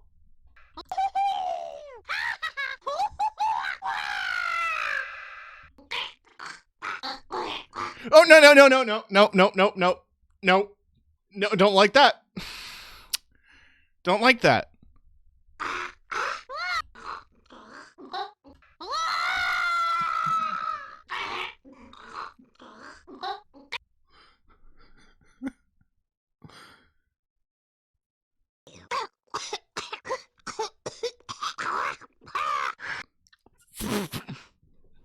Okay.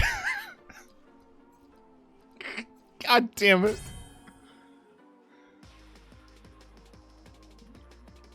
Oh.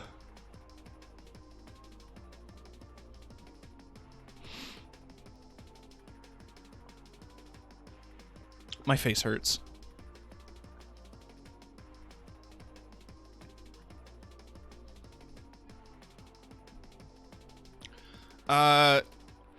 Yeah, Amaterasu's the next one to level 5. What's her... Activating your ultimate resets the cooldown of your third ability. That's an odd one. Imagine you're watching the streamer for the first time. That's on brand for me.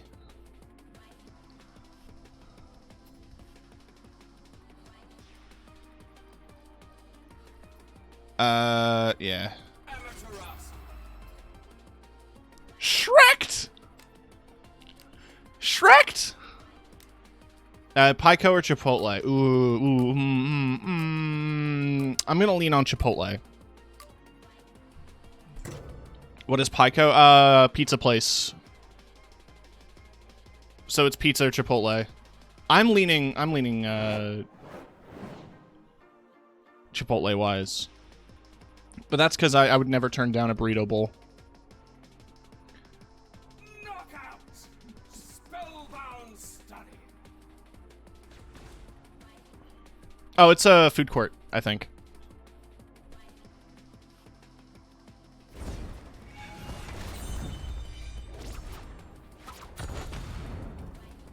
Eliminate your opponent. Likes to cheap out on scoops. Yeah.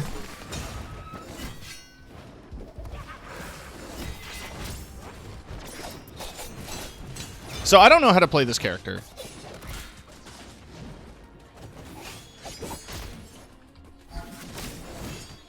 Will that stop me? No.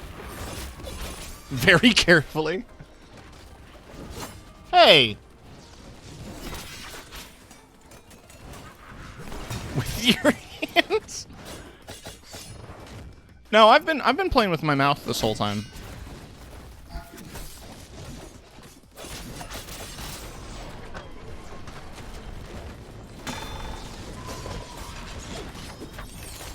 Woo.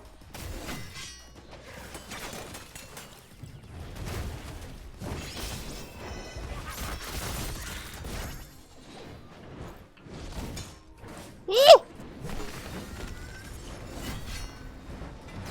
I have enough points for a free burrito. Yeah!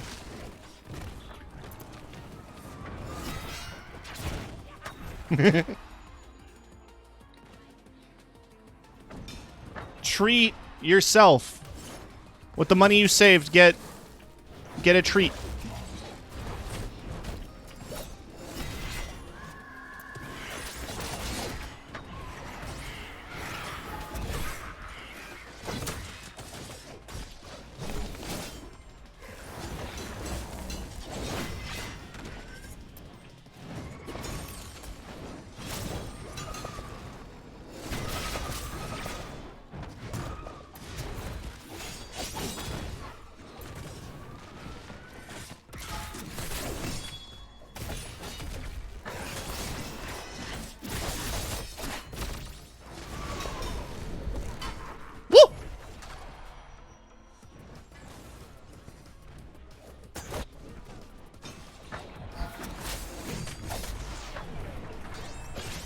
No, no, no.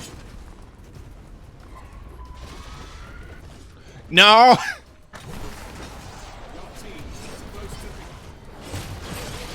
Nobody else fell for it.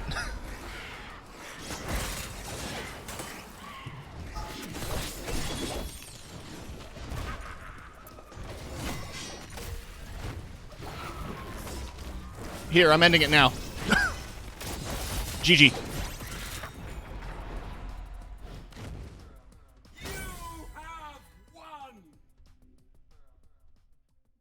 I did turn down the character voices. They do usually say a lot more. The whole reason I turned down the character voices is because I main Zeus. And Zeus does nothing but dad jokes in this game, and it's so exhausting. They're funny the first time, but he only has like 4 or 5 voice lines.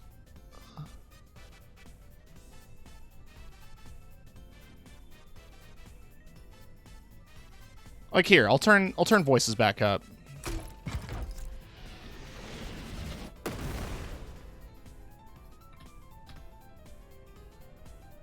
Eliminate your Moonborn was charming. Then I saw the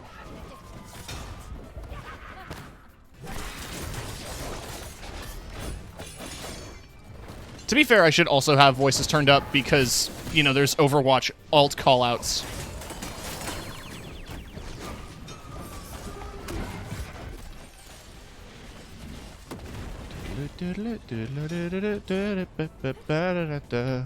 Huh! It was bait! I tricked you! Oh, shit. Next game I'll play Zeus. You'll hear his jokes. set on me. For now. Let me just tie my hair. Should have worn sunscreen.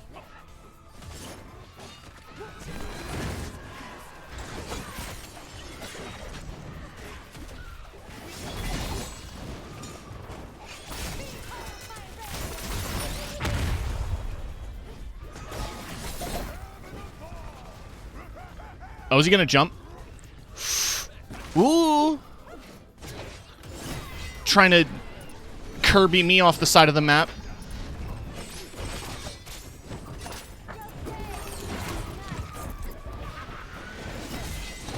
Gonna go grab dinner and perhaps a cookie. I'll be back. Alright. Thank you for dropping by again, Parker.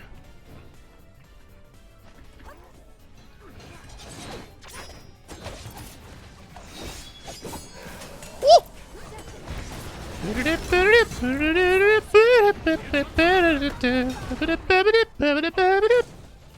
fired up.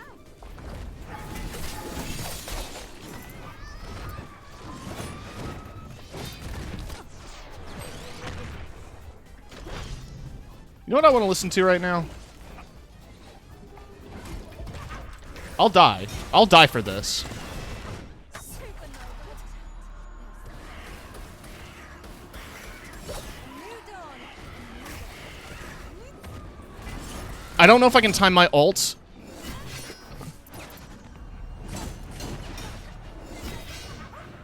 To the chorus. I would like to, because I think it would be funny.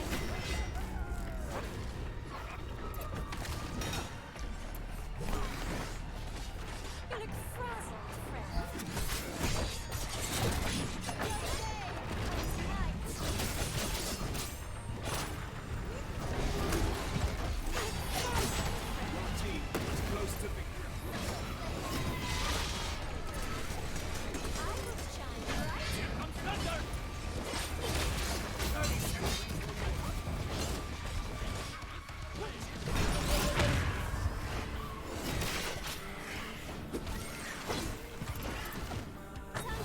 No! The enemy team is close to victory. Victory is Damn. yours. Oh, we won.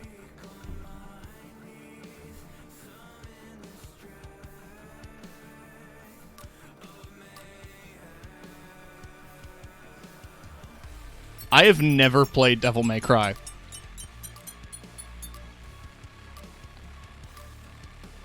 I just think this song's a banger.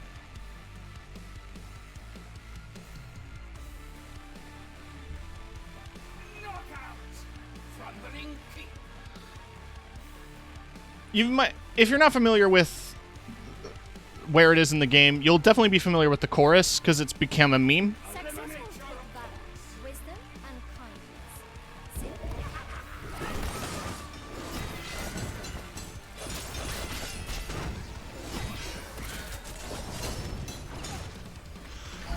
I am the storm that is approaching.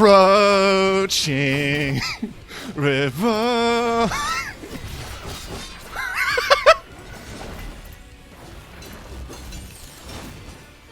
Shit. The sun also guides me.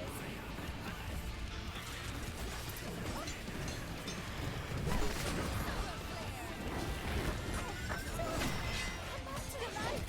Should have worn sunscreen.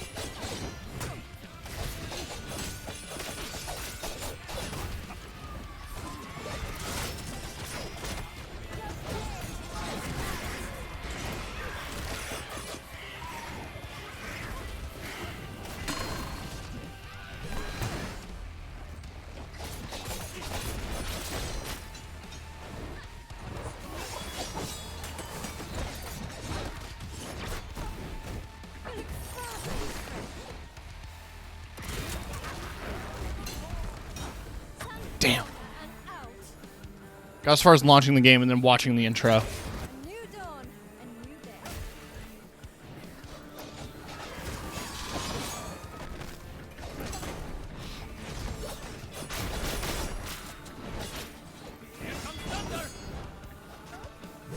I do it to myself. All fired up.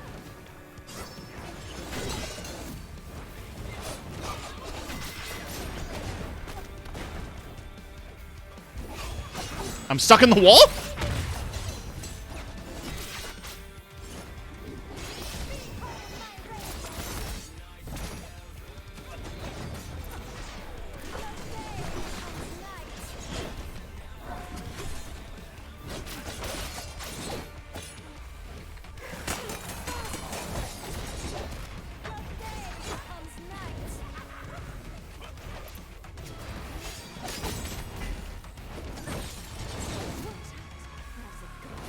This is definitely up there with one of those so edgy it's good songs, like all of the ones from Metal Gear Rising. This is 10 minutes. I was not expecting that. That is approaching, revolving, death in isolation.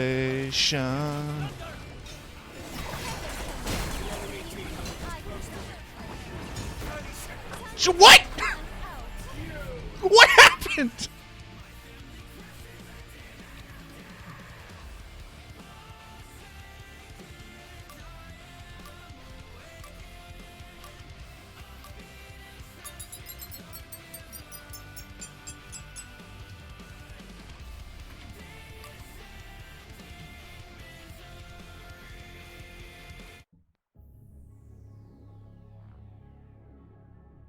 Knockout. Sinking swamp. Just warped to death. Speedrun strats. My Eliminate jewels your roll. opponents. Hi, Kiki. Fling is my thing. Woo. You thought you were clever? I'm clever. Piss on my ass, dude. Oh, that is the other thing I deprived you of when I was playing Saul, is that when she does that AoE ability centered on herself, she screams.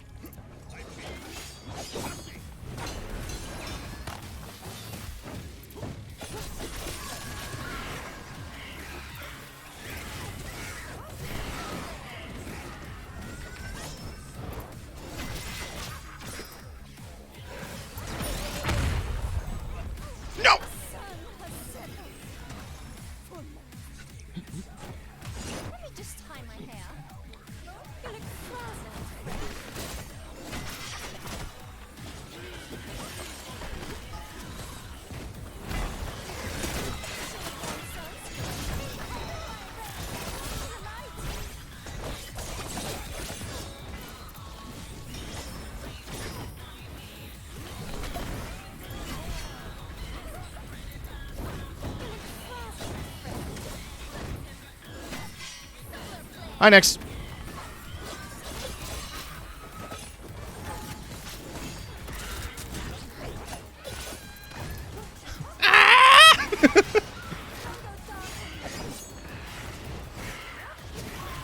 Shit. I don't know who to trust anymore. The sun also rises.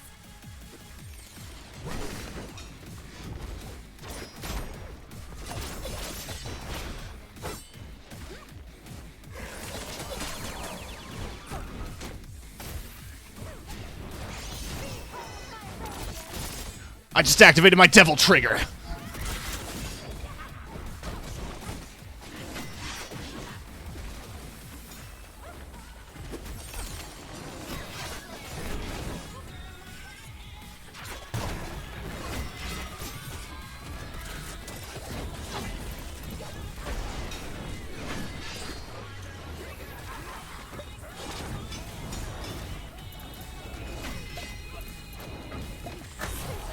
The enemy team is close to victory. Damn. Just time my hair.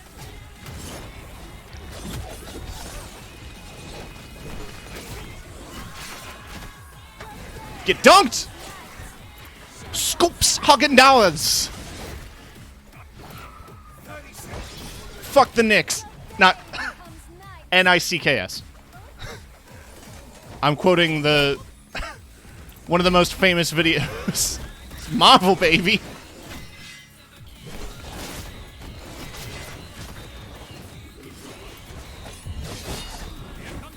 No, no, no. I'm sorry. I'm sorry. Hell yeah, Parker. Ooh.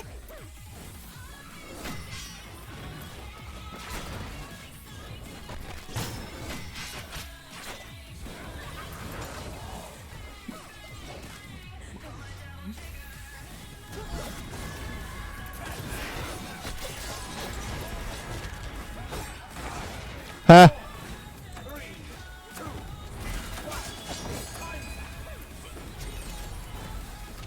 Soup!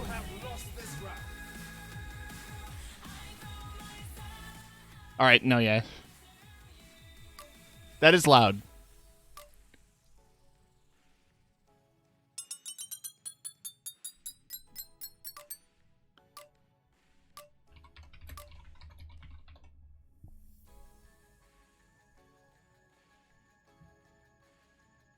Knockout! Spellbound study.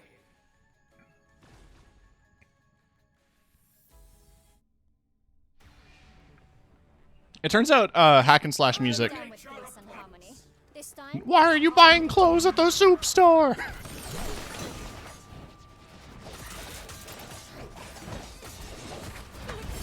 Jesus! Frame 1.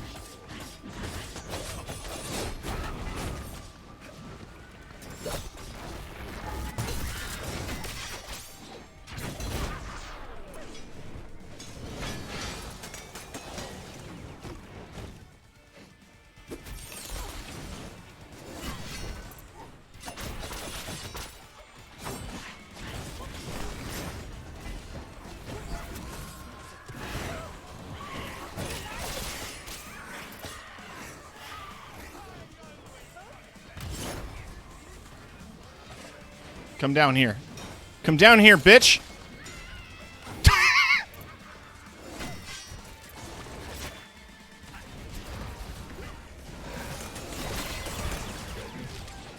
should have bought sunscreen. Put your lives on the line.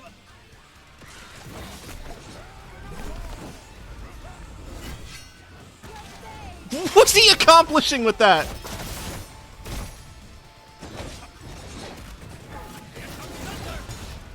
can wait. Believe me, I can wait.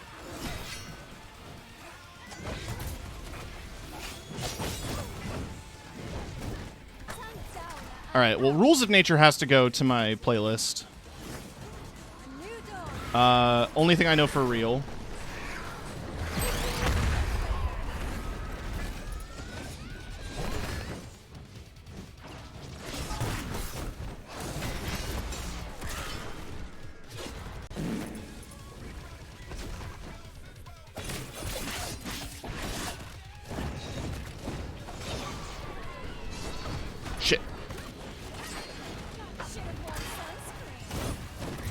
No. You look frazzled, friend.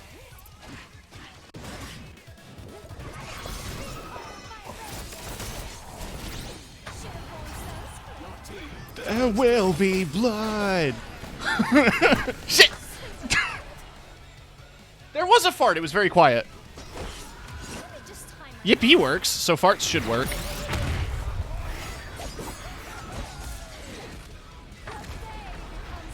All right, I'm gonna stretch. Ah! Right, fine. I'll turn the music down so you can hear the farts, and I'll turn OBS up. There you go. There you go.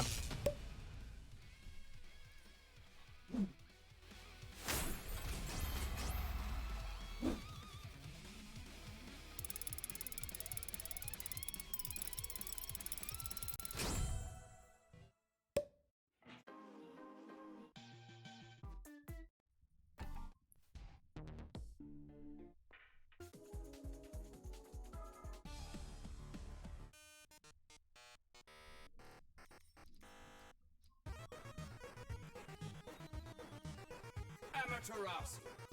Oh, almost level 5. I still don't know how to play her. Amaterasu. She's cute, though.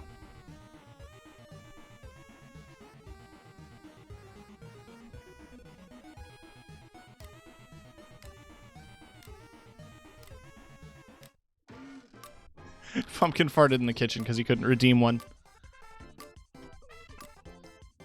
Sunset's very pretty. Ooh, it is. I looked out my window and it's very pretty right now. God, the sun setting at 7 p.m. or the sun being out until like 8 p.m. has done so much for my mental health.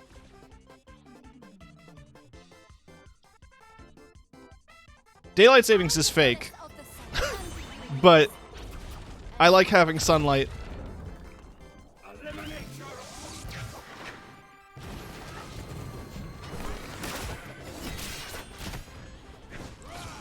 Get fucked, old man.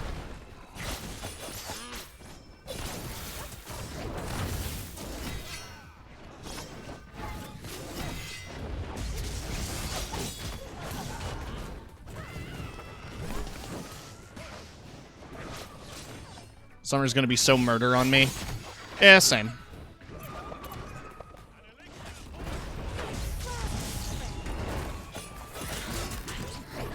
I'm pale as shit, and I sunburn very easily. Even with sunscreen. That was weird. Did she hit the screen?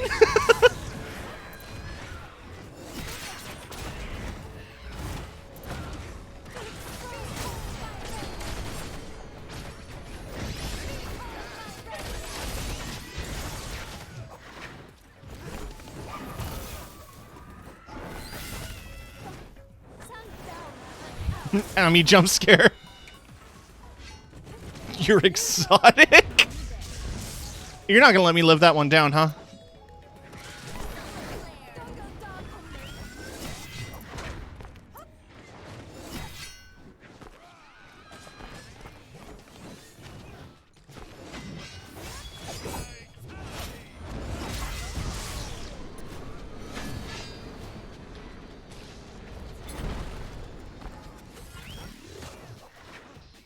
Heaven can wait.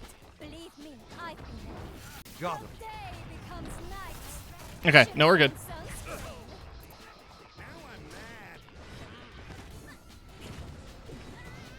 Just wanted to adjust volumes. A smidgeroon. Solar flare.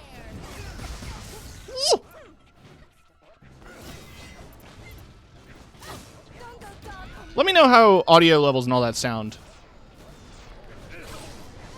Supernova. The enemy team is close to victory.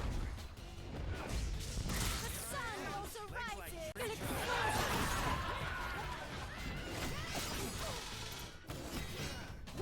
Audio levels sure do exist. Yeah, but does anything sound off? The sun has set on me. I died tweaking tweaking my music.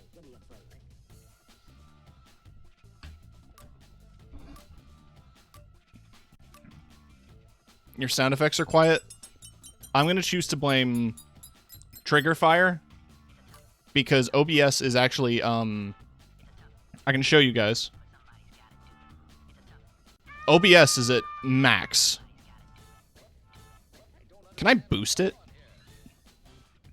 At night I used to sit awake wondering what then it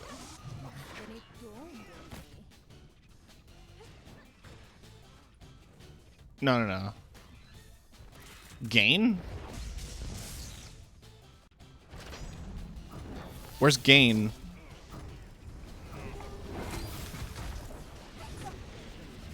Supernova. Ah, there it is. There. A new dawn. A new day. No! Now try a sound effect. Light! I will shine bright. I'm ready for a jump scare. Hit me with a fart or something. Okay. It's not that bad on my end. Got him. How loud is it for you guys?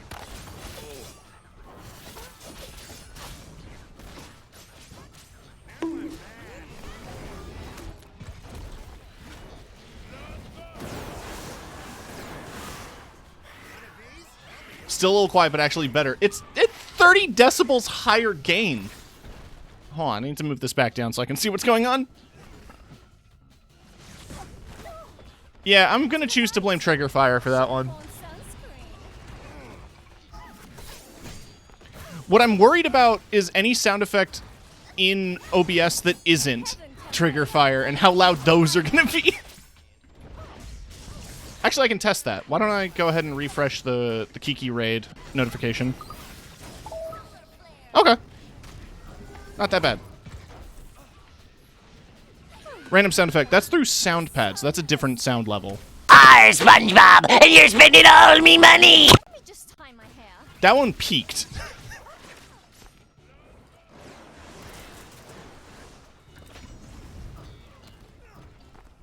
Hang on, guys. Hey. So guess which one is filtered for gain? So guess which one I put the gain filter on? The enemy team is close to victory. Oops. All right, no, we're trying that again. Have been defeated. Okay. We're trying that again. Here we go. Got him.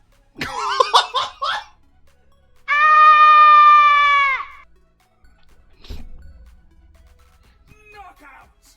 Crumbling keep.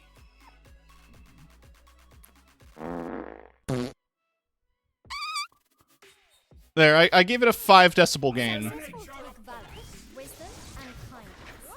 Simple.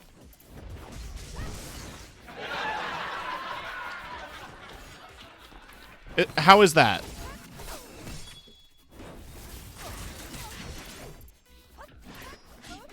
It's better.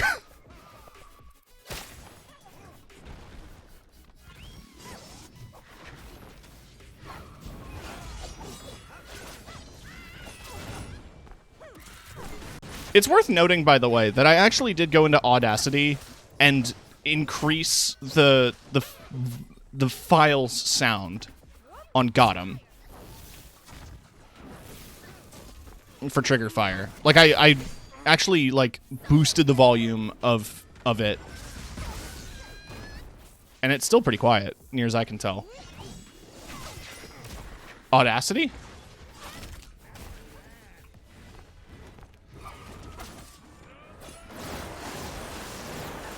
Behold my radiance. Did I say it wrong?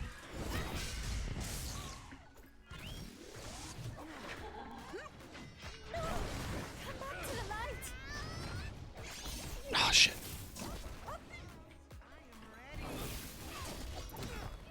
Sounded like you enunciated it in a weird spot the first time. Sun has set Audacity. for now. Audacity. The sun also rises. Audacity.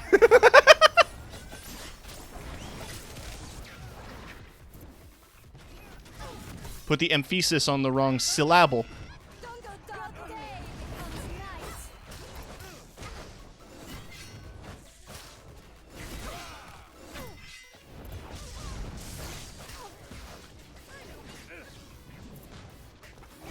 But other sounds are fine. I mean, yeah, soundpad was super loud. I fixed it. Yeah, see? Stop! You violated the law.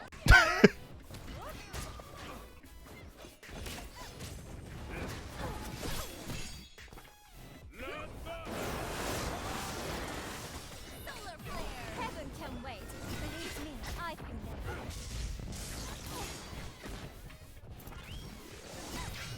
There's a ghost. You look frazzled, friend.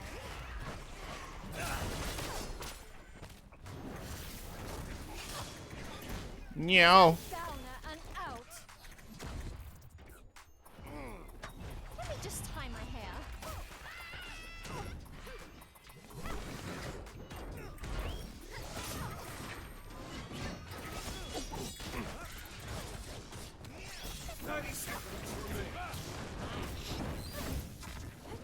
Solar flare. No, come back to the light.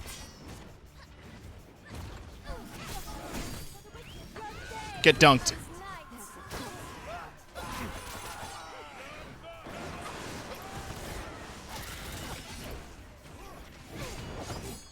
That burrito was so good.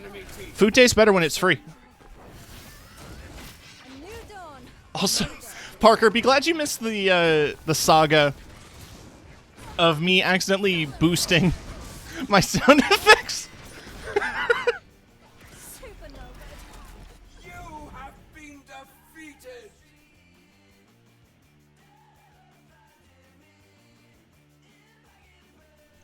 There. It's at 8.5 decibels louder. Got him. There we go. Oh no, I was here.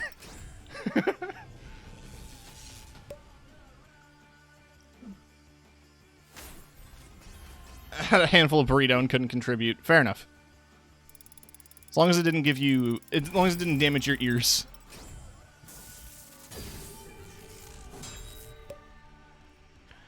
So 5 hours of play, I've went up 7 levels in the Battle Pass.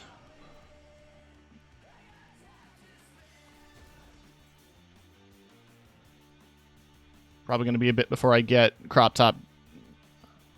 But that's fine. Remind folks that if you have Twitch Prime and you want to play this game, you can get Mosh Pit Izanami.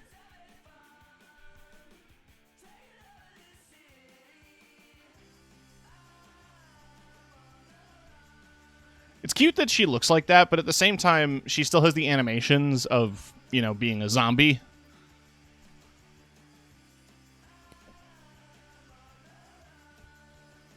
I've not messed with her. What's her ability? Knocking out an enemy heals you. Right.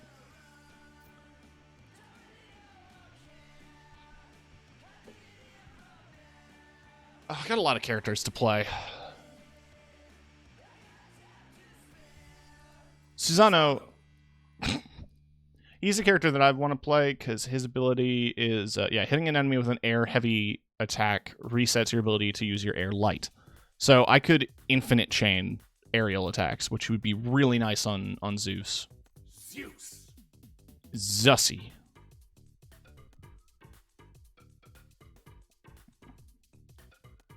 But I think I've had my fill as we're approaching the 5-hour mark. This is a game. What more can I say? Oh, I know what I can do. What the fuck are you talking about now?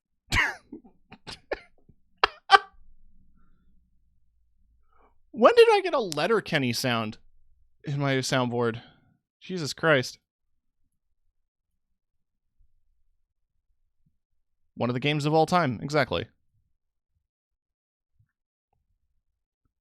Whenever I hear Battle Pass now, I just think of Finster's OnlyFans. I don't want context.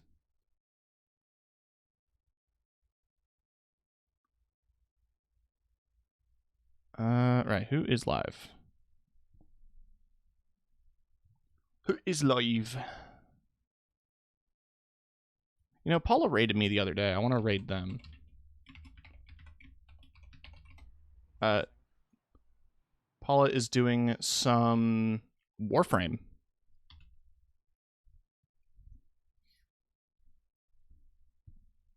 So, she has been very supportive of me and my content, and I want to send her some love and support. Tomorrow, I'm going to go see the Mario movie, but I'm also going to be on Cheetosay's channel, voicing some characters.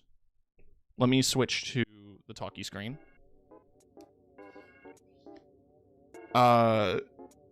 Saturday and Sunday is going to be the Vampire Weekend, where I'm going to be playing some Vampire the Masquerade Blood Hunt. And I'm gonna relax a bit. Thanks for the great stream. Thanks for watching. I mean that, okay? Thanks for putting up with me.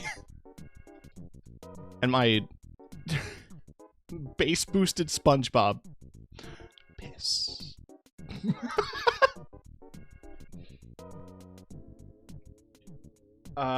Say hi to Paula for me. I love you all. Have a good night. Or else. And thank you all so much for watching. Check my Twitter for my hot takes on the Mario movie. Anyway, bye.